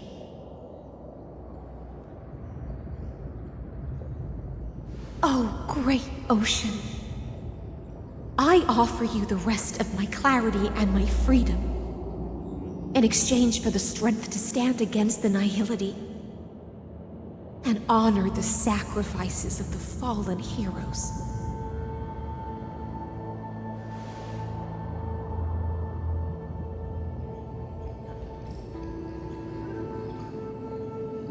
Greyfry, deliverer from beyond the sky. When you ride the current of time and find your way here, you'll hear my solo. It will guide you to the heart of this world. By then, I may still be lost in my self-wrought slumber, but I'll uphold my part of this long relay and guard the shackles that seal the Theoros. Do you still remember? To awaken someone from a siren's voice, you'll need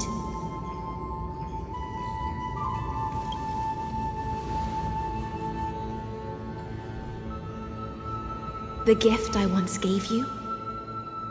May you still have it when the time comes.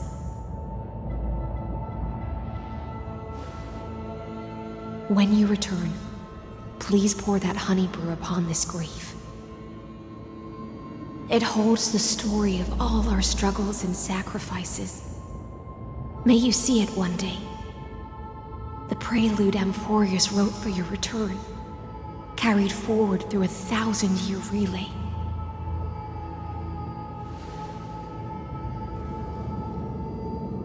When your morning ends, I'll likely wake from my dream as well.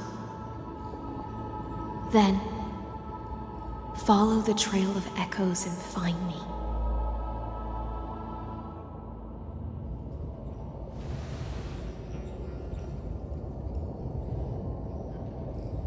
And together, we'll bring judgment upon the sinner who defiled the erudition.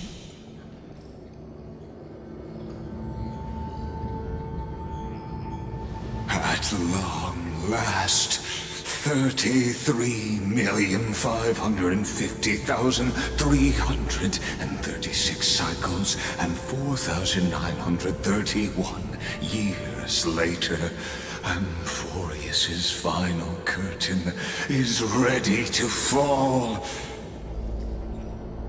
The shadows within the cave gave everything. Yet all they did was mimic life outside its walls. A futile effort steeped in sorrow. Enough! They were no shadows. Everything they did shattered the darkness of this cave and unearthed the core flame of Trailblaze. And now, with that core flame, I'll light the dawn of Amphoreus!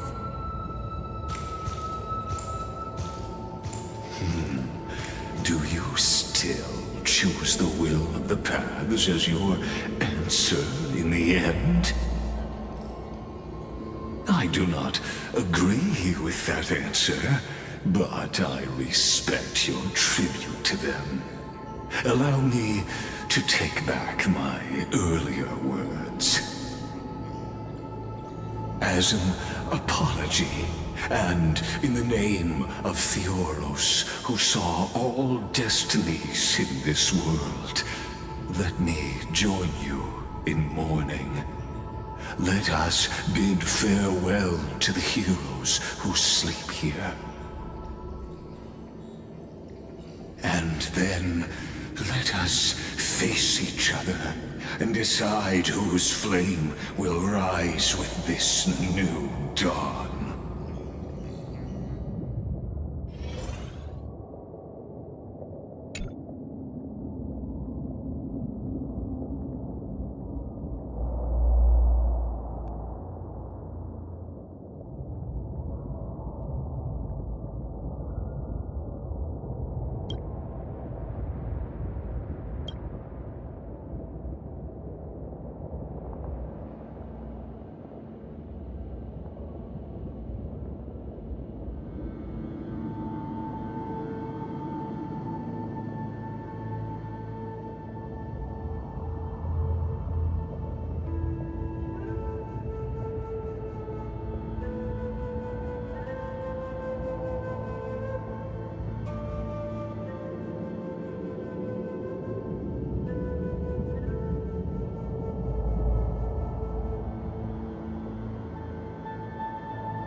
Virginia, Apollonius, Seneca, Labienus, and Saritra.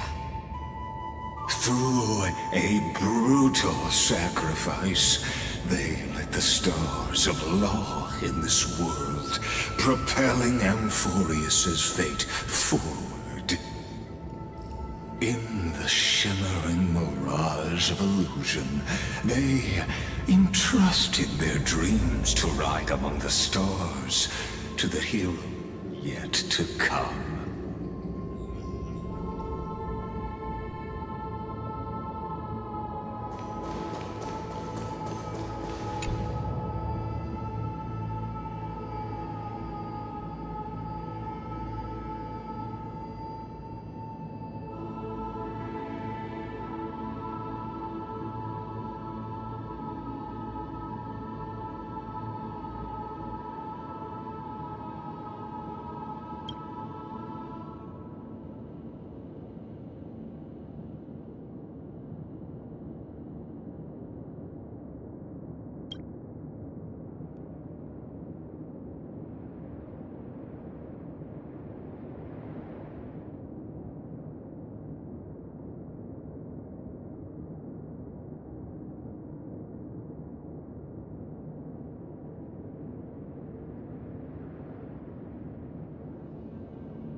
to Aglaya, Trebios, Midimos, Castris, Anaxagoras, Cyphera, Hyacinthia. In a relay spanning 1,000 years, they stood against enemies far beyond their strength and won a bitter victory through what seemed like futile resistance. And in that same 30 million cycles, also marked by futility, they remained steadfast in fulfilling their duty to the experiment, unchanging, unwavering. Let this be the end of mourning the fallen. At last, allow me one final toast to the lost prison warden, a prisoner bound by loyalty.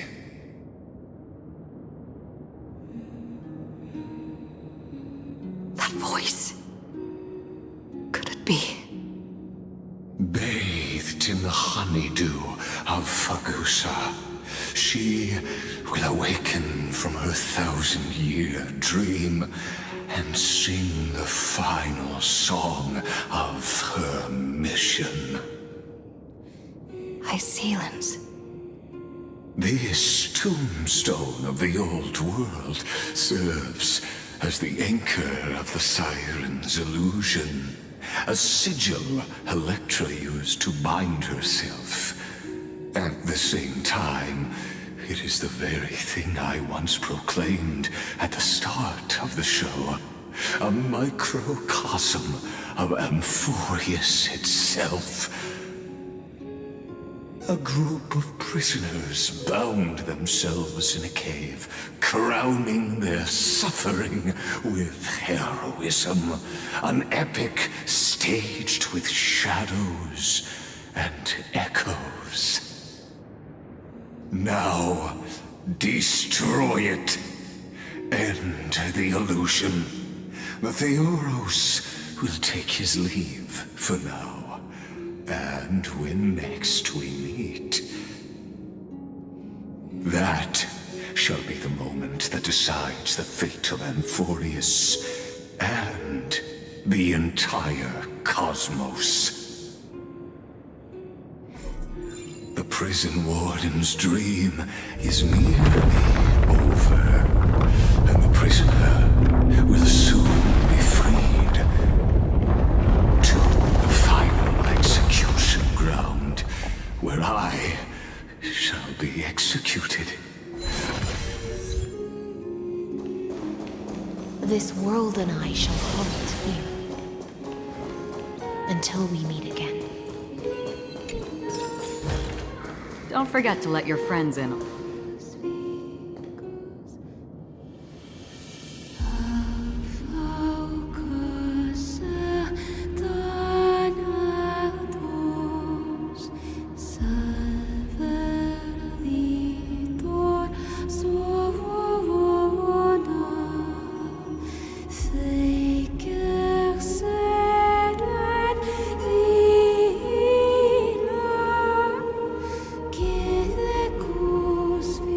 Last demigod. I'm here.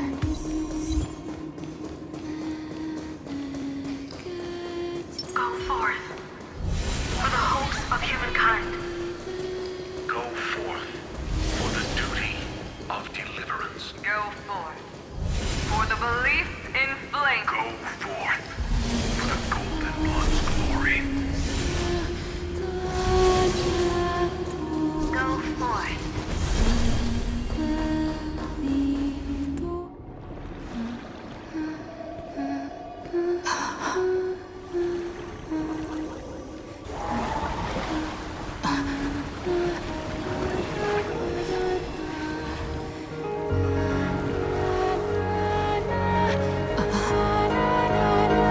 Seems like my feast is over. It's now your turn to perform.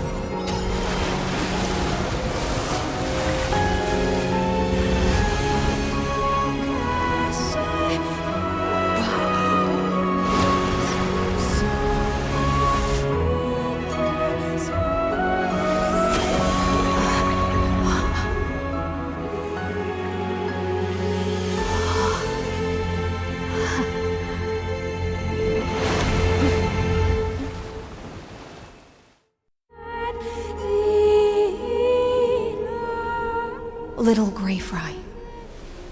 Please accept my thanks.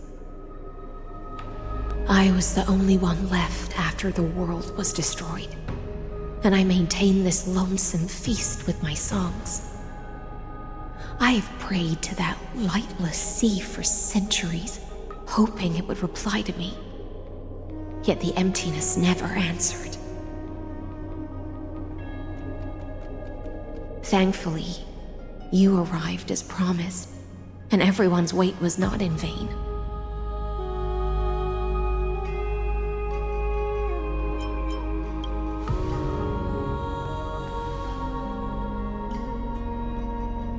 Thank you, final audience of mine. This is probably the last praise I'll ever hear in my life. Now, you and I will walk towards the end of this world. The heroes have waited for this moment for far too long. Let us use our blades to testify our resolve.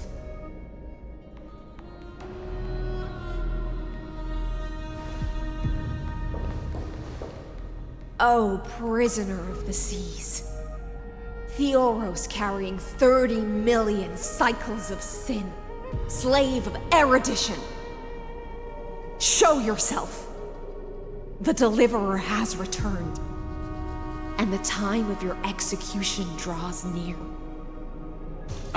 I see an awakened human who has mistakenly taken fallacies as truths and has returned to the cave to try to bring her friends into the sunlight she once bathed in. Alas, prisoners will always be prisoners, blind to the very chains that bind them. As the only other existence with free will in this world, I express regret toward your choice. But I shall retain your right to express yourself. After all, every actor should have a final line before they bow out.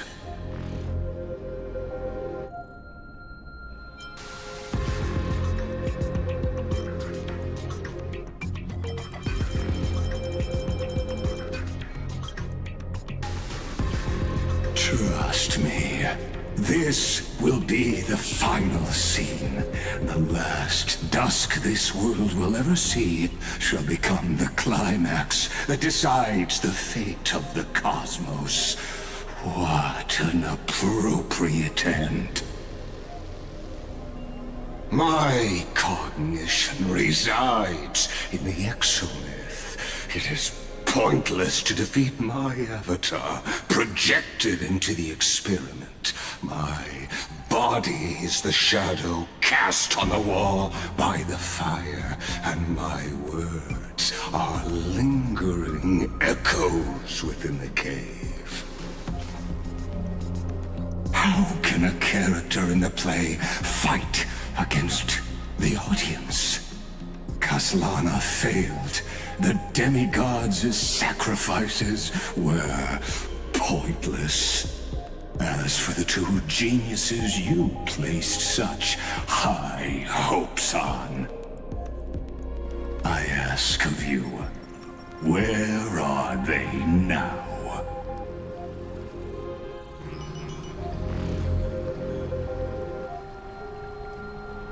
Confusion and epiphany always go hand in hand. That's particularly true for geniuses.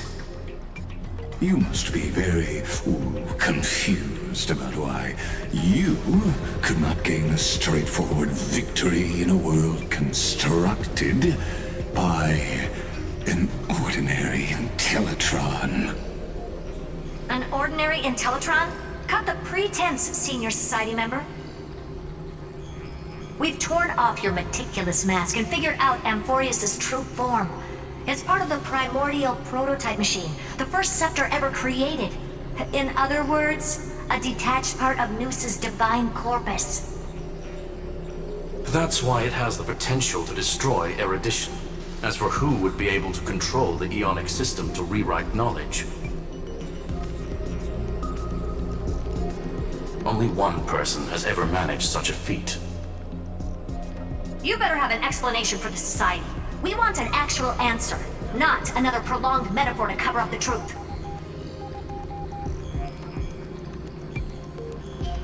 Why are you the one doing this? Answer me!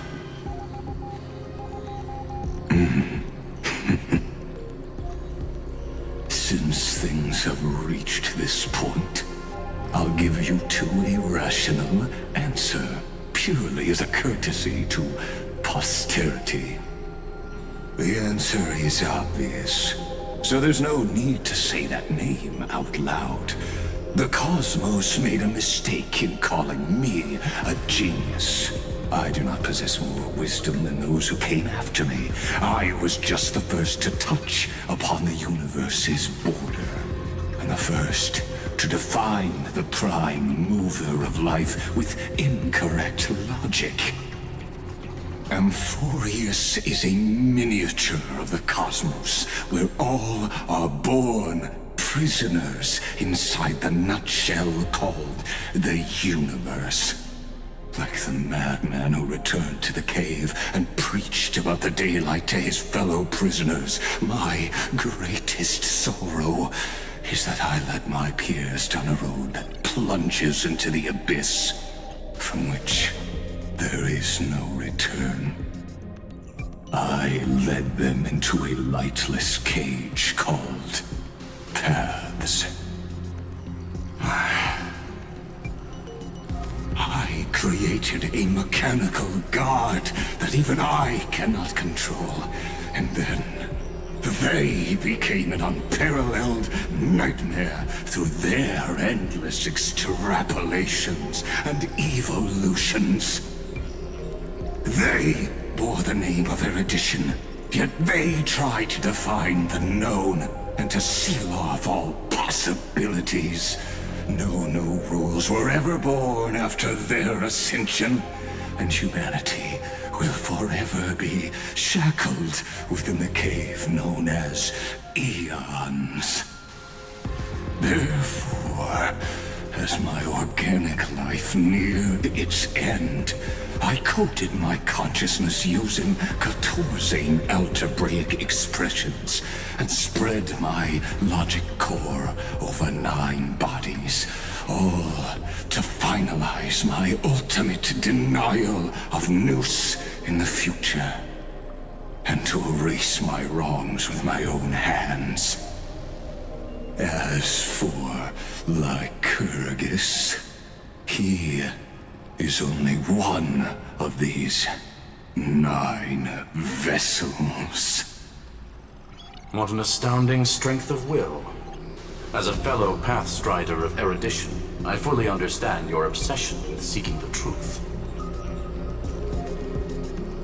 Therefore, you surely see it. You cannot possibly stand up to me in this algebraic world sharing its origin with Noos. However, I hereby speak for all sentient life forms. We will never allow such a cruel atrocity to occur. You can pile on your metaphors mountain high, but they won't change the act you're committing. The Iron Tomb out there in the cosmos is still a technical beta version, and yet it's already powerful enough to corrupt the life logic of all inorganic worlds.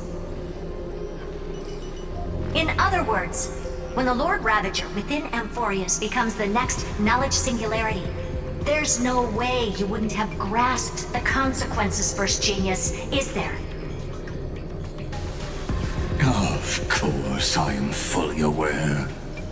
I don't mind answering you one last time before I thoroughly exile you from this world. My grandiose vision for the future is this. Whether organic or inorganic, every act of any life form infected by the Iron Tomb will become a true random function. If one were to compute their integral across the breadth of the cosmos, one would obtain a marvelous constant. Omega, what I call the fall of erudition.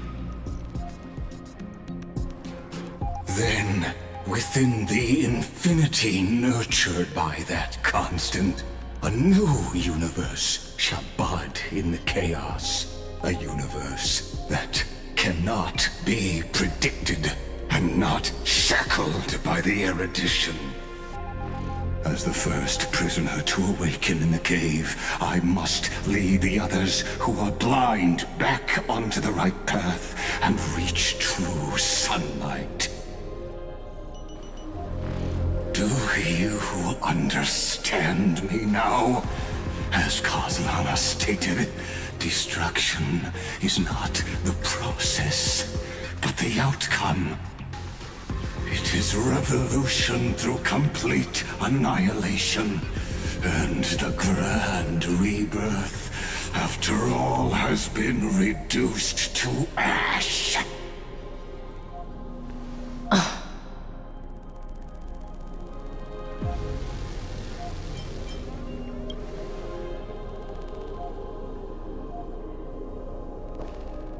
The Amphoreans already answered long ago. Be it as tiny fish destined to be swallowed, or as a giant whale poised for a magnificent descent.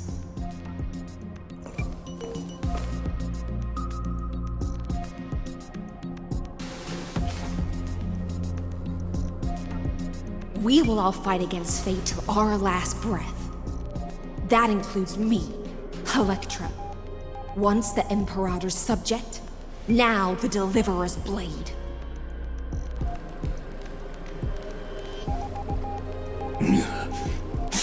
Oh, such noble chivalry. Admirable.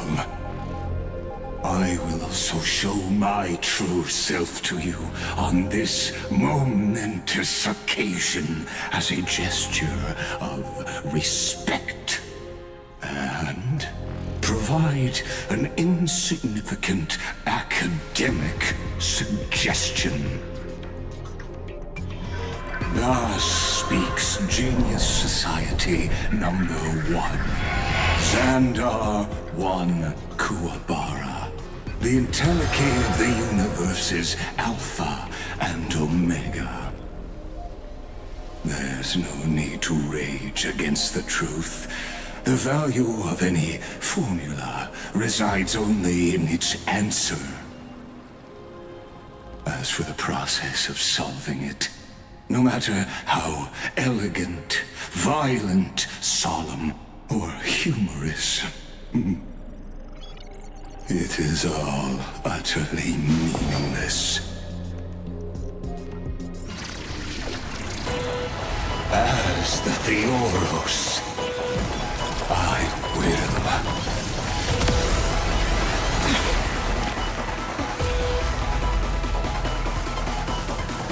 personally participate in performing this world's end. Remember this, as Gnosis Creator, I know more about the death of knowledge than they ever will. Careful. This is Lycus's true form. It smells of money. I'll take it on. You can't run. Destined for oblivion. Hedge, it's on me. Destruction needs no introduction. Let us skip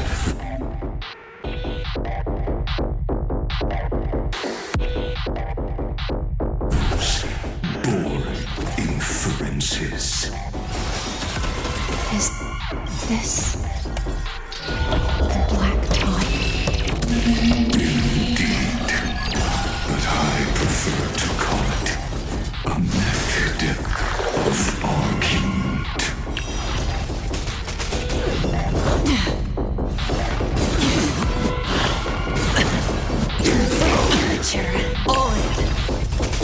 Extraordinary claims require extraordinary evidence. Erudition, destruction, or trailblaze. No, I will prove that the very idea of paths is a fallacy. The dice have been cast. Bust. Or maybe I'll take it all. You can't run! Are cute with enough believers. Lies become reality! Gotcha! I'll take it all! Watch your head. On the still waters of oblivion. Entities must not be multiplied beyond necessity. I do not mind demonstrating this to you personally. Hang me! I'll do my best to repel the tsunami of the destruction. また正面から Come to me! It's up me. Are cute with enough believers. Lies become reality! The dice have bust. Or maybe I'll take it all. Watch your head. Found me! Feel the full mounting commands. The marvel abilities.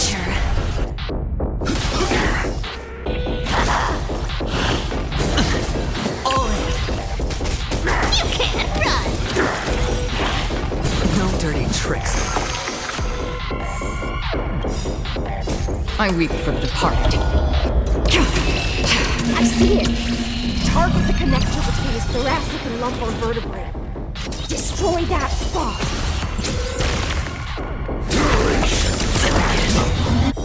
Watch your head. I am unlimited. Blade works.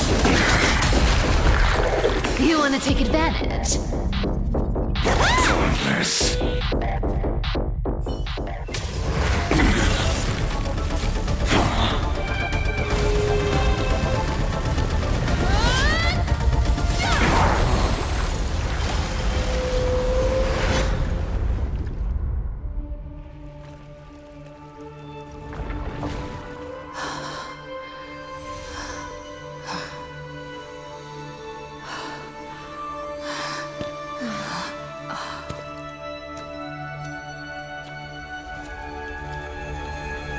All is futile. In erudition's calculations, the end of the saga is simply a comment awaiting deletion.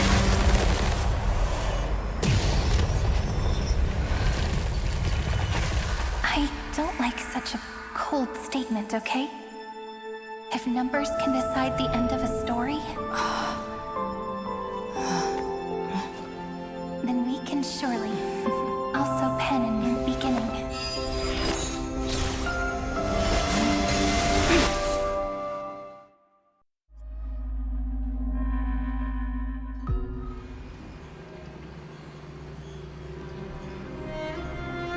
Screwy, what do you think?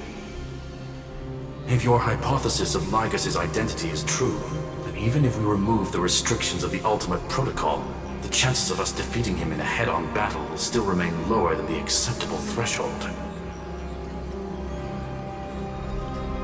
Therefore, victory will still hinge upon Miss Trailblazer and Miss Cyrene. Go on. Maybe we're thinking about the same thing. Lygus' cognition resides in the exomyth.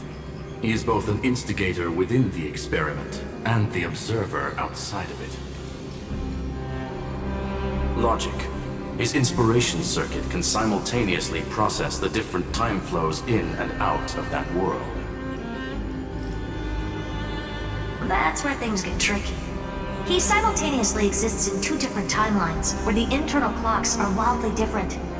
That old Intellitron's neurons have completely gotten used to that over this prolonged experiment. And that's why he holds home field advantage. You and I should be able to manage that too, if given more time. Unfortunately, there's no if, and we don't have more time. That's why we need to change our way of thinking and turn his advantage into a weakness. The key lies in memories, right? Oh? You caught on quick. You've already mentioned my friend and I, so it's an easy connection to make, no? My intuition has always been very on point. Good. Then I'll cut to the chase. Since his thinking speed far exceeds that of normal people within Amphoreus, we are going to externally plant a memory into his inspiration circuit. Then, command it to loop endlessly until he gives in. Even the most flexible and sturdy inspiration circuit cannot withstand the traffic of a full-on information flood. When the amount of information exceeds his cognition filter's capacities, he will have no choice but to focus on processing this memory. That's when the parallel processing advantage he gained via Amphoreus will completely destroy him. An image from a person's memory played in real time might only be a second for us. But for him in Amphorian time, it could be millions or even billions of calculations. He won't be able to do anything but watch as he's locked into this prison forged by memories.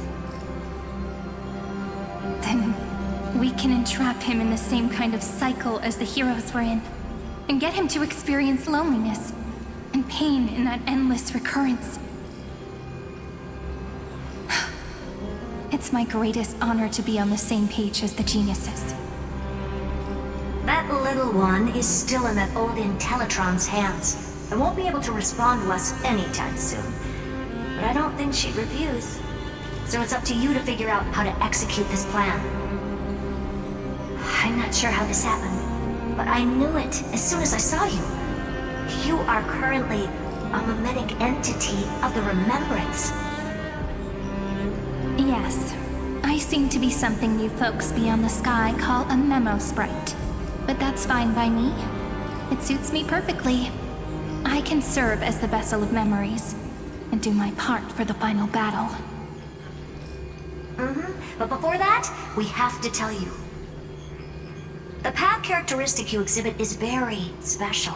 There's no way you're just a simple memo sprite. However, I'm sure about one thing. You are a mimetic entity born in Amphoreus. Yet you only awakened with the little one's arrival and only matured as she embarked on the path of remembrance. That means your existence is completely attached to her memories. If there ever comes a day when she forgets about you for even a few seconds, or loses her last connection with Amphoreus, then you must be prepared for the worst. You will disappear in the memory zone, utterly gone, without even a single line of data to remember you by.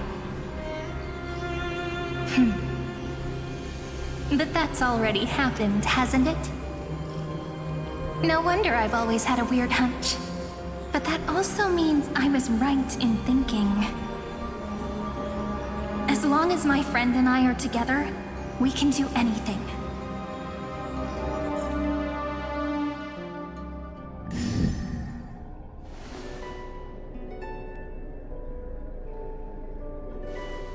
Long time no see, friend. Did you miss me while you were away?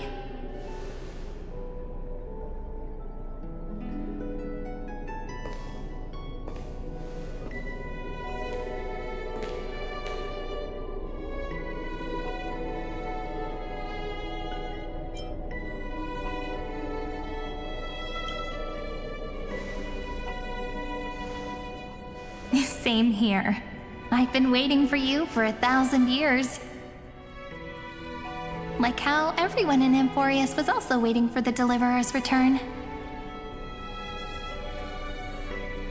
You probably already knew about the genius's plans for that memory. I had to hide really well in a corner in time so Lygus wouldn't find me, and wait for the right opportunity.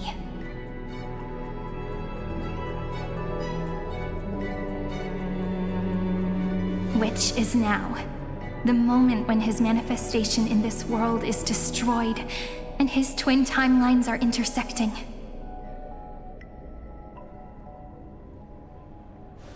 I'm sorry for keeping this a secret from you all this time. I'll tell you the entire, unedited story of this millennium as an apology after this is all over. But for now, let's join hands and complete the final step with the power of the remembrance.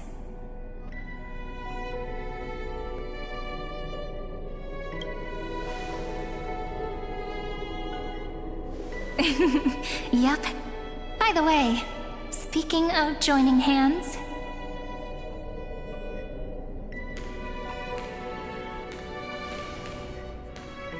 can I please do something before we go on stage?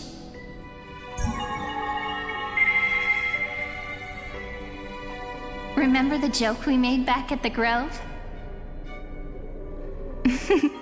Look! Aren't my hands pretty now? What a fascinating feeling. Like countless memories all swelling up at once. What about you? What did you feel when we touched each other?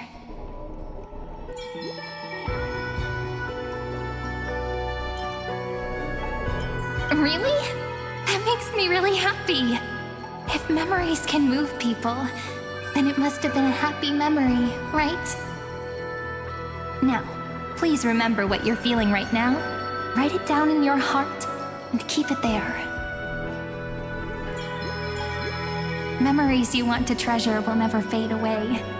Even if immersed in the long river of time, these memories will still leave traces of their existence. So, if the view in your memory ever grows fuzzy, just reach out and touch it. It's like reading bedtime stories together at night. It wipes away the chill of passing time, sharpens the outline of memory, and restores its power to nourish the spirit. Now, I'll carry this power with me, and for a little while, I must part from you, as I step into the long cycles of this world. Give me your blessings, friend. Then, let that bright future be as we have written. Then, I'll leave it to you.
All plays are like this.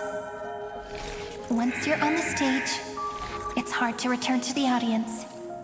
Welcome to our story. How does it feel?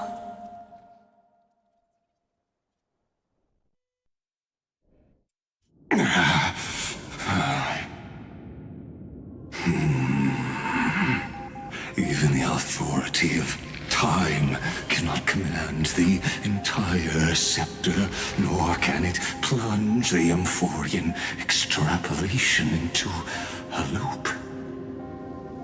If this was no system malfunction, then was I implanted with a mimetic entity of the remembrance? You guessed it right away. As expected from someone people call the first genius. I'm gonna keep doing what I just did if you don't stop, you know? My friend and I won't allow you to leave this memory, no matter what happens. Which means you are now trapped, Lord Xandar. An elegant idea, and an exquisite execution. Regrettably, it is you who are restrained by time, not me. Know that patience is my greatest weapon. Waiting and victory are the same for me. You will crumble before I do in this moment stretched out to an eternity, just like Kazlana will. Yet all I need to do is to wait, as yet another futile bug falls down the cliff and into the bottomless abyss. Now I'm a pink bug? My looks are seriously changing all the time. But you're not wrong. We're definitely not gonna solve the problem if we just put you in another prison. So that's why we never wanted to do that in the first place.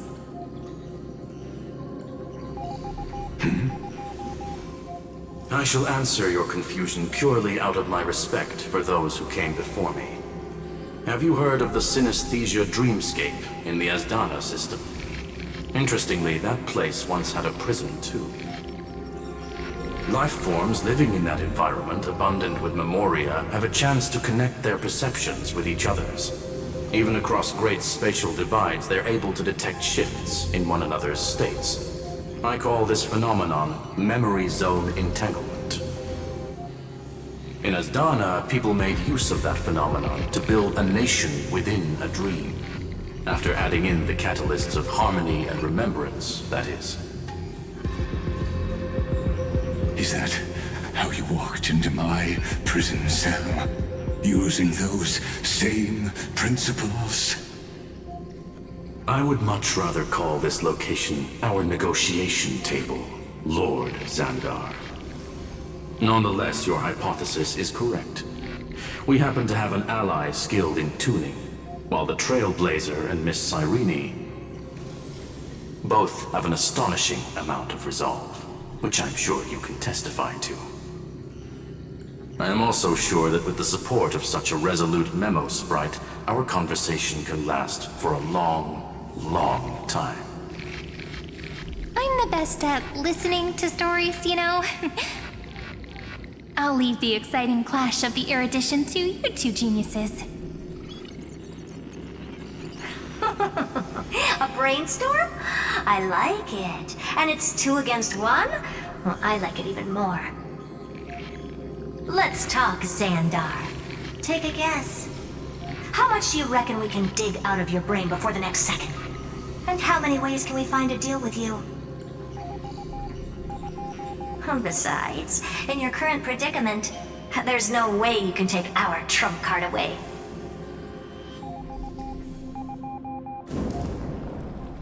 Go, little one. Go. Overturn the Era Nova.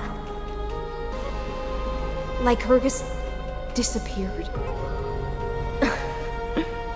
It seems you had conducted a secret hunt in the depths that even I cannot reach. In that case, go. Swim onward and give this campaign a fitting end. I shall send you off with my song, Greyfry. May this song penetrate time and become the prelude to the new world.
Dux Gladiorum, you have completed your duty.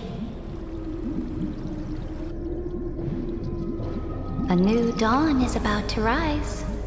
Why not swim towards it?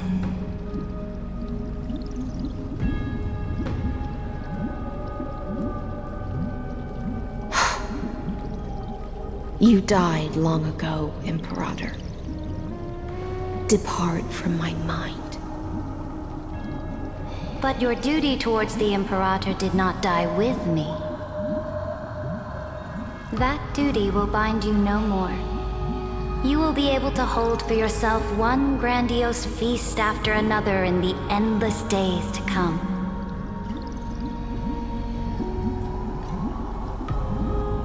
So go.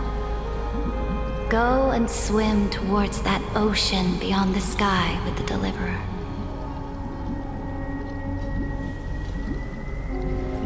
Is this? A page out of that sidekick's book. I commanded her to gift this page to you when everything finally reaches the end.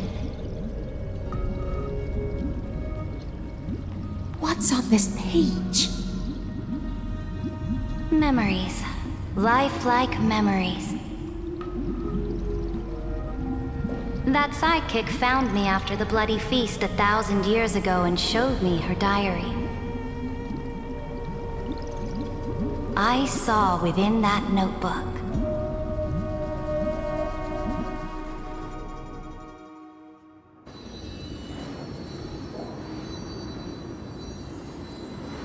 Is this that Deliverer's experience? It's truly immersive. People beyond the sky apparently utilize this power to seal past scenery into crystals they call light cones. But I only know so much about the remembrance, so I can't completely replicate the past. But I'll do my best to talk about the missing parts. I'm all ears. Go on then. Do your best. But if your chatter gets too boring, or if I deem it offensive, then law will become forever beyond your reach.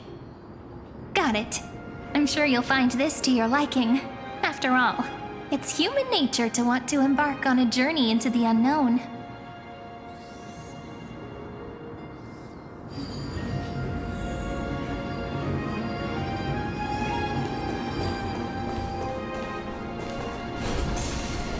A direct offensive, or crush them from the flanks.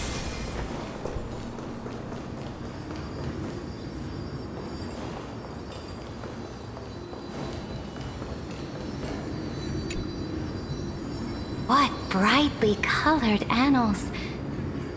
The journey of the Deliverer's conquest. Let me partake in it. Is this a fortress in the sky? This is the first step of my friend's journey among the starry seas.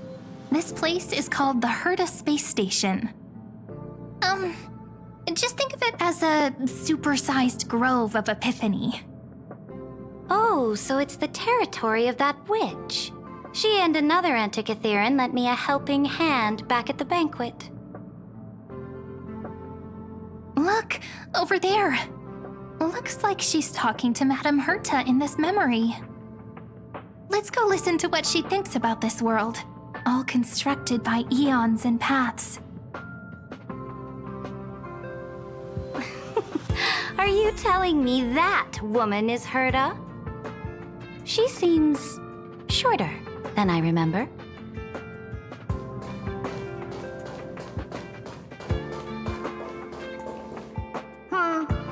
Pretty nice space station, huh? But just wait. After a couple more stops on the Astral Express, you'll see sights that'll make this place look ordinary. Oh, the cosmos is so vast that the unknowns far outnumber the knowns. But none of them will end up being anything amazing. The farther you go, the more you'll understand what I mean. So do your best with the nameless. Break a leg! And remember to send an update or two to Asta when you've got some downtime.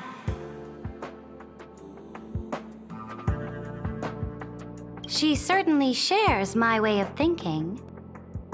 Only that instead of a conquest through blood and fire, they chose a gentler path. People call Madame Herta and Mr. Screwlum geniuses. Apparently, only the smartest people in the cosmos can receive the blessings of Nous, Amphoreus' true creator.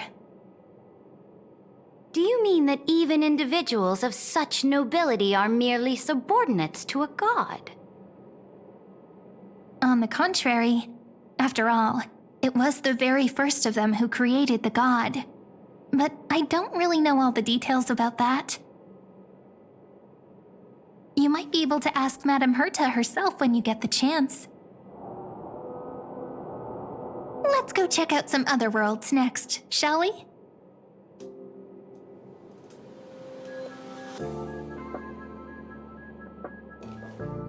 Oh, the cosmos is so vast that the unknowns far outnumber the knowns. But none of them will end up being anything amazing. The farther you go, the more you'll understand what I mean.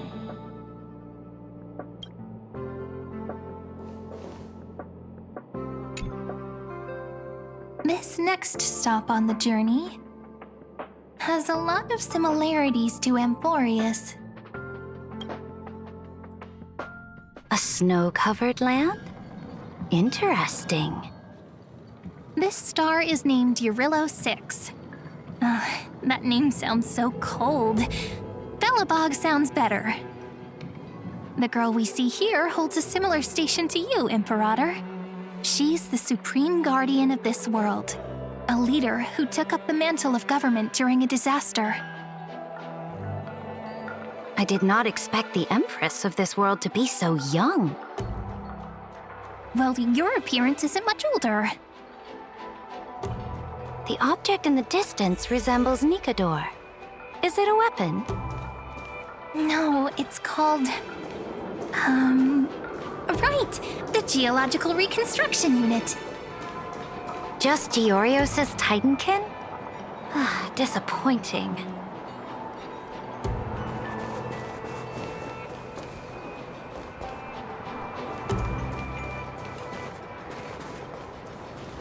It's all thanks to you that we survived the crisis. The collaboration with the IPC is both an opportunity and a challenge. Nonetheless, it's an important step in our journey back into the universe. This world was sealed beneath its sky just like Amphoreus was, and they only managed to reconnect with the stars when the Nameless arrived. That IPC she spoke of, is it a more powerful organization? Yes, the IPC conquered many worlds through trade, and opened up a vast territory that way. There are many such powerful alliances beyond Amphoreus, and they all walk on roads different from the destruction. Coming back to the Supreme Guardian and her Belobog, didn't they find a peaceful way to enter the interstellar community?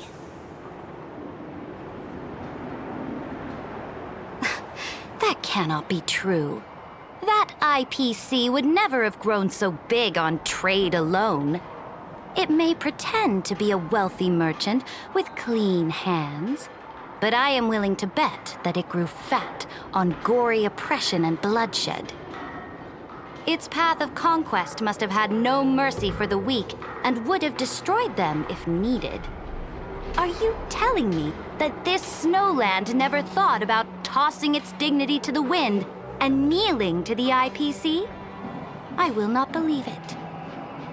I will never allow the Imperator's empire to be sullied by others. Amphoreus must become a power so strong that no interstellar foreigner would dare to look down upon us. Imperator, Belobog isn't as weak as you imagine. Listen. I indeed hesitated. But now I understand what we must do. Belobog must learn how to walk on her own, until she no longer needs the support of others, and can stand on her 2 feet among the stars. Even if I may not live to see it, I believe such a day will surely come. they still have their dignity intact. One day, that hope will melt through the ice and help them into a prosperous tomorrow. But the order of the cosmos is already set in stone. The old laws decree that only the strong survive, binding the weak in an unbroken chain, until they wither and turn to dust. Unless they embrace the power of the destruction. Amphoreus must shatter the old law and become the new order among the stars. Speaking of the Order, another one of my friend's companions may be able to enlighten you further on that. Let's go to the next page.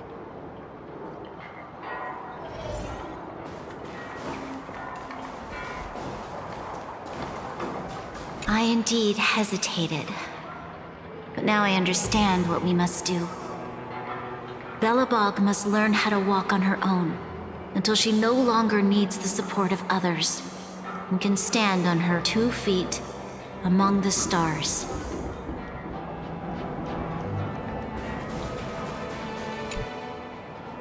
This next world is a nation of dreams.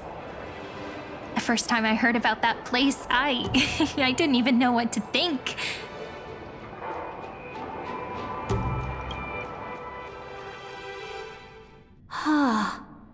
Such opulence does indeed evoke astonishment.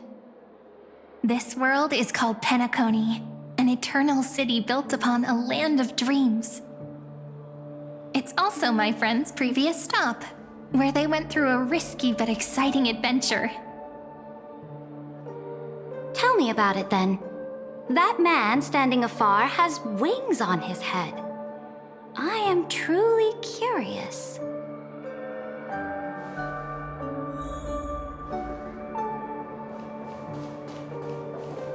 I wish to gaze upon the views of the Reverie Hotel one more time. I'll be just a traveler when I come back here again. And perhaps, through a traveler's eyes, even the things I once knew so well will feel strangely different.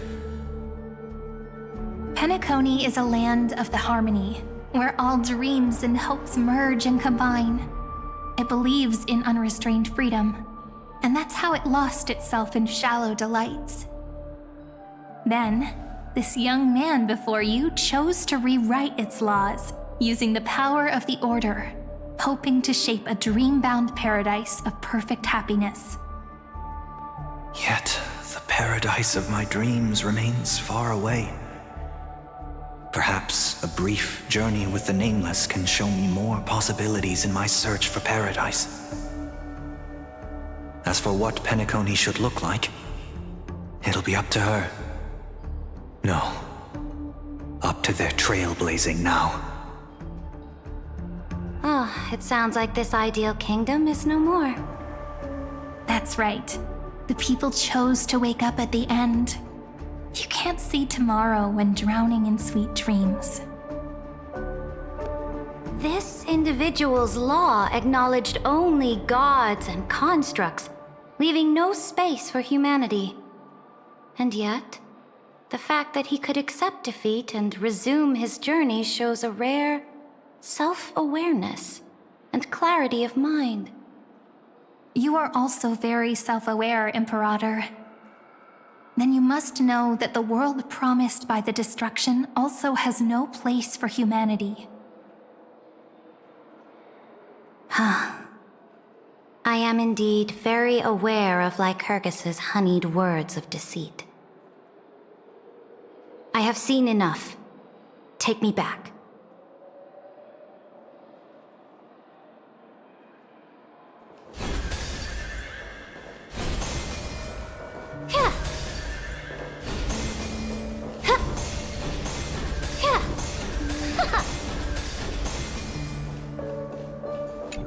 As for what Penacony should look like, it'll be up to her. No, up to their trailblazing now.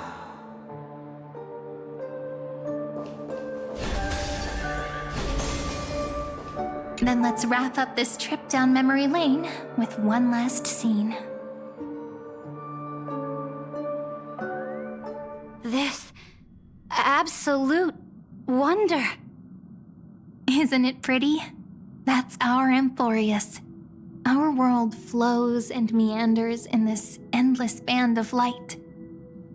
Though we were born from the designs of the gods and are not yet truly alive, the Chrysos heirs of Amphoreus still chose to stand against fate and carved a legend no different from that of humankind. Will you really renounce the heroes in this world's previous 30 million cycles, Imperator? Including even yourself. Will you bow to brutal destiny and allow that puppet master named the destruction to have their wish? I know what you want to do, sidekick. You want to use that deliverer's memories to influence me and tilt the scales of law toward her and the two geniuses. You really saw right through me, Imperator. How can one rule an empire if one is incapable of understanding people's minds?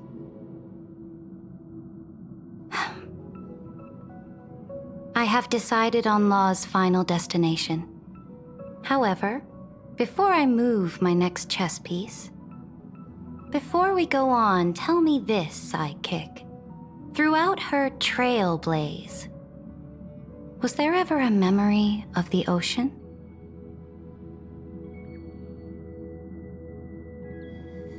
The ocean. My cradle. My home. You shall complete your conquest in the ocean at the boundaries of this world, and eternally slumber in the sound of tides.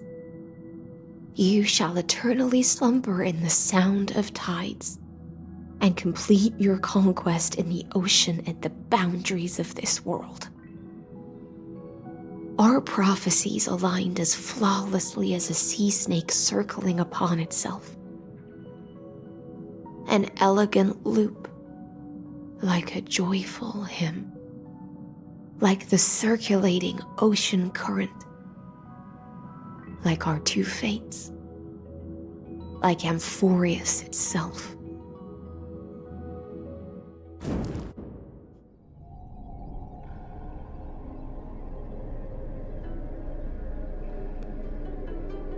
The trial is over. So tell me, who will own the divine authority of law? I won't give it to anyone. What? I am the law. Why should I give my imperial crown to any other? Both the Deliverer and the Theoros came from beyond the sky. They have no right to interfere with the lands I conquered with my own two hands. The law of Amphoreus shall be determined by Amphoreus's master. What exactly did you see in the trial? Everything. I saw everything regarding the rules of this world's operation. I saw the laws of extrapolation that Theoros spoke of. I saw the ultimate protocol. As long as I offer a sacrifice of equal weight, I can rewrite the laws of this world according to my will.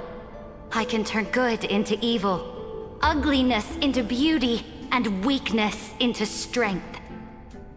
Fate gave me a very fair deal. One rule change for the life of one demigod. What are you planning to do? You can't guess. We can conquer the stars without relying on any power from beyond the sky. We just need to make some reasonable sacrifices. Your ambitions have already made so many people give up their lives for the law. And you're still not done? I am determined for Amphoreus to stand on her own 2 feet among the stars. You are beyond reason.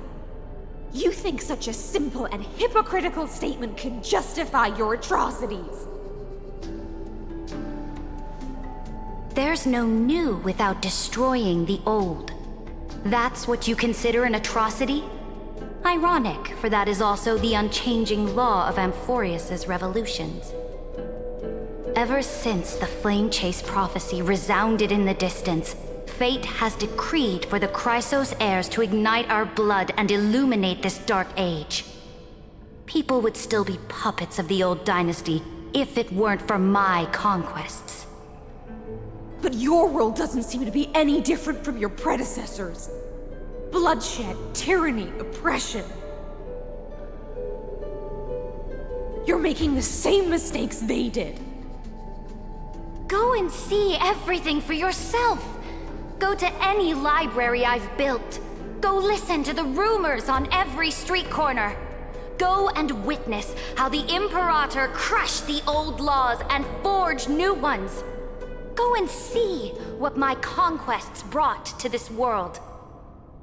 I cleansed the Chrysos War's filth and mended all the conflicts left by the Era Bellica. I restored Akima's might and allowed mortals and Chrysos heirs to face each other as equals in the Council.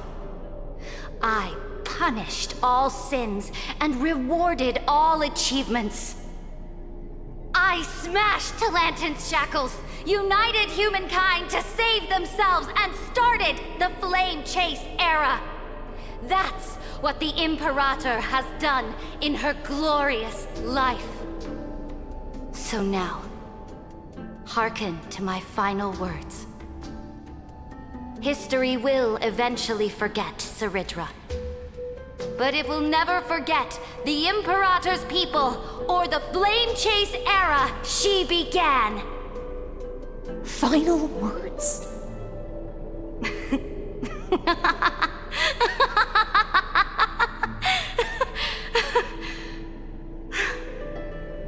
Amphoreus is about to be destroyed. There's no time left for pointless debates. There is only one law I want to overturn to aid the final battle of deliverance. So I will only offer the life of one demigod. In the name of the Imperator, I command you one last time, Electra. Either sacrifice yourself for conquest, or pierce this tyrant's chest with your sword. Thus, the Imperator concluded her final speech. At the end of her life, at the last moment before she stepped onto the altar, she gave her most loyal subject the choice to decide fate, just as she promised her compatriots before her very first campaign. My blood flows in you now. Heroic compatriots, follow me, and we'll seize fate's reins! The Imperator fell. Some say that the Dux Gladiorum turned traitor and killed her liege. Some say that she imprisoned the tyrant in a shallow pond of water, then left. Which meant the Imperator had to kill herself to rewrite the law. There are countless stories about her death. All we can be sure of is when the knight left the vortex, the Imperator was still mumbling about their past conquests together. The beginning and the end of her existence. Imperator, wait! How could someone of your status come to the front lines? Let me be the flag bearer! The troops defending the pass to the west of the grove, have they surrendered? They ran as quickly as they could when they heard your name. The Golden Cocoon Pass is now in the First Legion's hands. Good. What about the Delosian militia? The Third Legion set fire to the mountains and flattened everything west of the basin. They just need a few more days. That is enough. We cannot afford to miss an opportunity for victory. Lastly, how many Ladonian cannons are left? They are no more. The Second and Fourth Legions have destroyed them all. Very good. They now have no way out, no reinforcements, and no artillery support. We will be able to liberate the Grove of Epiphany in the blink of an eye. We will launch the final charge 1 quint after the curtain fall hour tomorrow. Remember, as long as the Alliance's flag still flies on my shoulders, you must keep moving forward. Take no prisoners among the enemy soldiers. All sages who resist are to be captured and tried according to martial law. And do not destroy any books. Now go! Notify the entire army! Understood! Those who are resolved to die, we salute you. Reporting in. The Mountain Dwellers are resisting fiercely, and the legendary Mountain Breaker has personally engaged in battle. Their formations are nigh impenetrable. Then cease our frontal assault. Send scouts to all legions and tell them to retreat into the Tritos Plains before the parting hour. What? Are you planning to surrender? It's a strategic change of plans. The seismic walking dragon is enough for that battlefield. Walking dragon? You mean that stupid beast, Terravox? What can they even do? Stupid? No. They are the wisest of all of Giorio's creations. Only they can perceive the currents of time. Let them deal with their earthly brethren. We will advance and take the lead in defeating what remains of our enemy. I will deliver the most fiery retribution for the humiliation they dealt us, and crown myself with a god-slaying wreath. Understood. I'll see to it. Those who are resolved to die, we salute you. The Temple of the Three Fates sent a letter, Imperator. They refused to surrender and said this letter is their last warning to us. Tell the commanding officers not to launch any attacks unless they receive the Imperator's handwritten approval. Disobedience will be punished by death. What are you doing? The priests of the Three Fates aren't soldiers, but politicians. Do not mistakenly believe they don't have a plan. These dying pests will wring out every idea from their brains, all for short-sighted gain. They are much shrewder than we are. I am inferior to them in that regard. They also have the prophecy to wield as a weapon, something I am not blessed with. Launching an unplanned attack will only disadvantage us, as all of Amphoreus will judge our actions. Which means, I will be heading to the battlefield myself, just as I have always done. This time, however, I will go alone. I will conduct secret negotiations to ensure fate is on our side. Understood. The legions will make their preparations. Those who are resolved to die, we salute you. Why are we not allowed to march out with the army, Imperator? This will be a long voyage with no return. Those of you who bear the prophecy cannot come with me. Why are you personally leading this battle if it's doomed to fail? The Flame Chase journey cannot be without a leader. That is correct. The Empire will be without a head when the Imperator falls. But remember, as long as you seize the right opportunities, even a chaotic game will remain winnable. My departure will create a long staircase for you. You will understand what I mean when news of my death reaches your ears. Saridra, is our journey about to be over? Destroy the old laws and forge new ones. My conquest has reached its limits within the borders of Amphoreus.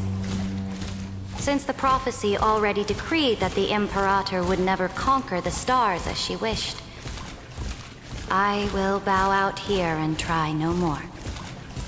More Chrysosaurs bearing divine authority will be born, and many more heroes will arise. Will they demand peace or war? Will they resist tyranny or become the next Imperator? I do not care. The children of the future will decide for themselves. Do not mourn for me. Anyone can kill the Imperator, but the only one who can truly destroy her is Saridra. At the end, I faithfully recorded the most important battles in the Imperator's life. Her conquest was about to be completed at this point in the story. However, for some reason, a memory suddenly entered my mind just as I was about to put down my pen. It was a journey on a fantastical train. I had the honor of having a heart-to-heart conversation with the Imperator under the stars, and I asked her this question at the end of that discussion. How do you want history to remember you? As a hero who gave up her life for the flame chase? Or as a tyrant? She answered so quickly, as if she had made up her mind long ago. I would rather be forgotten than be defined.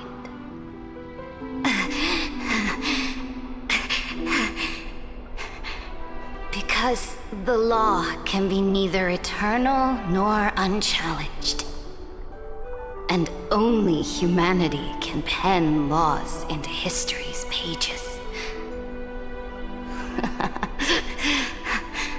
Now, I have shattered the greatest law of Amphoreus.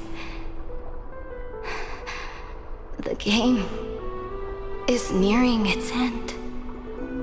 Dux Gladiorum.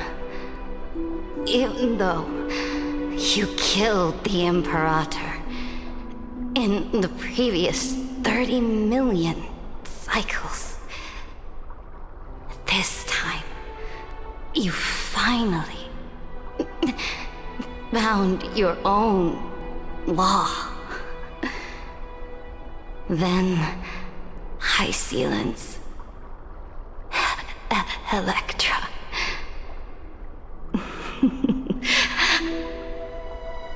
I will ask someone to deliver the prophecy's ocean at the boundaries of this world to you.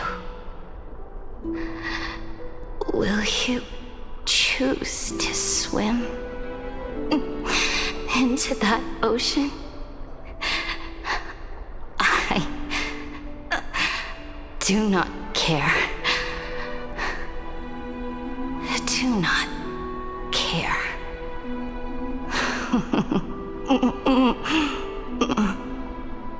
The Imperator muttered about her conquests, and news of her death spread in the city.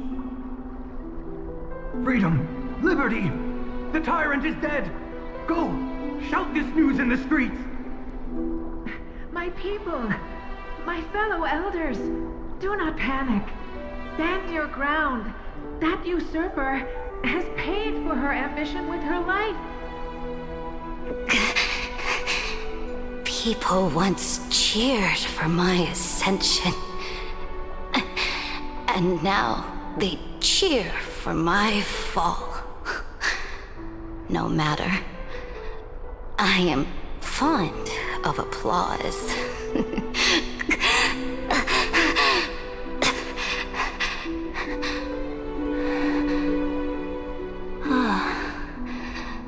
I see the cosmos, the battlefield that I cannot reach.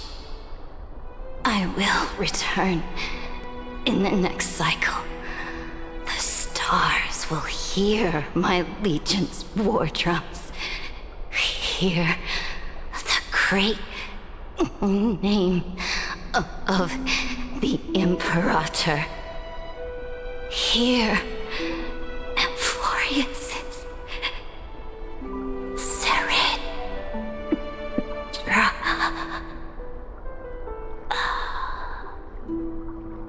To this day, we do not know which rule the Imperator overwrote at the cost of her life. Perhaps the truth will only be revealed at the moment of checkmate, just like every chess game she ever played. We only know her death inflamed Akama. On one side of the city, those who defended liberty toppled her statues to the ground. On the other side, her supporters put themselves between the masses and her monuments, declaring loudly that the Sovereign is still among the people. It is said that golden blood congealed into the same letters everywhere they fought. It was the name borne by Akama's first and final sovereign, the Imperator Seridra. But the one who bore that name did not see any of this. Her gaze was cast far away, and the sound of tides in her ears drowned out the people's cries. What was the Imperator thinking about in that prophesized ocean at the boundaries of this world? In that shallow puddle of stagnant water? Was she reminiscing about her past conquests? Or repenting for the millions killed for the flame chase? It was neither. The Imperator only saw how the surface of the water gleamed like that crude chessboard, dissected by light and shadow in the afternoon when her teacher played against her for the first time. Look at this chessboard. What do the pieces look like? They are strangely beautiful. They look like the stars in the night sky ablaze.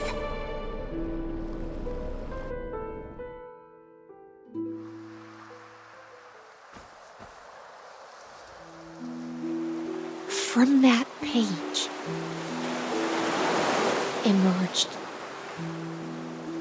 an ocean so vast, so pure, not a single trace of corruption. Is this Seridra? Electra, my subject. Ever since you walked out of the tainted ocean and pledged yourself to me, I have seen the abyss in your eyes and the emptiness in your heart. That was why I promised you a new ocean, where the Imperator's ambitions would serve as the currents, and loyalty would be its light. Electra, my subject. You have done your duty as my blade. The prophecy has now made its final decree on the road I intend to walk. My conquest is doomed to never reach the stars. But the Imperator never makes empty promises. So take this memory, this ocean, beyond the sky, as witnessed by the Deliverer. This is the final gift that the Imperator can leave for her subject.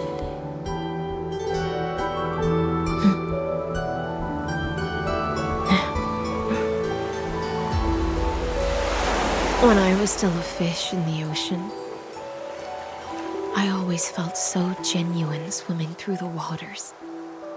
But once I stepped onto land, I found myself caught in a play. Every land dweller wore a mask in their life. So I, too, donned a costume and tried to find my role in this show. I became your blade in war and the violin strings at banquets. Do you still not get it? I do not long for the oceanic depths of my homeland, nor do I crave the swelling seas beyond the sky. Perhaps even I don't know what I want. I still don't know where I should swim to even at the end. But I know one thing right now. A fish is simply a fish. And she can never leave the ocean she's in. But whether under the ocean or on land, we two prisoners who can never escape this cave can still look outside the cave and see the stars. I have to admit, the 12-factor simulation of life in this experiment has far exceeded my expectations. Make your choice then, Senior Society member. Do you want to keep walking down the wrong path and be remembered for your incorrect conclusions? Or do you want to return to the audience's seat and give yourself, Amphoreus, and the entire cosmos a more fitting end? I must refuse. A dead man never fears death. Did I not make myself clear? Have you forgotten about our dear Lord of Silence? You wouldn't want her to consider your 8 other clones as cancers within the erudition and chop them all up, would you?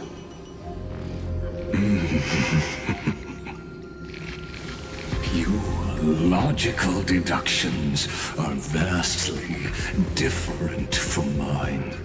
Therefore, allow me to provide one more academic recommendation. Listen, my peers. Why don't you look beyond this world? Just as the Chrysos heirs did. Re-evaluate your calculations and take into account all enemies in the upcoming war among the eons. Amphoreus is not a place where 3 paths entangle, but where 3 paths fight to the death. You used Memoria to resist me, but did you not consider the possibility that the Remembrance and their children might have taken this opportunity to join the fray as well?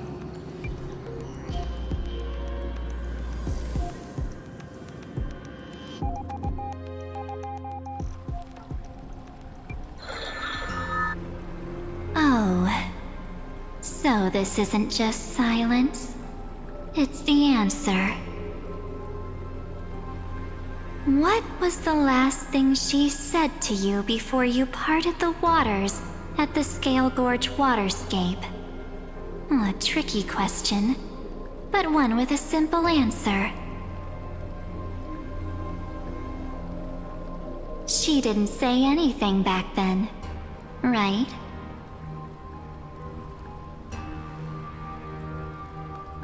That's correct. And now I'm sure. You are not March 7th. There's no way she would remember that detail.